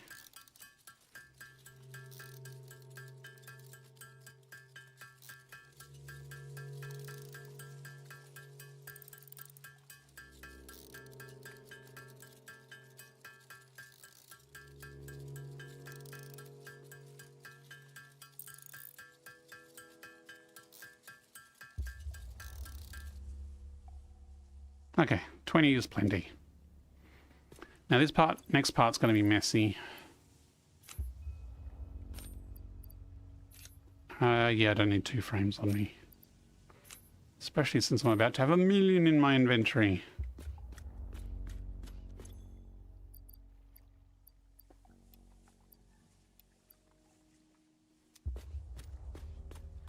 I'm just going to put slugs and animal bits in this one for now.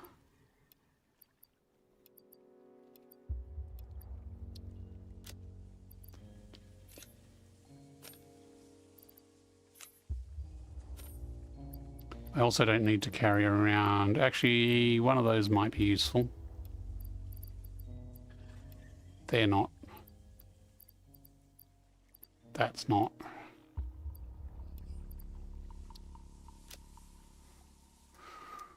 Okay.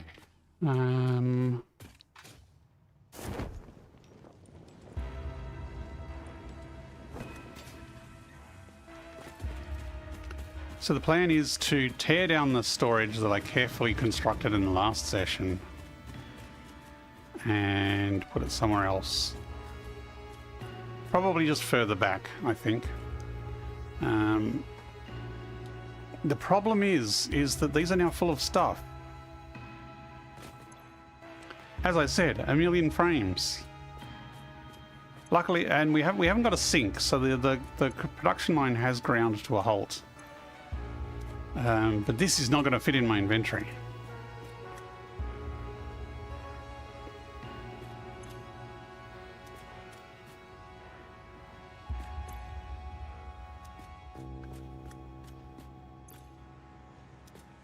This is what I get for being indecisive. I should have stopped this and moved this at the start of the session, but I didn't really know how this is going to fit in until I redid the walls.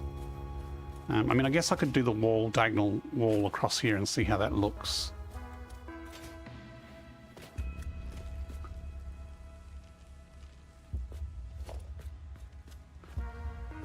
Let's delete these and let's try putting this diagonal wall in. So the idea is I was just going to do a diagonal wall across here and keep this tree on the outside.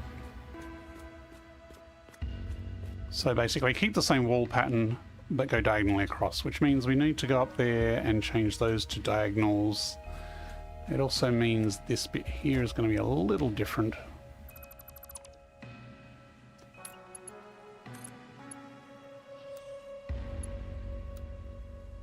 Let's just go with that for now. Actually, that's probably going to perfectly match the diagonal wall. So, yeah, good. So we're going to go upstairs and do a diagonal across there, and then we can build a wall.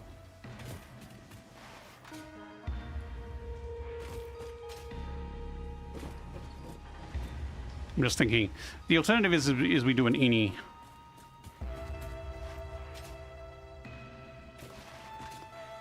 And then we actually bring it in past the tree and then across.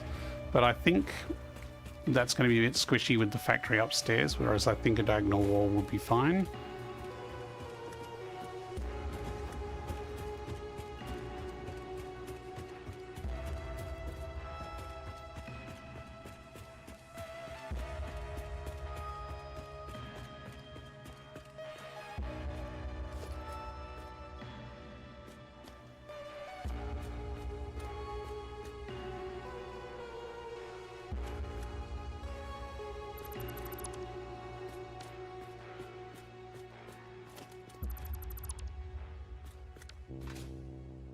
So this is going to be a 45-degree wall, which means it's nice and easy. We just use a road barrier.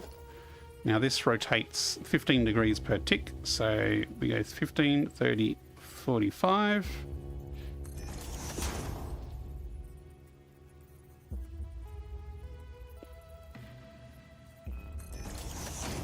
Then we can get one of these, snap it onto there in zoop mode and zoop across. Now, it's not going to line up perfectly with that corner there because of Pythagoras' theory. So we do the reverse from the other end. Was it Pythagoras? It's been a few decades.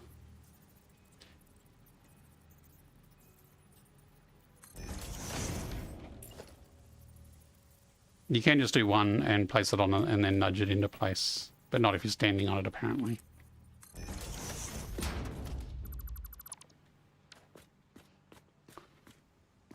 Done. Now,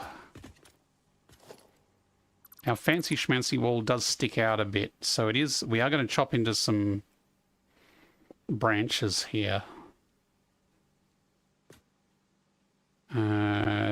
I don't know if I care enough, though, to be too worried about it.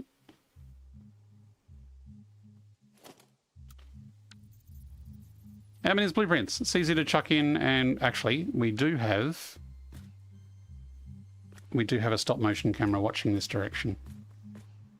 So let me turn that on. Not that there's going to be too much to do here, but I should have done it while we were doing the plants.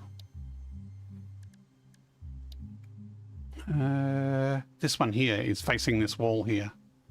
So if we start that camera going, it can record a time lapse of us building this wall along that edge, which I will put in the archives and maybe in a decade put in a YouTube video.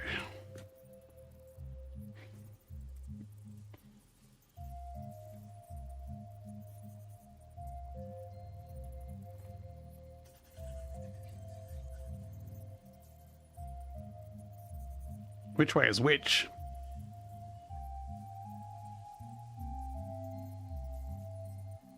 Okay, I think that's actually... Nope. I think it's trying to nudge diagonally, and that's what's throwing me off. Coffee Stain, can you fix that, please?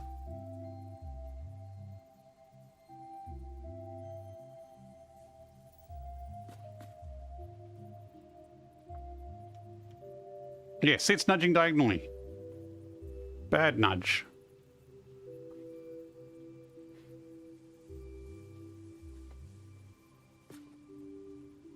Why is that not overlapping, but that one did overlap? Maybe it didn't overlap. There's a slight gap there, though.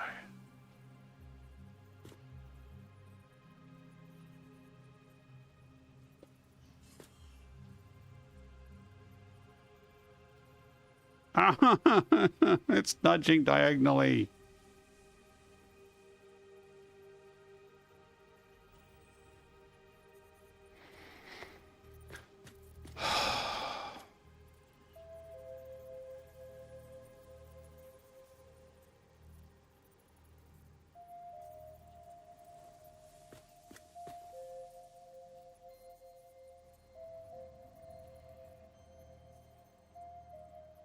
I think that is correct.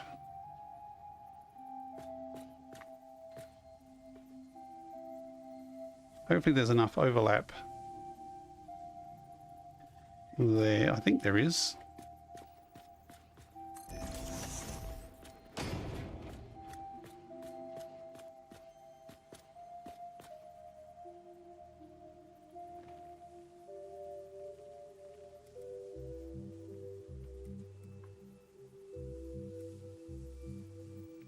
I think that's backwards. That's better. Oh, you kidding me? It's freaking nudging diagonally.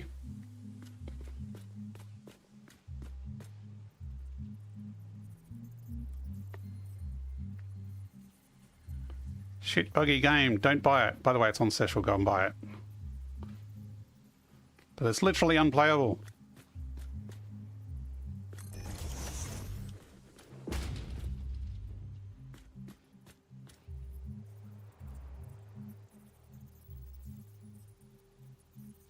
Seems if I put it in the right position from above and nudge it down, it behaves. But nudging it left and right, it's going diagonally. Yes, it is on sale, Russ. You can't resist.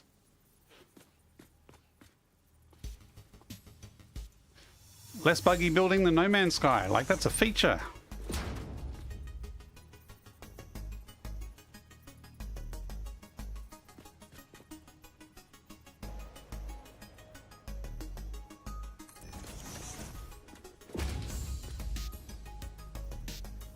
Okay, it's probably better to start from this side now.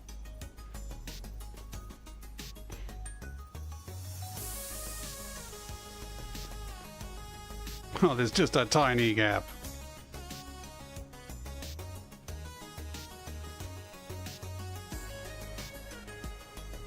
Oh, that's not doing anymore. There's $3 in your bank account? You know, if I half-meter nudged all of those, this would fit. Perhaps.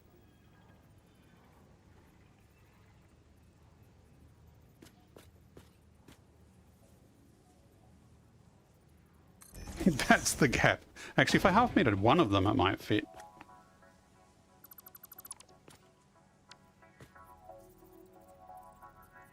If it'll let me nudge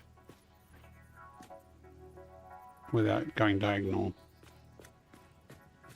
Oh, yeah, look at that. A little bit of overlap on either side. Perfect. Don't have to make any more crystal oscillators. Okay. Now, actually, depending on what happens here, we might actually go further out that way. And this is why I wanted to build this wall, is because this might not be the corner. We might actually keep going if this moves back further. It's just going to take a lot of farting around. Because this is the back of the building here. Although I was thinking of sort of angling down, but the edge is there, so we've got plenty of real estate to not do that. Let's go upstairs. Actually, will it let me nudge straight up without going diagonal? Snap. That's not snapped.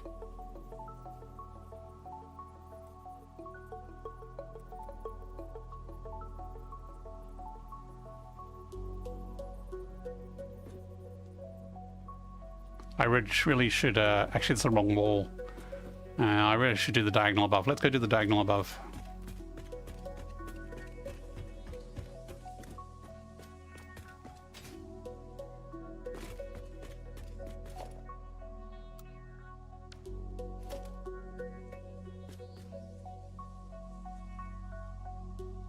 It's going to be pretty close to that machine.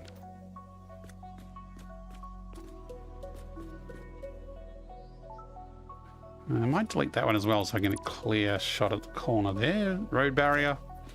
Rotate it 3 clicks, which is 45 degrees. No, don't sample that. Rotate it 2 clicks, which is another 30 degrees.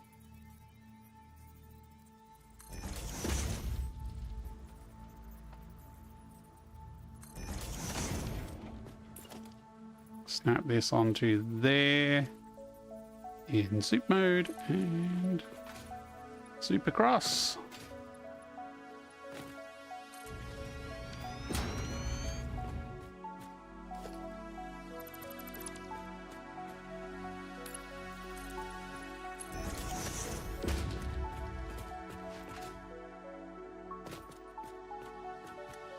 Now, I think this wasn't quite big enough. No, it's not.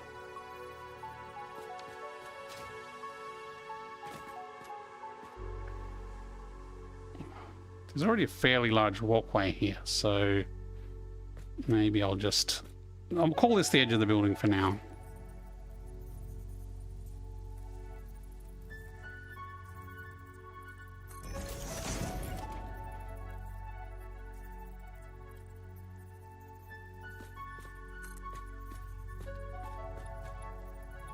That's a lot of overlap. I'm going to put a half in there. 1/2. Yeah, that'll do. I'm not too fussy about the overlap at this stage. Okay, so... Oh, look at that conveyor that's sticking out. I wonder if we can move that. Gonna have to go down there and find out. Yes, we can.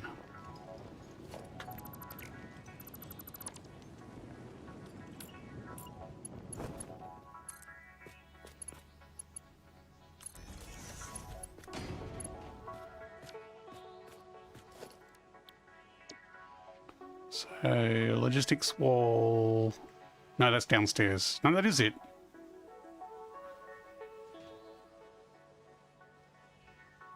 Why did I call it a logistics wall? Oh, because it covers the logistics. These things. Maybe I should just call it a feature wall.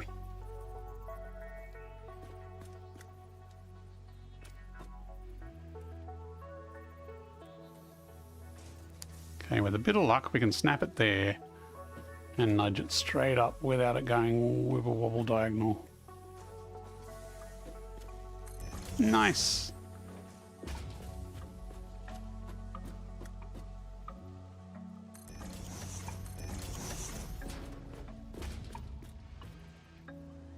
Oh, I just realized I didn't do overlaps. Not so nice.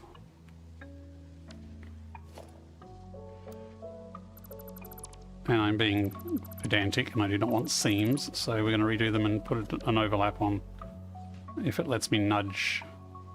I mean, I could just do a half nudge all the way.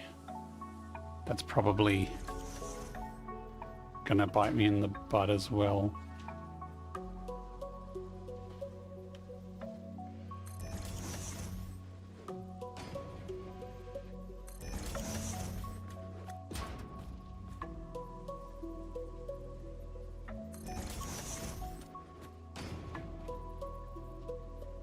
Okay, so that's the edge of this, but the bit up here keeps going.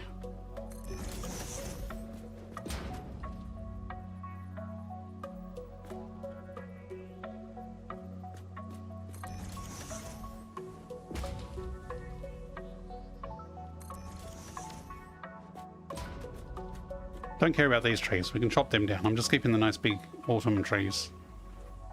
Okay, so that's kind of that.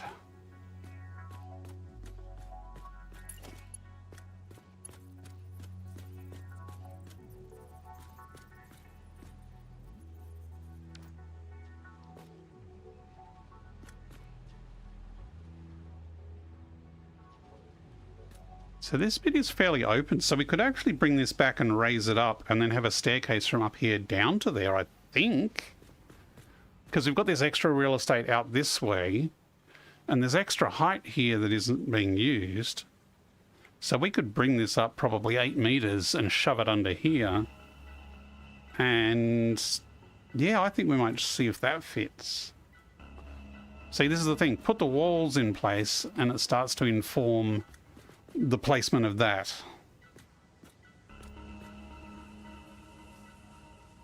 do I turn it around? Because I could have them facing this way so that you've got a view out the back, and that still has some appeal. But at a minimum, we need to tear all this down, which is going to be painful because these are full of lots of stuff.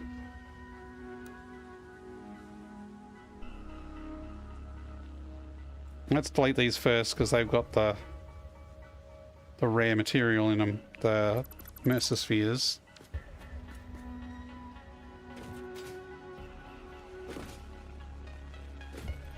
The rest of it won't matter as much.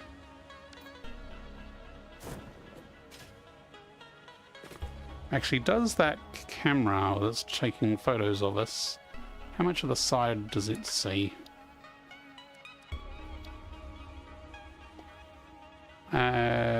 Yes, okay, it does see sides. So if we move the bit down there, this camera is going to keep recording that footage as well. Cool. It's just we're going to have major storage problems because when we delete these, all the stuff is going to go into a container.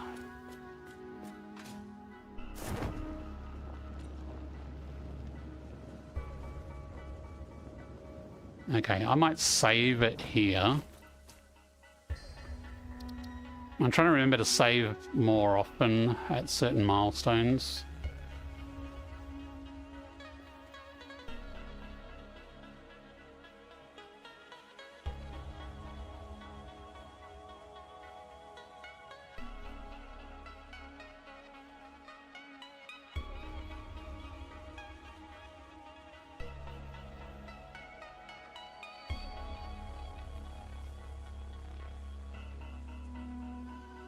How are we going? Nearly 7:30.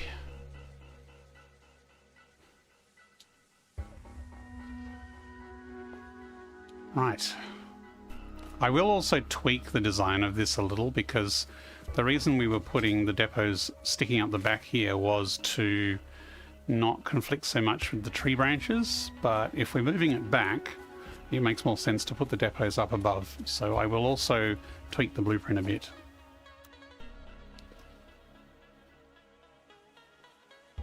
Here goes nothing. This is going to give us 1,371. Actually, what do I want to fill my inventory with? Probably nothing really. Rods, 7,000 rods. Let's fill our inventory with 7,000 rods.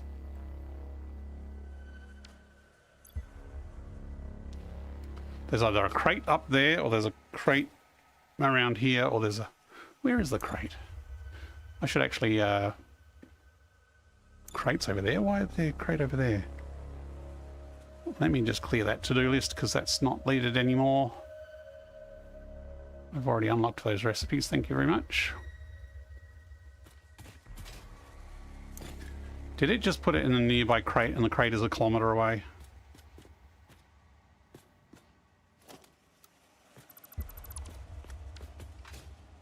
It better not have put it in that crate. Unless they exactly fit it in my inventory, which I guess is technically possible. Okay, let's delete another one.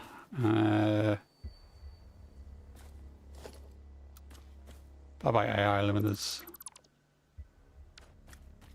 Come on, that definitely didn't fit in. Okay, I'm going to go check that crate. Hang on, there might be a crate behind me that it's filled up. Hello, crates. Hub, elevator, crate. Is there a crate upstairs, maybe?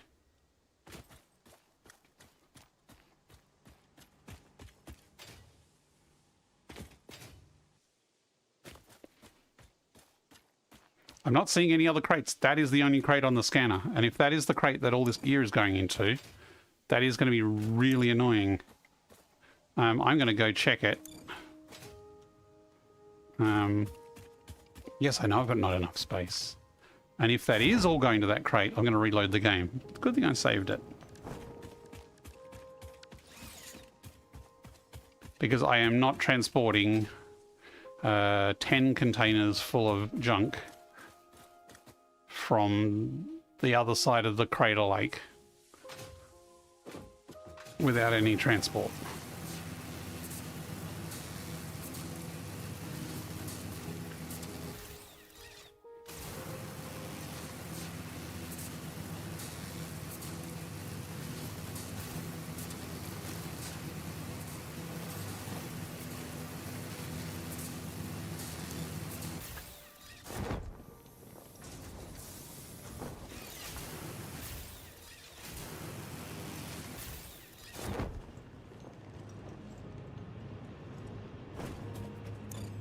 It's supposed to group the crates within 100 meters of each other, but there has been a bug where it has put stuff a kilometer away from me. I don't know if they fixed it, given the other bugs, maybe not. Where's that crate gone? Might be too close to it. Let me step back. There it is. Oh, it's right on the platform there. Okay. Will we find thousands of stuff in this crate?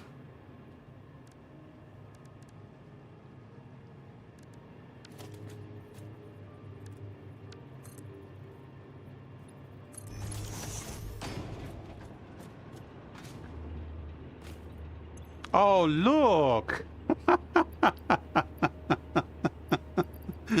7,000 rods and a pile of AI limiters. Right, okay. Luckily, I have a save game, so I'm going to reload this.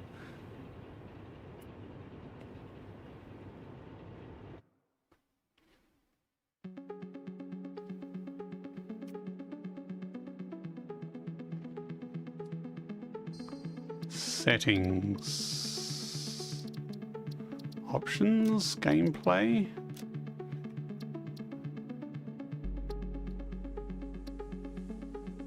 Dismantle crate placement next to player, yes. Merge dismantle crates, yes. But the dismantle crates merged should be limited to like 100 units. Let's turn that off.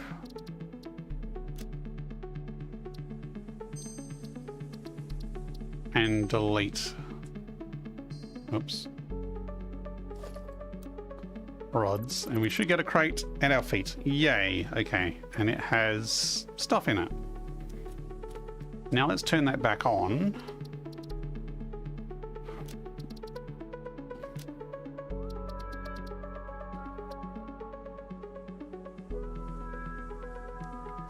Now it should merge other deleted stuff into this crate. So let's delete AI limiters. Incoming propaganda broadcast detected. And we have AI Please limiters. seek shelter. Right. So now if I delete all of this,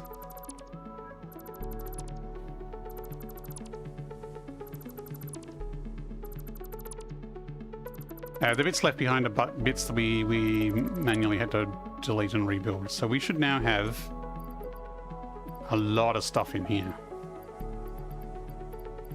Because it'll be much easier to take it from here and refill the containers a bit at a time over that way. Okay. Can I put stuff in there? No, I can't. Right, now... Well, we've got an ad break coming up, so I'm going to take a break in a second. But we do need to delete some more stuff around here. These are all the smart splitters that sorted the stuff. We had to rebuild some of them because they were facing in a different direction. Oops, careful we don't hit any belts above. Oh, there's more stuff on there too. Couple of lifts coming down. Those lifts I will leave because they will be good indicators of the stuff coming in. Hope I didn't delete the wrong thing there.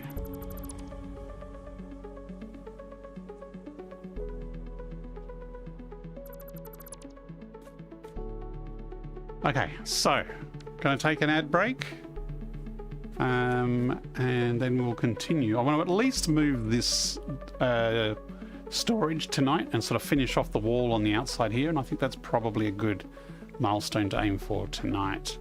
We got some walls up at least. It's starting to look like an actual factory. So I will be back in a few minutes.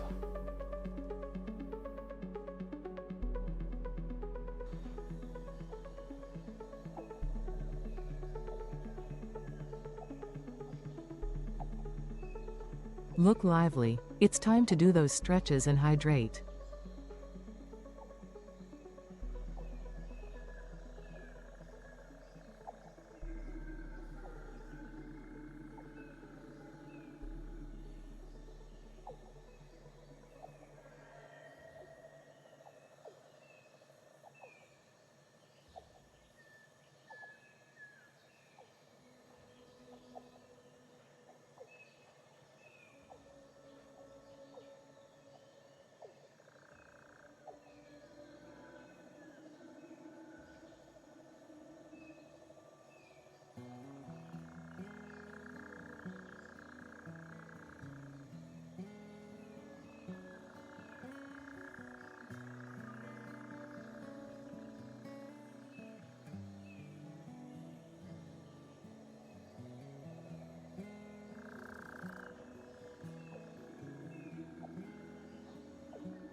Okay. We've just deleted our storage and sorting system for our basics factory, which we're going to move. Now that we've got some more walls and foundational structure of the factory kind of mapped out, I thought it would be better to put it somewhere else.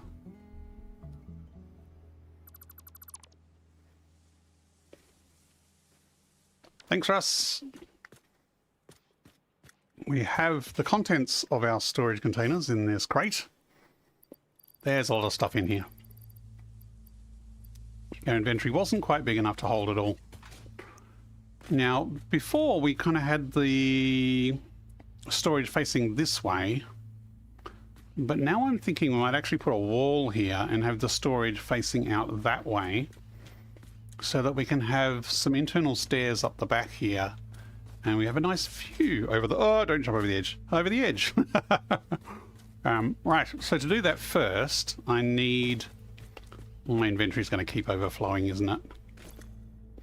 I shouldn't have put all these blooming rods first. I should have had a full inventory so that when it filled...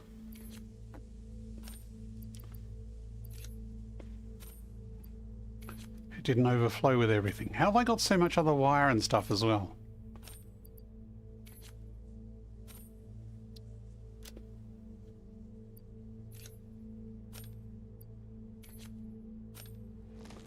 Interesting how some of it fitted in my inventory.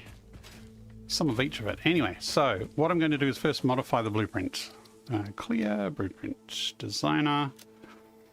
Now, I was doing some experiments, and what I did is, we originally had the 1 storage unit, but I repeated that 4 times into a little blueprint I call 4 storage units, just to save a bit of time. Now, at the back here, I'm going to move these dimensional depots, so instead of sticking out the back, because that takes a lot of depth, I'm going to shift them up above here so that it takes more height than depth. So I just need to delete these.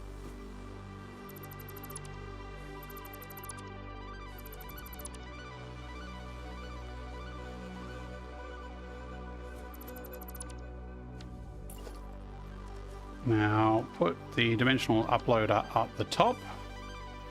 Now if I put them right there, it's going to stick out the front and look ugly. So if I nudge it back 2, is 1 enough? I think 1 sticks out a bit still. Can you see it being? Yes, 1 sticks out a bit still. So nudge it back 2 meters. Like that.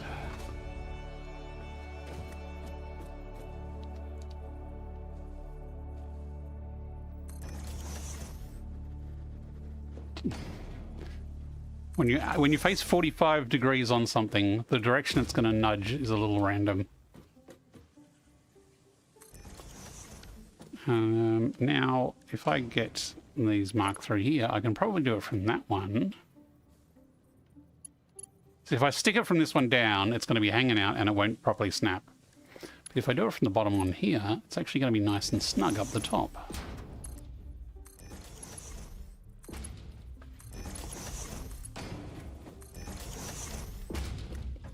And this way I can actually have a walkway underneath here for space to get behind if I wanted it. Now we want 4 and then 3, so I'm wondering whether to make a 3 one or just to edit my single one as well for the side ones. I can probably just delete the bits. It's fine.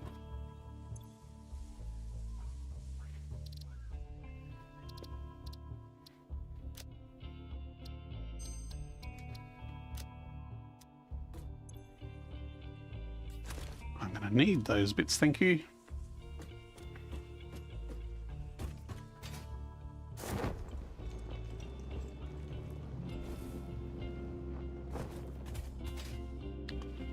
So let's start from here. Hang on. Oh, let me just check if that stop motion camera is still going. I think it should be. because it usually does after a reload. Yes, it does still go. Okay, so that's recording our changes in a time lapse.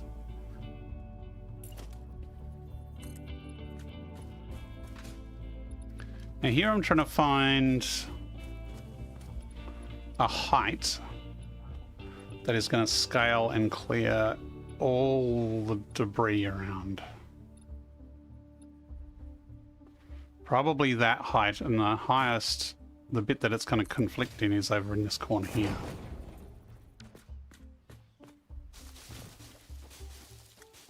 This bit of grass is probably the most sticky uppy part. So if we go across the grass there, if we nudge it down one, see the grass is going to stick up. So we have to do it at this height. So this is the height of our lower floor here. I'm going to chop those trees down.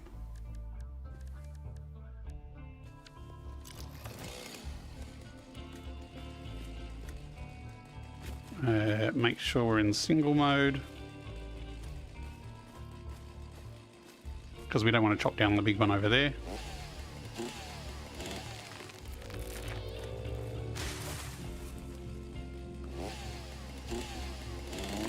Timber.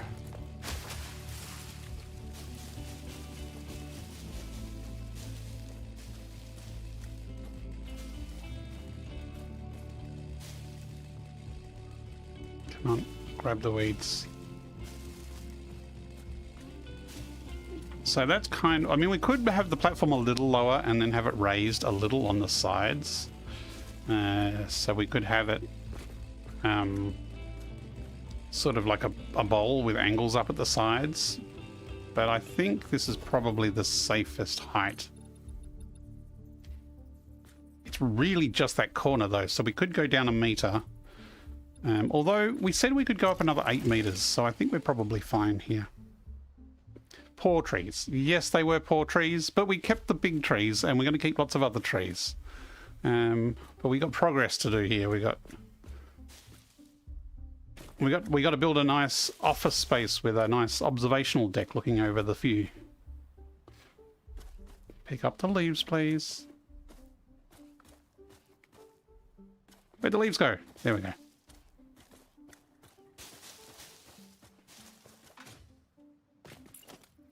So let's now start working from this height.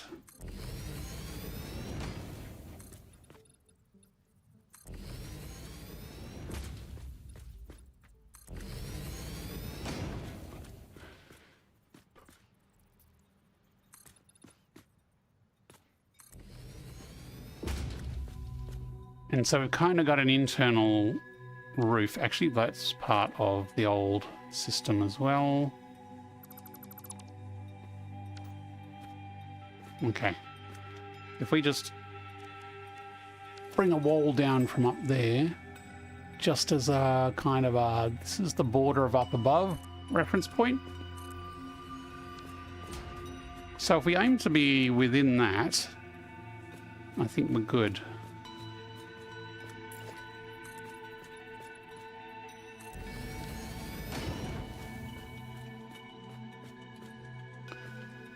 And this is kind of the front up the top there, but if we have a bit sticking out here, I think that would be good too. That's fine.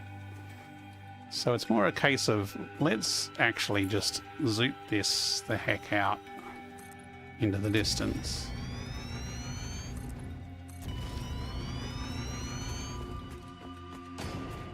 Just to kind of get a look back here where the middle of it is. So this here is kind of the flat front here. This is an extra extension here. So we kind of want to sit center to this bit along here, which is 6. So 1, 2, 3, which is this one. So technically it's not there. But this one I'm standing on with the one by the side of it.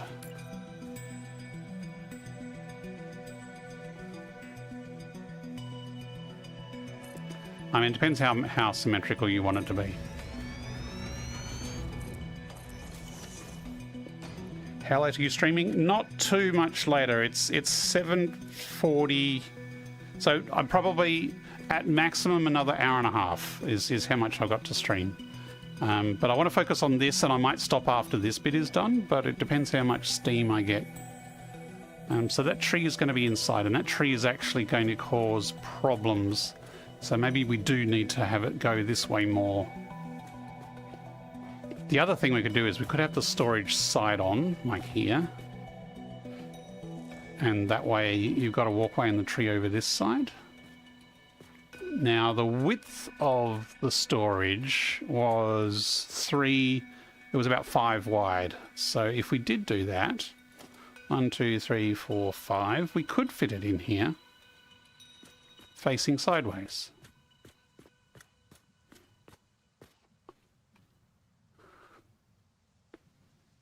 Tabika, good evening. What are you working on? I'm working on architecture. So in the past few sessions, we've been working on the production of some basic suppliers.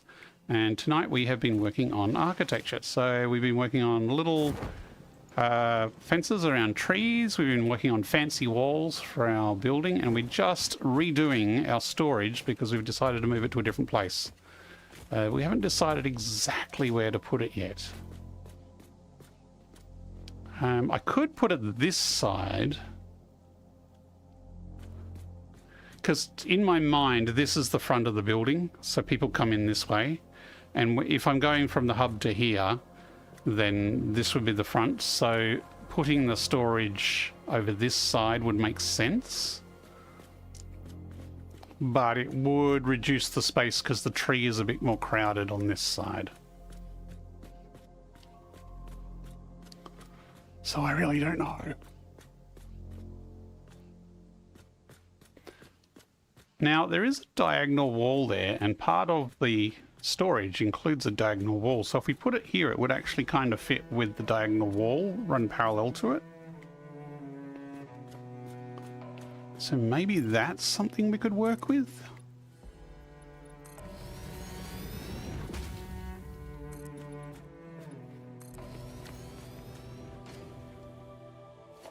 And the tree is kind of already on the other side of the wall. Just ignore those bits up there. So we've kind of already said the tree is outside the building there. Whereas the one behind us is definitely inside the building.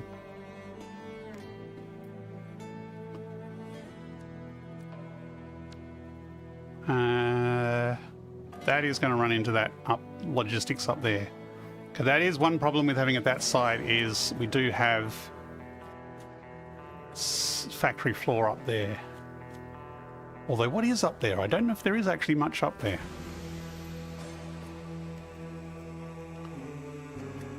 Because we could kind of have this... Yeah, it's going to stick out too much, isn't it? Because if it's also coming out this way and out that way, I think that's going to be too much.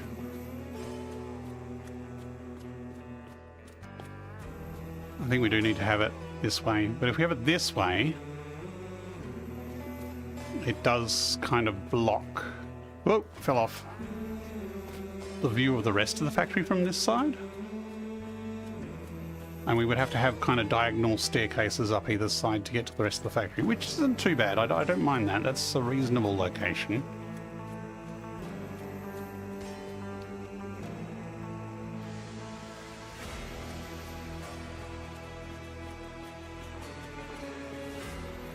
This is right up against the tree on this side though, and it's pretty close to that side. Yeah, this is the problem. Do we sacrifice the tree?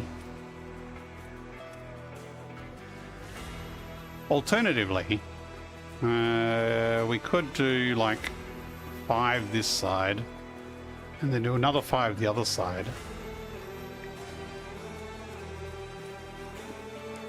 You need slumber? No problems, Russ. Thanks for hanging up. I could be deciding this for a while. Please don't kill the tree.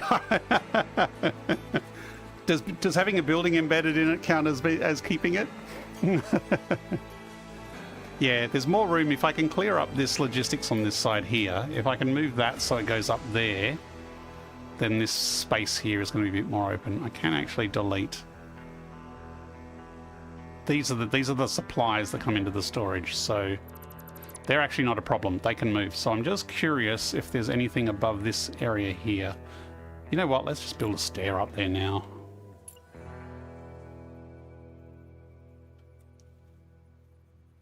I mean, probably have to tear this stair down, but yeah, see, there's nothing here, which could make for a nice view, but it could also make for a nice walkway where we come along the walkway and then head down into the foyer with the storage behind. But the short of it is that this can move. No problem. And we can have our choice of where it moves to.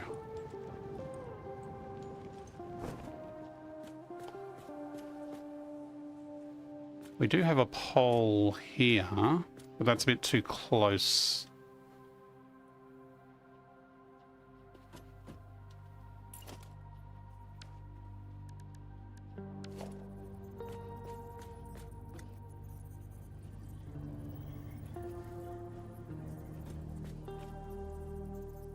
Maybe I would bring it up there.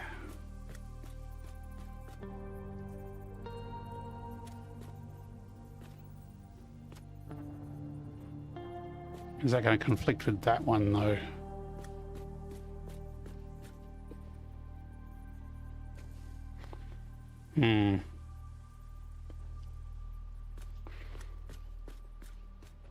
The other thing is we could bring it up right over here and then run it across and under there, but that's going to conflict as well.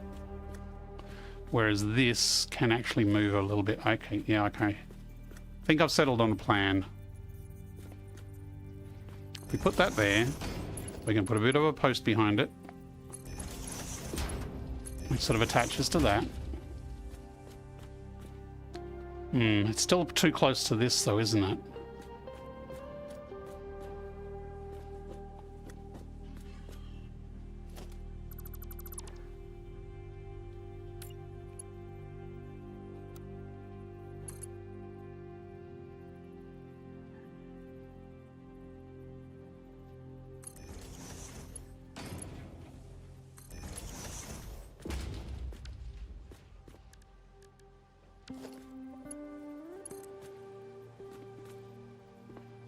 We could, though, just keep it under.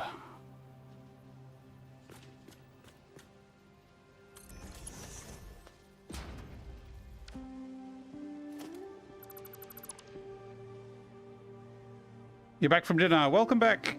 How was dinner?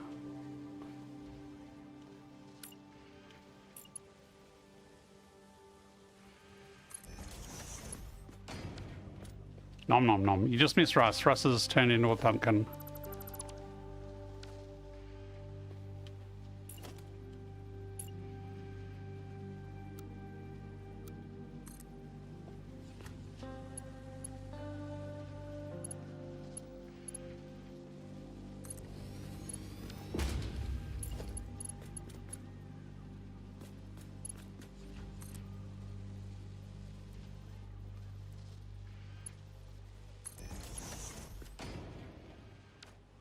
So now we can delete this down below.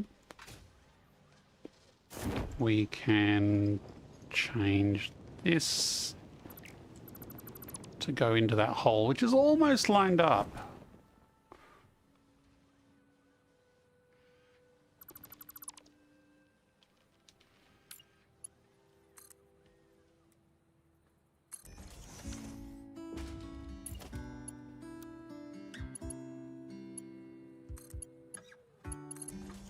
Yeah, that missed. Yeah, I think I'm getting a bit tired as well. Oh. So theoretically, that should now be supplying... Well, that's not very straight, is it? At least it's not very aligned. We can fix that later, though. That's fine. So this whole floor here, technically we could scrap that and put a wall there for the new storage system to slot in there. But let's see how we go for spacing.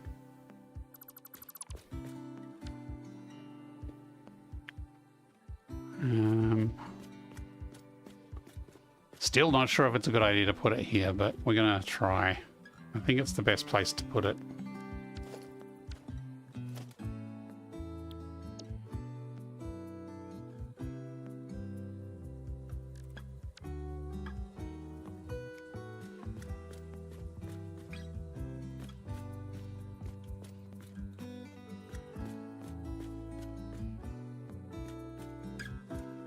it is going to stick out this side a bit, I think. Like if I bring it over to there,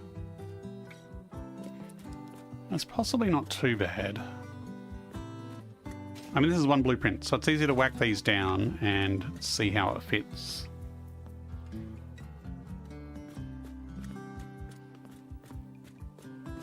Can we go back any further?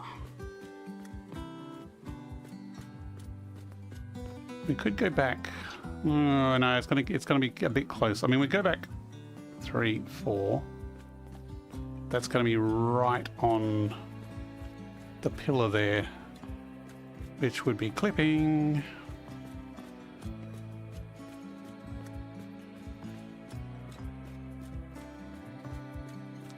Let's try it. We've got a blueprint. We can just whack it down.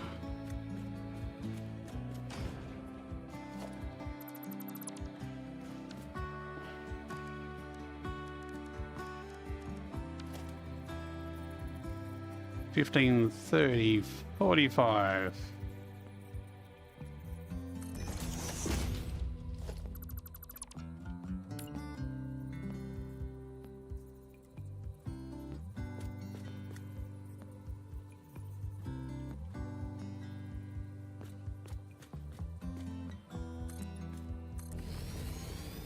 I think that's kind of how much it will stick out.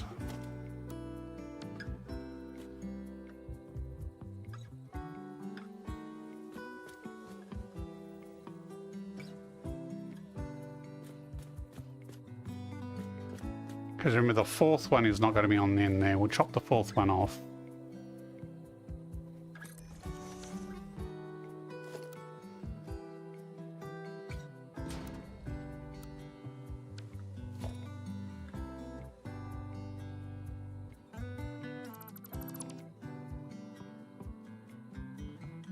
This is the problem with having 4 and then deleting 1 is you have to delete all the bits. So maybe I should have done these as individuals. So that sticks out a bit. It's actually pretty stonking big, isn't it? I'm going to build the others as singles, which means I need to edit them because I made that modification. Oh, Bean, you're right in the middle of the walkway. In front of the blueprint maker.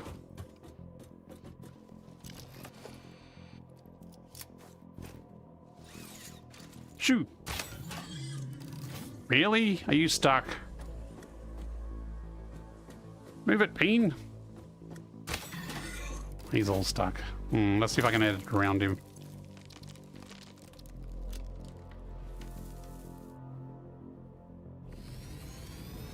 Now there's a bean in storage. Nope, not all of it.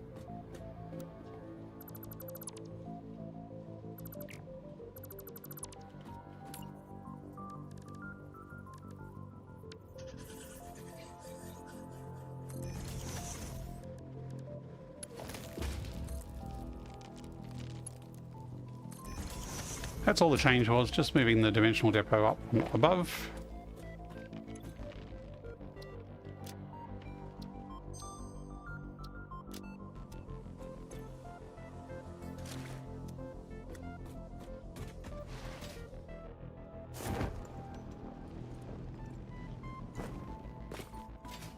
Could move it back, I reckon.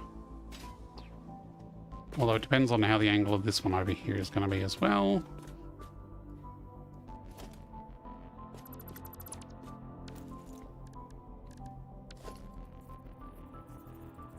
$15.30. Oops, that's not what I wanted. 45. I think that's 45. Yeah, that's 45.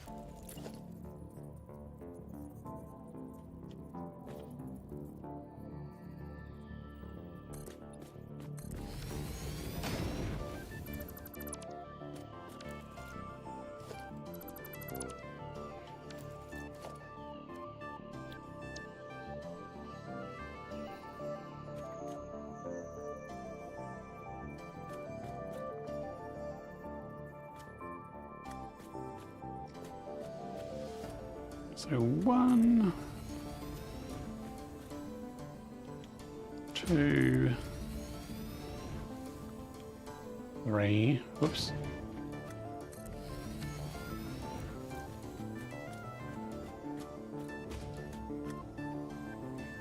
It's very big. But this is the tree inside, so it does make sense to kind of have the wall behind it and then have this as the open balcony behind it.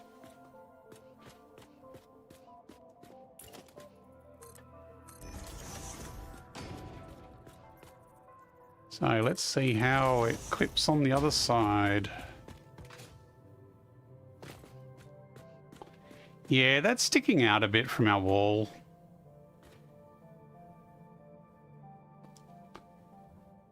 I mean, we can still work with it. We could just bring out the next wall out to this level. So I think it's not a showstopper. But this is not a small piece of hardware here, is it? But I don't know where else to put it. And I didn't really like it facing inwards. I preferred it here, I think.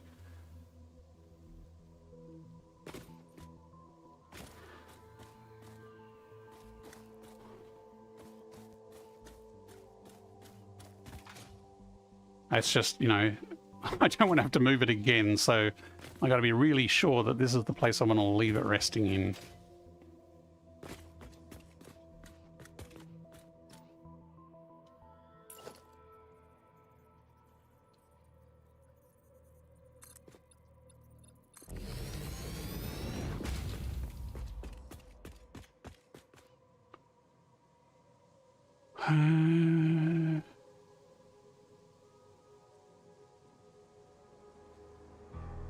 That's probably out of frame of the time lapse as well, because it's too wide. No, I think it's still in frame.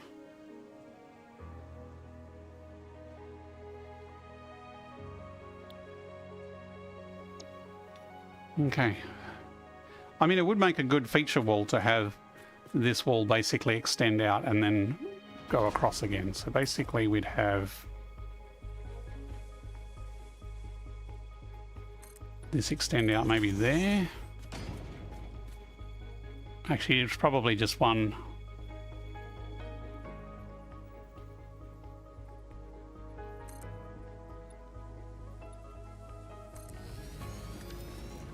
One is enough. That'll fit.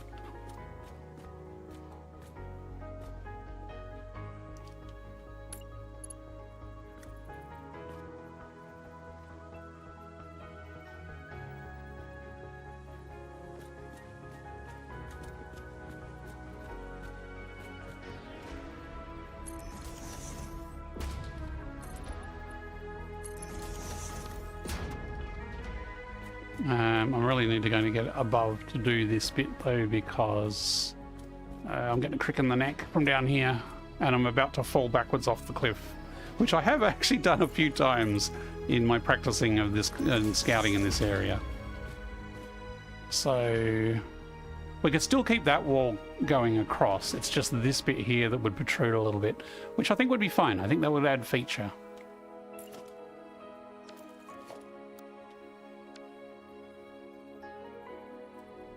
Probably can do this from down here, as long as it lets me nudge, not diagonally.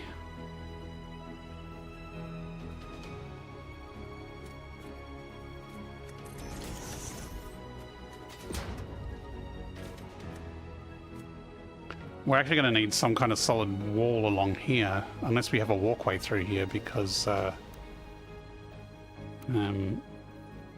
rest of the factory, there's some, you know, it's a transport underwards, but here it's not.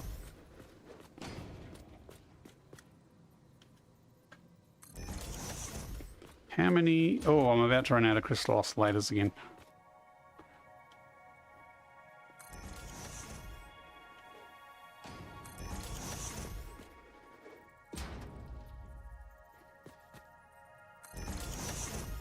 Although I could have a narrow walkway, kind of an outside walkway under here that comes around and has an entry over here. That might work.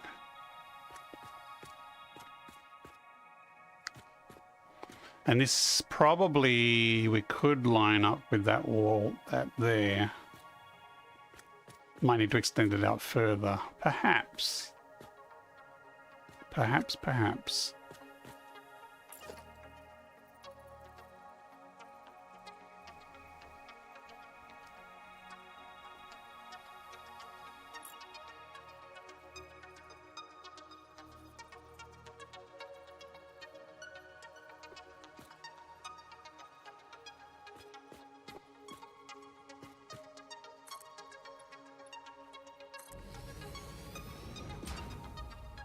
Ah, that's kind of a half.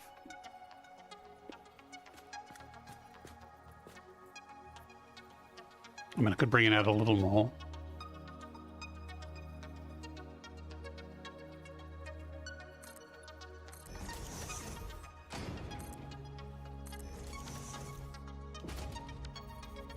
Yeah, I'm out of oscillators, but that will kind of... Yeah, no. Maybe we go with the half. It's actually not too bad.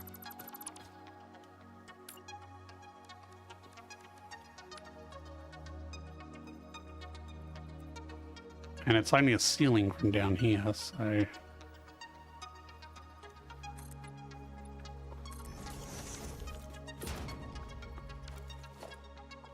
So that would...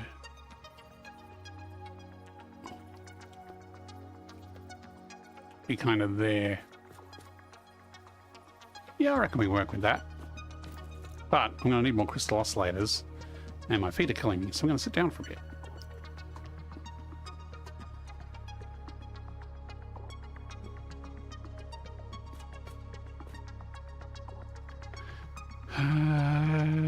Crystal oscillators, let's just handcraft some here.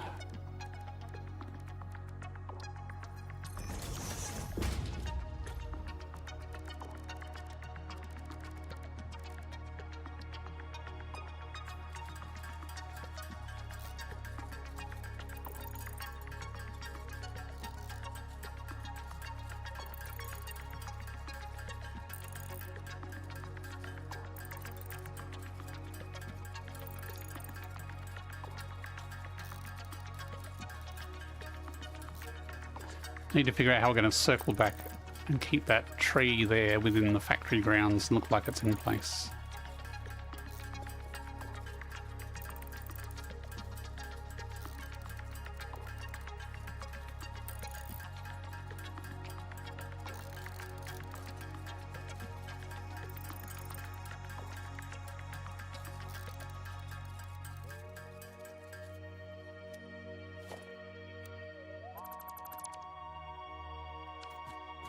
Okay.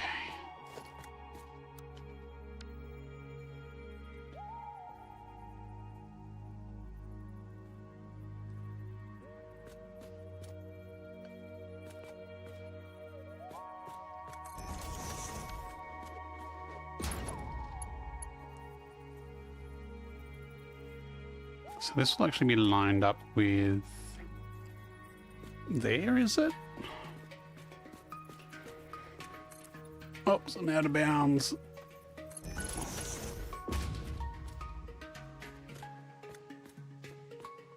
Let me just reset my VR boundary 1 second.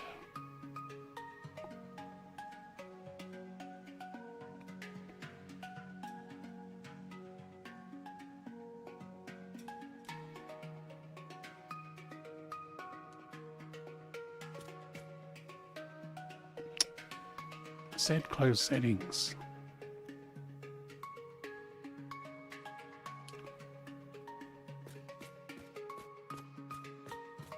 Okay, that is lined up there. But that will probably be roof height. Hey, why am I running forwards? Stop. Stupid quest. There we go.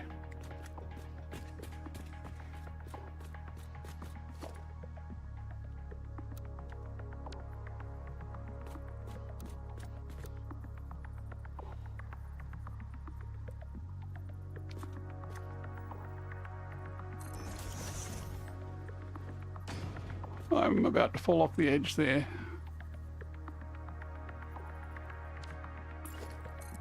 And there is a big drop below me. We are extending out over the gap here, which is fine.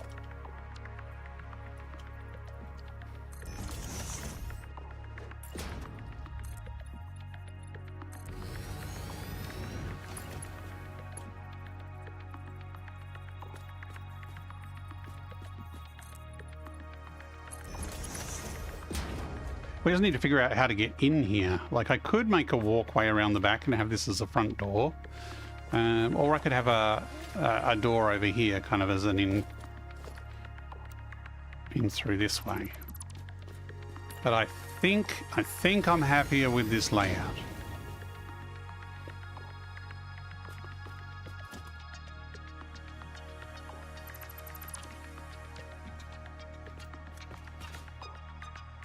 Gonna have a big gateway here. Some frosted glass along here or something.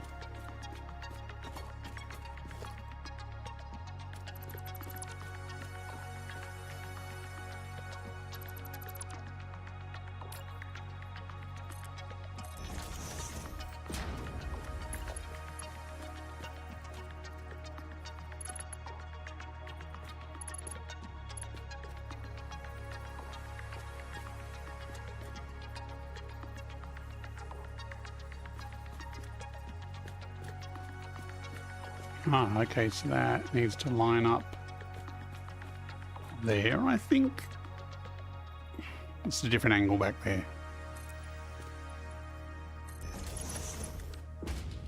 And we could put something like a big billboard in there or something. But this could be an entryway here, and we could have a passageway with a little balcony there, and we could hide all that off. Put murals or something on here. Something like that. But we do need to rewire all this and put all the stupid... feed all the stupid stuff back in. So let's do that, and then I think I'm going to call it, because I'm getting a bit tired. So, if I remember the order, this one here, can I not edit? Let me edit it. This was AI limiters.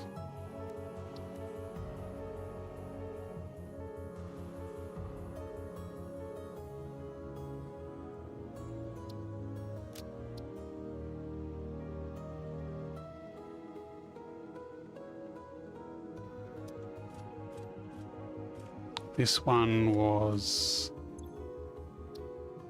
quick wire.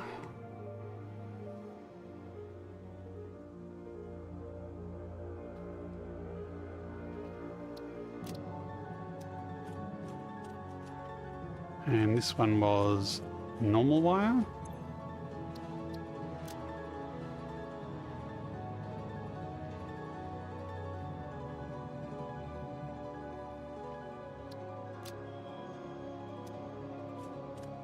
Okay.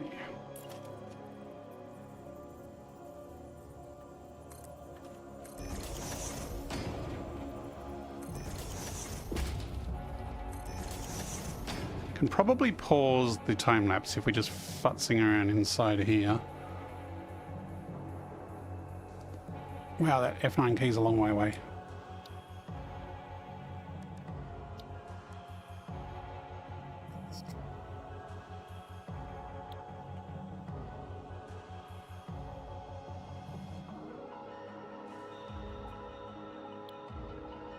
We can resume that next session because we still need to do the bit above.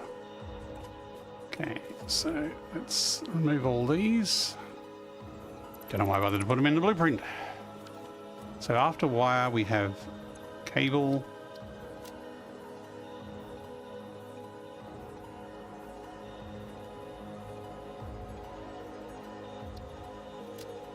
And then I think it was copper sheets.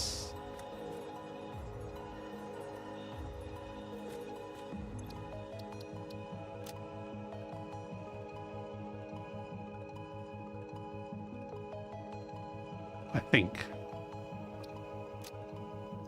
Let's see if I can get them all right. Then rods.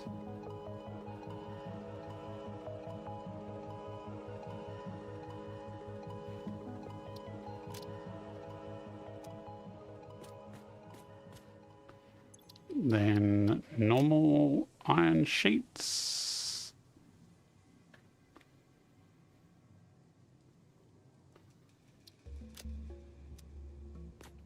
Do not need that.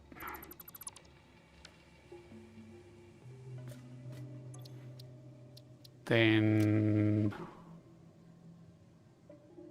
reinforced iron plates.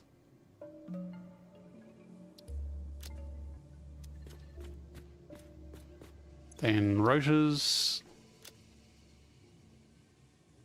Oh, we need to fit a sink somewhere. Oh, I forgot about that. Oh, that could be messy. We'll just stick it under the tree. Actually, we could stick it below us. Ooh.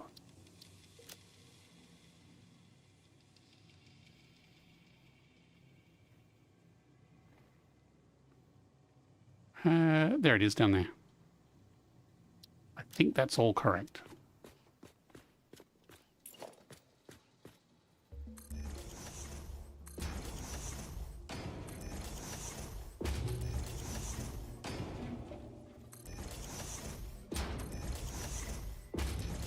See, because we're overhanging the cliffside here, we could actually continue the style of the factory down the cliff, and we could have like a maintenance area down below, which is where the awesome sink could go to sink the overflow. That might be a good idea. Okay, so that's the labels done. Now we need to actually shove the bits in the box. And we still have no easy stairs up.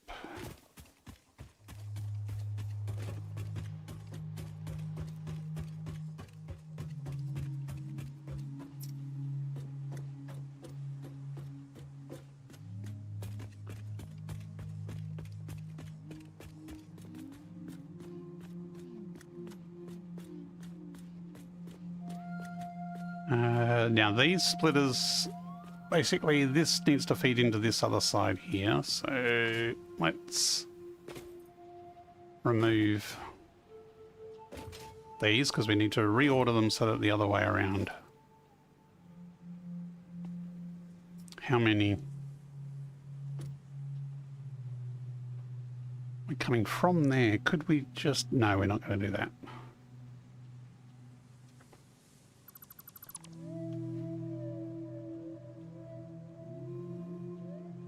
I think it was 5.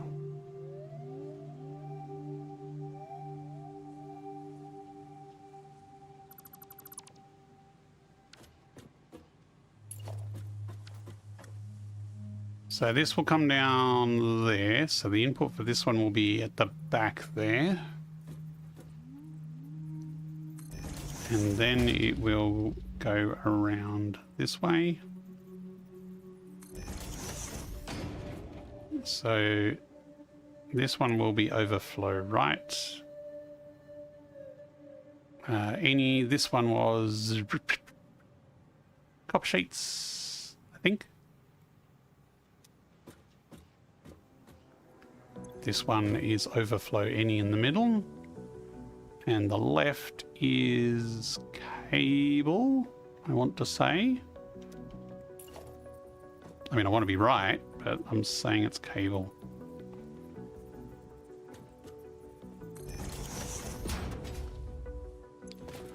This is wire.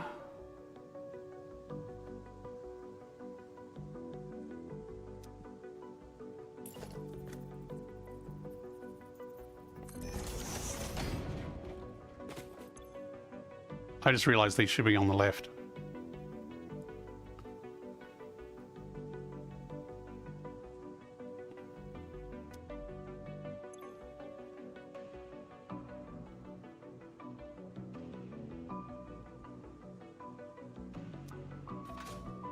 Doesn't matter if I have it on the right as well, because it's not actually going anywhere. That's where it's coming down, so that one should be correct.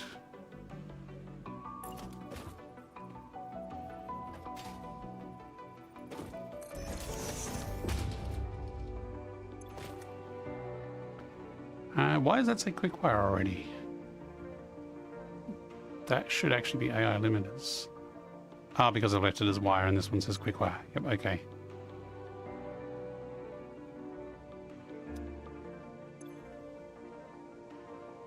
Don't mind me.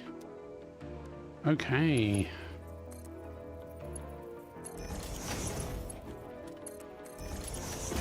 Reconnect lifts.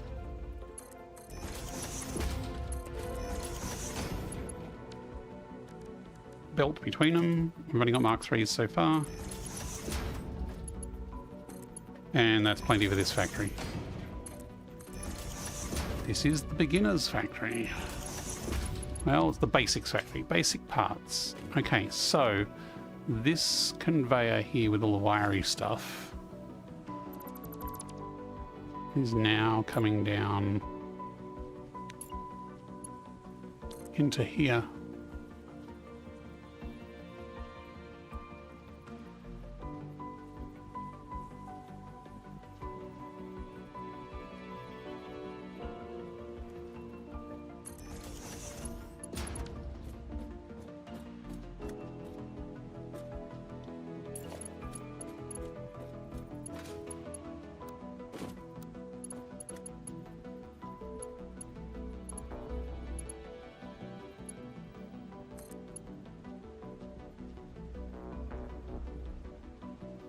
Why is that not snapping?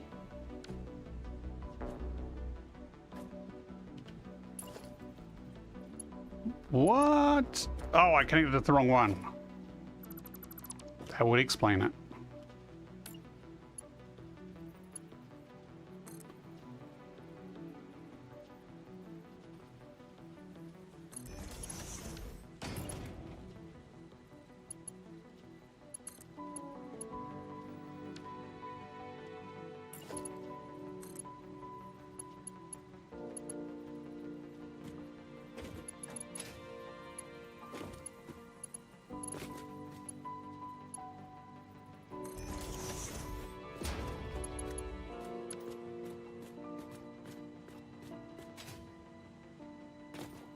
Okay, so this one we redo these, because it's also going to come in from behind. Oh, look, it's sorting already. Okay, straight ahead here was... Ooh, what was it? Sheets? I think it was sheets. Otherwise known as iron. Doomsday 666 just followed you. Thanks for the follow, Doomsday 666, and Thank you for welcome the follow, to the channel. Doomsday. Left, we were going to go to overflow. I think that's the right way. Hey, how's it going? We are fiddling around with smart splitters and auto sorting storage. Again. Kind of did this last stream and now I'm redoing it because I decided to move it all. 1, 2. I'm good. I'm getting a bit tired because this has been a long stream. I had to start early today because I've actually got something else on later this evening, so...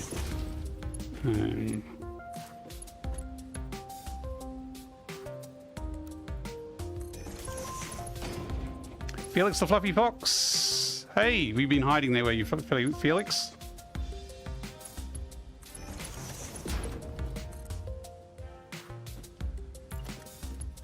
This is the problem because I'm an earlier stream. I think the US peeps are all going to join just as I'm about to stop. Okay, now where does this come from? This came from... This is it here. Oh, actually, I can turn that sideways. Probably easier. Or even reverse it.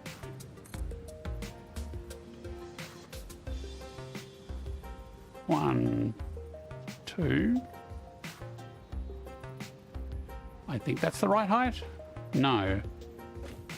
It's a bit hard to tell from here.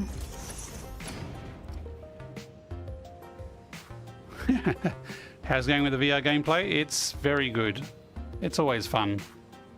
I am just Finishing off this storage. Tried to do some architecture today, so we've been working on walls and stuff.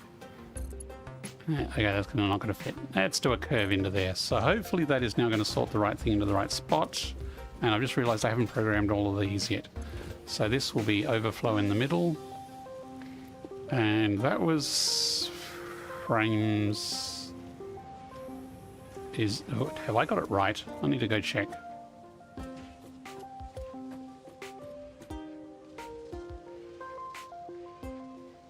Can I check without falling over? No, I can't. Rods! Oh, damn it. It was rods in the first one, not plates.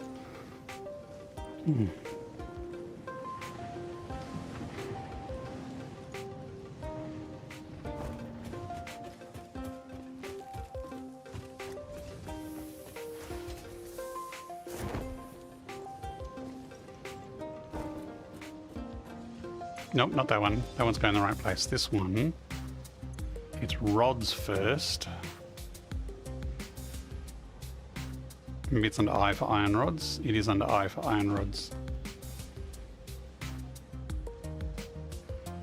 It would certainly probably be a bit lighter on the head if it was a neuron link into my head. I'm not sure I want stingers in a neuron link into my head though.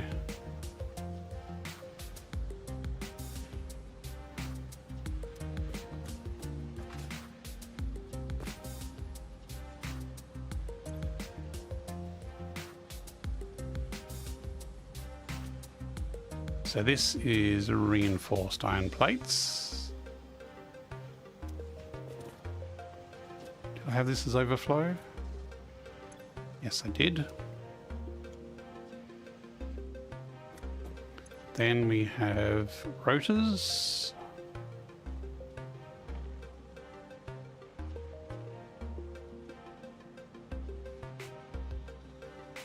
And lastly, we have frames.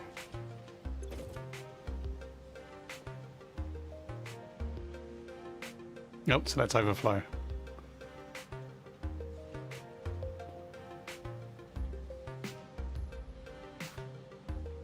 Modular frames. There we go. So that should be ready to sort. You read somewhere there are test versions. There are people trying to work on Neuralink stuff. Still a long way away from VR level stuff. It's more about controlling rather than visualizing, I think, at this stage. So if I drop that down to there, it will fill up all with the junk that polluted the belt, and hopefully everything else will flow through.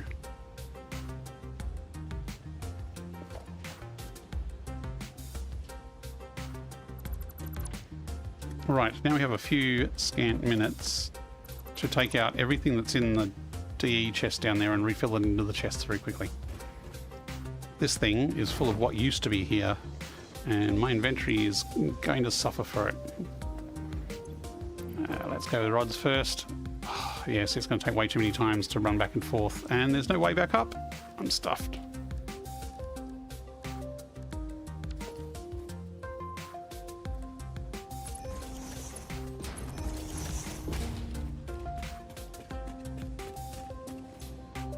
Why are there no rods yet? Oh, because they're going into the dimensional depot behind. That's why. What else can I clear out here? Let's clear out weeds. Rotors, we can shove in the rotors one. AI limiters, we can shove in the AI limiters one. Incoming propaganda broadcast detected. Please seek Headbreak shelter. now. I'm going to sleep that for a few minutes because I'm kind of need to do this quickly.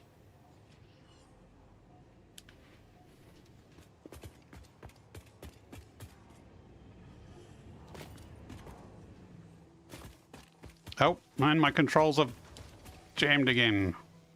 Quest has been a little flaky tonight.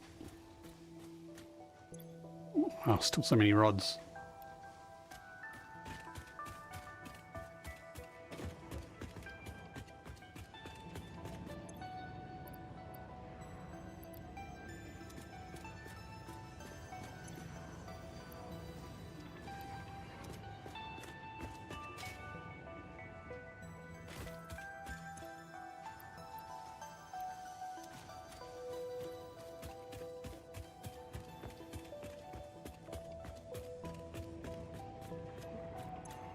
No, that's quick wire.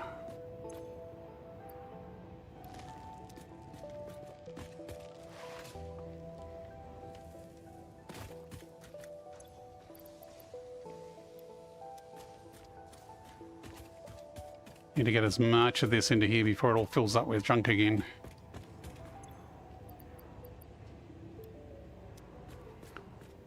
Use VR as your monitor. The problem with VR as a monitor is a monitor, like a desktop monitor sitting in front of you, is clearer for things like text still. You can use it as a monitor, but for text and things like that, it is a little blurrier.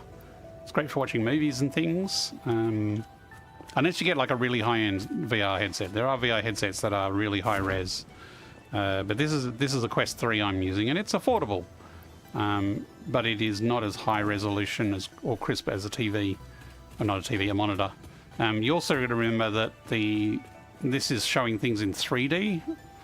So things are scaled and anti-aliased, which when you're talking about text is not going to be as clear as a monitor. Also, I can't see my keyboard currently. Now there is pass-through, so if you're using VR as a monitor for that sort of situation, you can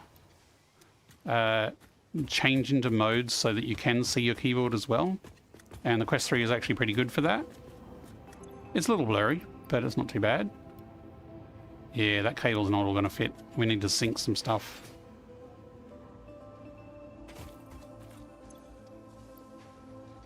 Apparently, like I hear lots of people like using their Apple Vision Pro as a monitor. Except the Apple Vision Pro is like $3,500. Oh, I thought I picked up wire. Copper sheets. So yeah, it is coming. The future is coming where you can use a headset as a monitor replacement quite easily. But it's not cheap yet.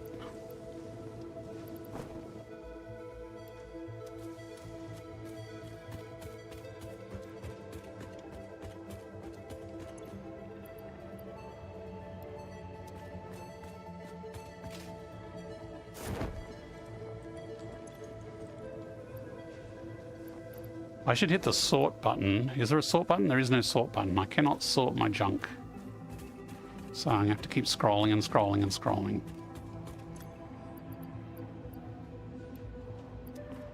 Can save money for high-end VR around 5 grand. 5 grand euro will get you something nice, absolutely.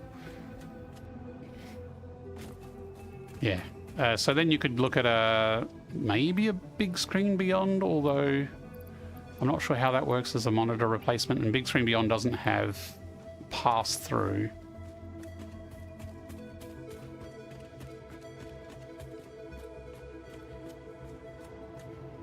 But yeah, there are more and more high-end ones coming out.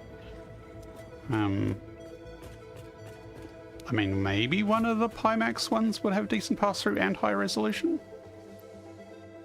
I can't afford them, so I haven't really researched them too much.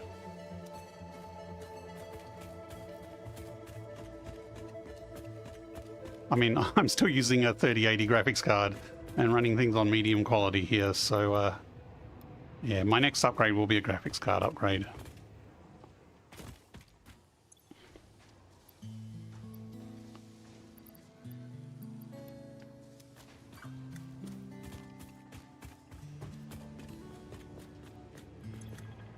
Incoming propaganda broadcast detected. I haven't quite Please seek finished. shelter.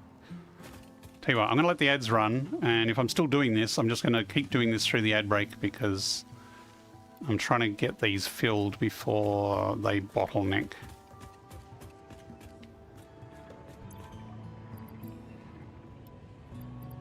Okay, although they should have bottlenecked by now because I've kind of blocked off some of the supplies, and I haven't put an awesome sink on yet. I could possibly fit a sink behind, actually. Okay, what do we got? We got wire, a little bit of copper sheets. We're getting there. We've nearly got it all. Take all? We got it all! Hooray! What did I have? Wire. And copper sheets. Yeah, definitely do your research, especially if you're spending that amount of money. Most VR headsets are not perfect. Most of them have some pros and cons, some issues. Like the big screen bond is great, but it doesn't have speakers built in and it has no pass-through. So it's great for some things, but not other things. Okay. Right, I think we're there. I'm going to pause for this ad break and I'll be back to just finish this all off. So be right back in a few minutes after the ads.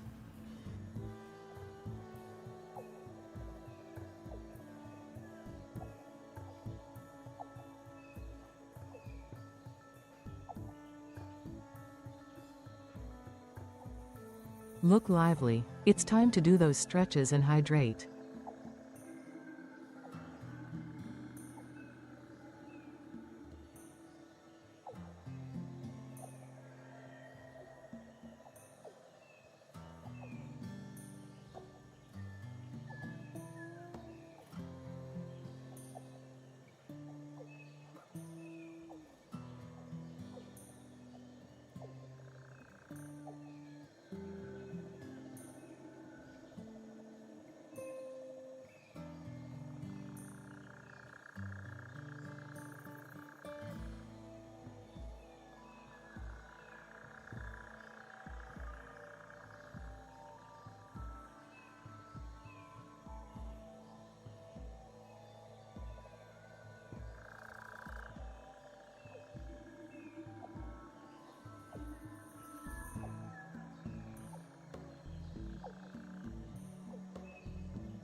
And we're back. Okay, so this will be the last bit. As you can see, it's already blocking up because the cable there is full. So that's going to stop other stuff filtering through to the end. And this one, the frames is full, that'll stop stuffs up. So it's already blocked. What we need to do to free it up is to add an awesome sync that will sync all the excess stuff. So it'll sort all the supplies, but any overflow needs to go to an awesome sync.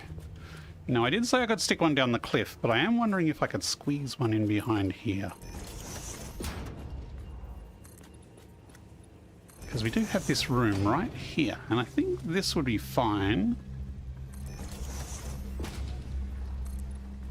Yeah, we got lots of room here. Although sinks are very tall, and it might stick through the roof. So maybe we sink the sink.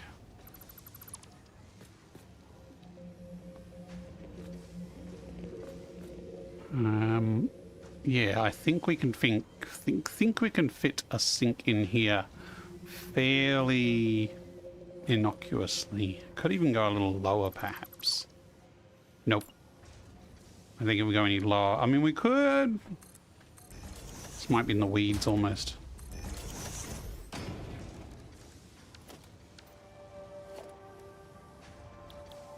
Okay, we want a special awesome sink.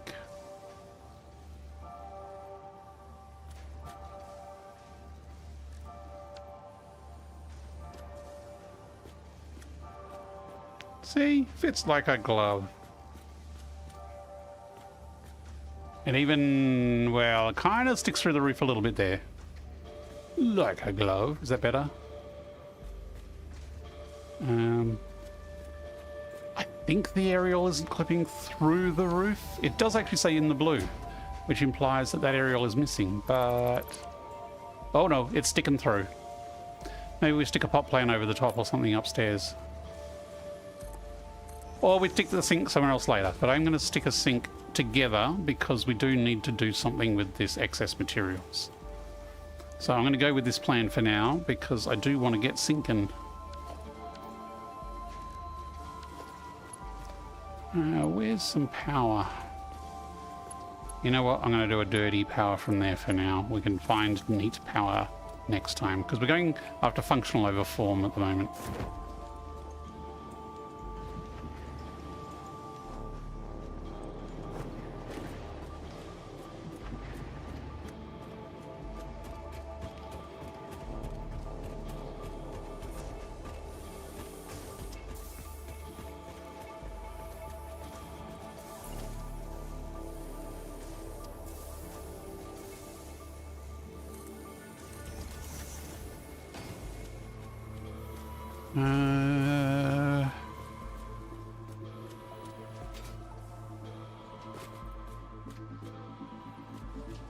You know what? I can bring it under. We can bring it right through this gap here. That looks like a lovely gap to bring overflow through.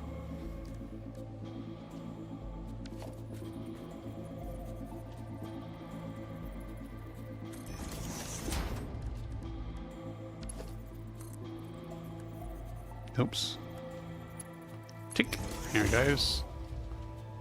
And the center is overflow, correct? So we don't actually need that, although it might be useful to stand on.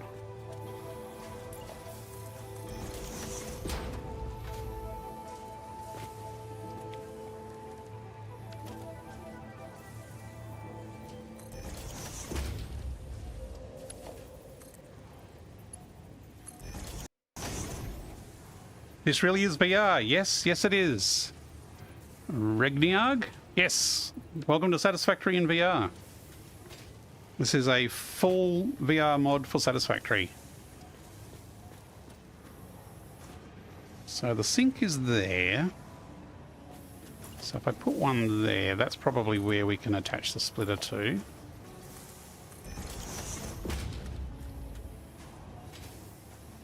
Kind of need some walkways over here so I can get around here. Let's see.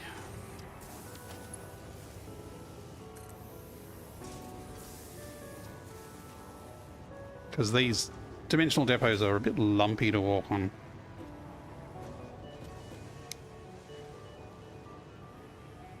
Okay, that's kind of clipping in there. So what I'm going to do is I will build that there as a reference point. Then I am going to build a roof bracket here. Then I reckon if we put it there... Actually, you know what? We can just put a merger here.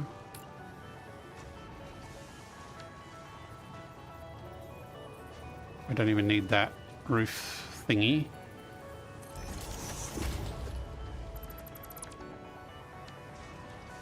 And then this can drop down. Oh, this is awkward position.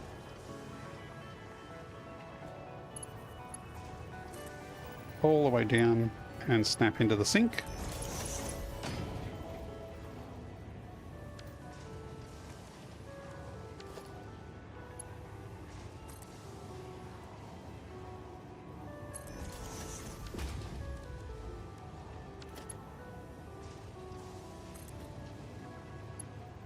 Yeah, curve mode, why not? So that's the overflow from one side of the sorter, and there go all those excess frames. What VR setup? This is something I want to do now. I am using a Quest 3. I'm using virtual desktop to connect to my PC. My PC is... what is it? A 9800 X3D CPU, which is really good. But I only have a NVIDIA RTX 3080, which is not good for VR and games like this, which means I'm running everything on medium settings. So it does require a pretty beefy computer, but if you've got something better than the 3080, it'll run better than it's running for me.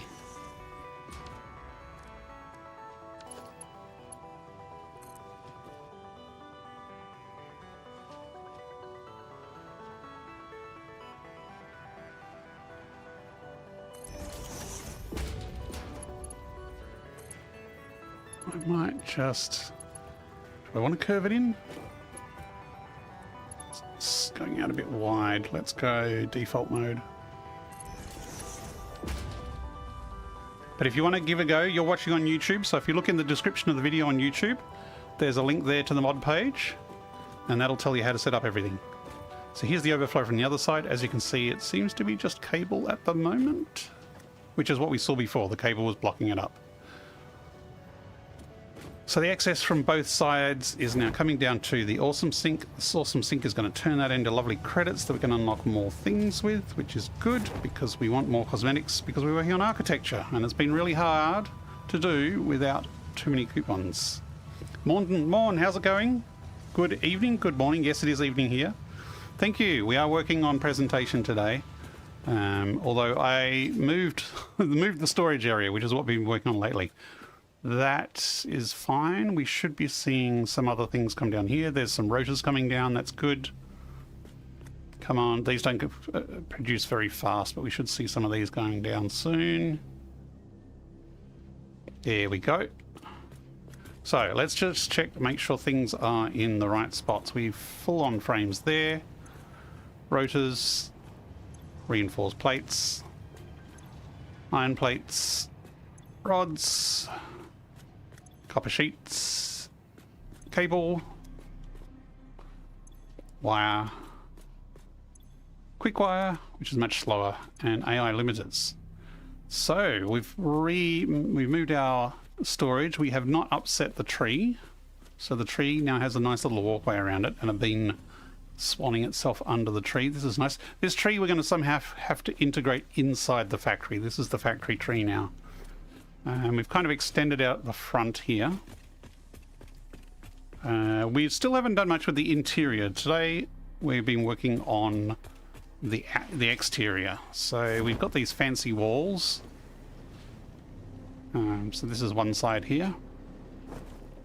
So we've made a blueprint of these. Actually, I can extend that a little bit now because I found out the hard way that this takes crystal oscillators and reinforced beams, of which we were making neither. So I got through most of the build solely on what doggos and crash sites had been giving me. I've thrown together a basic reinforced beams factory now, but I don't have manufacturers. So I'm having to handcraft crystal oscillators to make this. And those bits are used for the sign. If you look inside the hollow of the wall there, there's a big sign there, which is the cream glow color, which is Pioneer Pants Cream, which sounds really dodgy when I say it.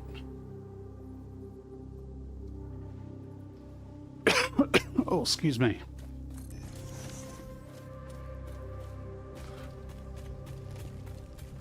So we started on this other side over here. This is kind of what I see as the front, because the hub is over there, and so if I'm coming to this factory, I'm going to be coming from the hub. So this is the main wall or the outside here. So if I pop up to this bit here, we're going to have a good look. So I've designed this bit here, and you can kind of see it glowing a bit. So this is kind of on the logistics floors. So this covers the logistics, and this bit's up here is kind of the logistics on the upper floors.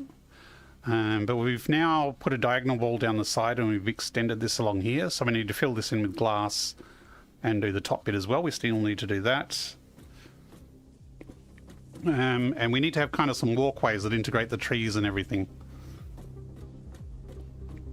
We even managed to get it to nicely coexist with our mining input here. Sort of a bit of a cutaway in the wall. Thank you. I'm quite happy with how it's come out because I didn't want to just have a box. I'm really happy with how this bit of the wall happens here. So I'll show you the blueprint. This beam's going to get in the way though.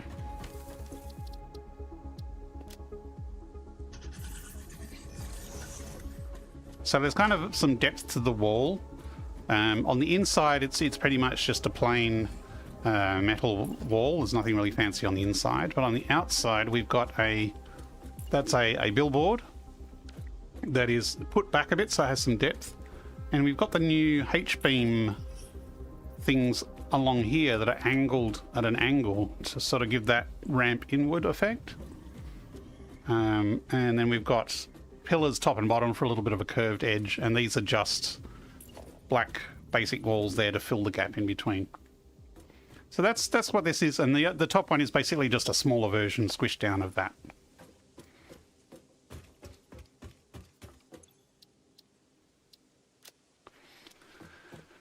So yeah, this will continue along down this wall there. And we've moved the storage, so we need to, due to space, I've had to have the wall come out here. And this is well, kind of what I was hoping is together, is once you start wrapping walls around things, you start getting different dynamics and different spacings. So having this wall stick out here at first was a bit of a pain in the butt that it didn't line up, but it actually kind of gives an extra dimension to the factory. So the top floor up there will just continue along straight there and then probably across, whereas this outside bit now juts out here. And we're going to have a nice little, like a foyer area here. I still haven't figured out how to get into it. But we can, let me just delete this. And we'll probably not have a front here. Although I don't want to fall off the edge. But we can have a nice sort of a balcony area here that's overlooking it's the blue crater. But I kind of like the storage arranged this side around. It opens up the factory a bit more. It was a bit claustrophobic before, I felt.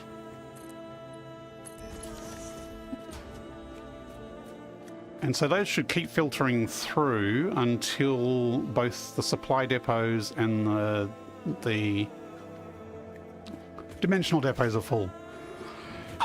Excuse me, I'm losing my voice. Hang on, let me just have a drink.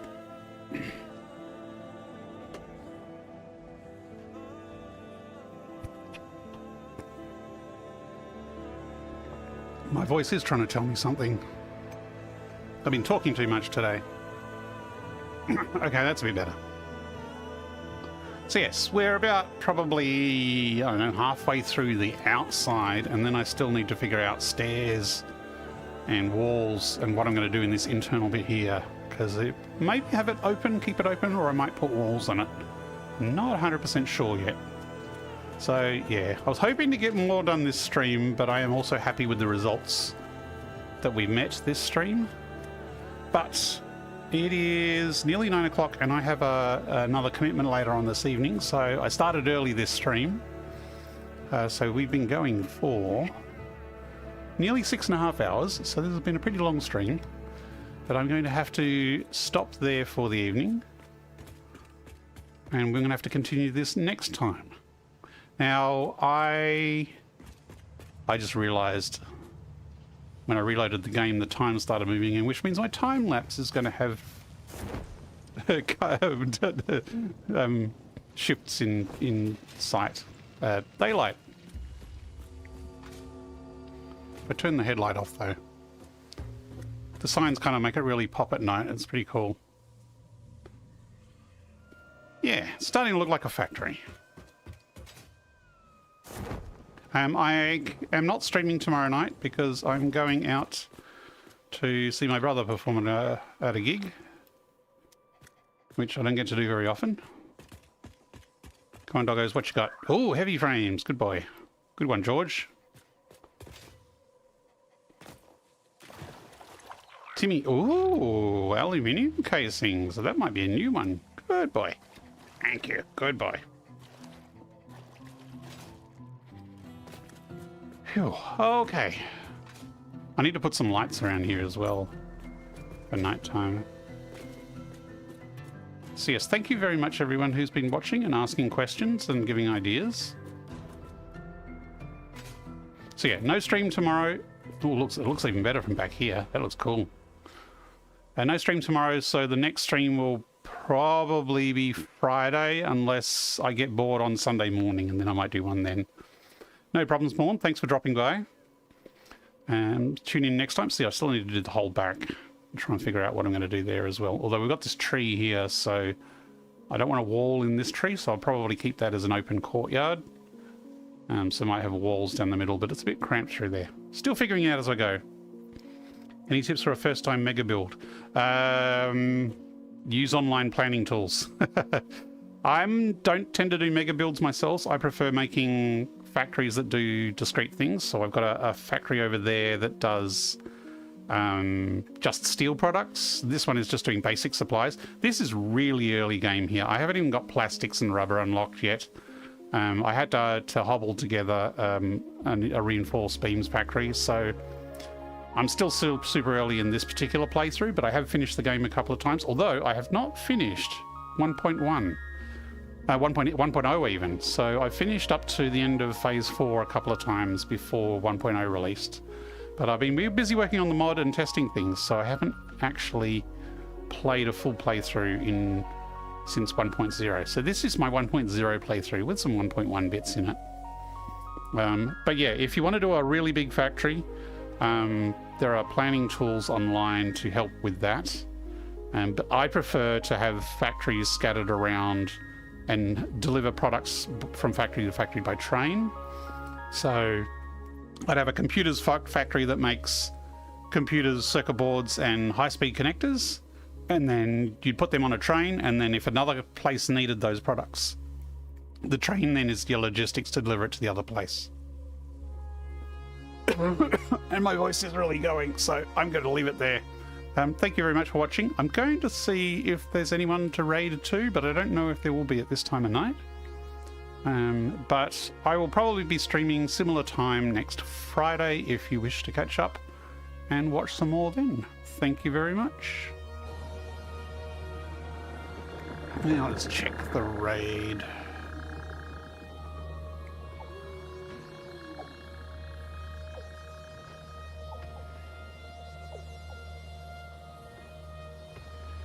Huh, Total Eclipse is playing Baldur's Gate.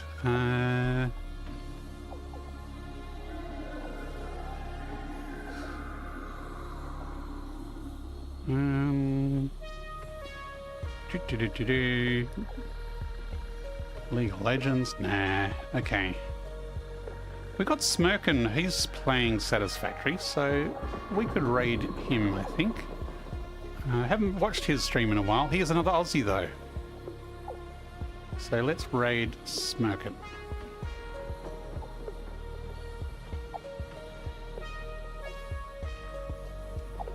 Thanks once again, and I'll see you in the next stream.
Smirkin 5000 just followed you.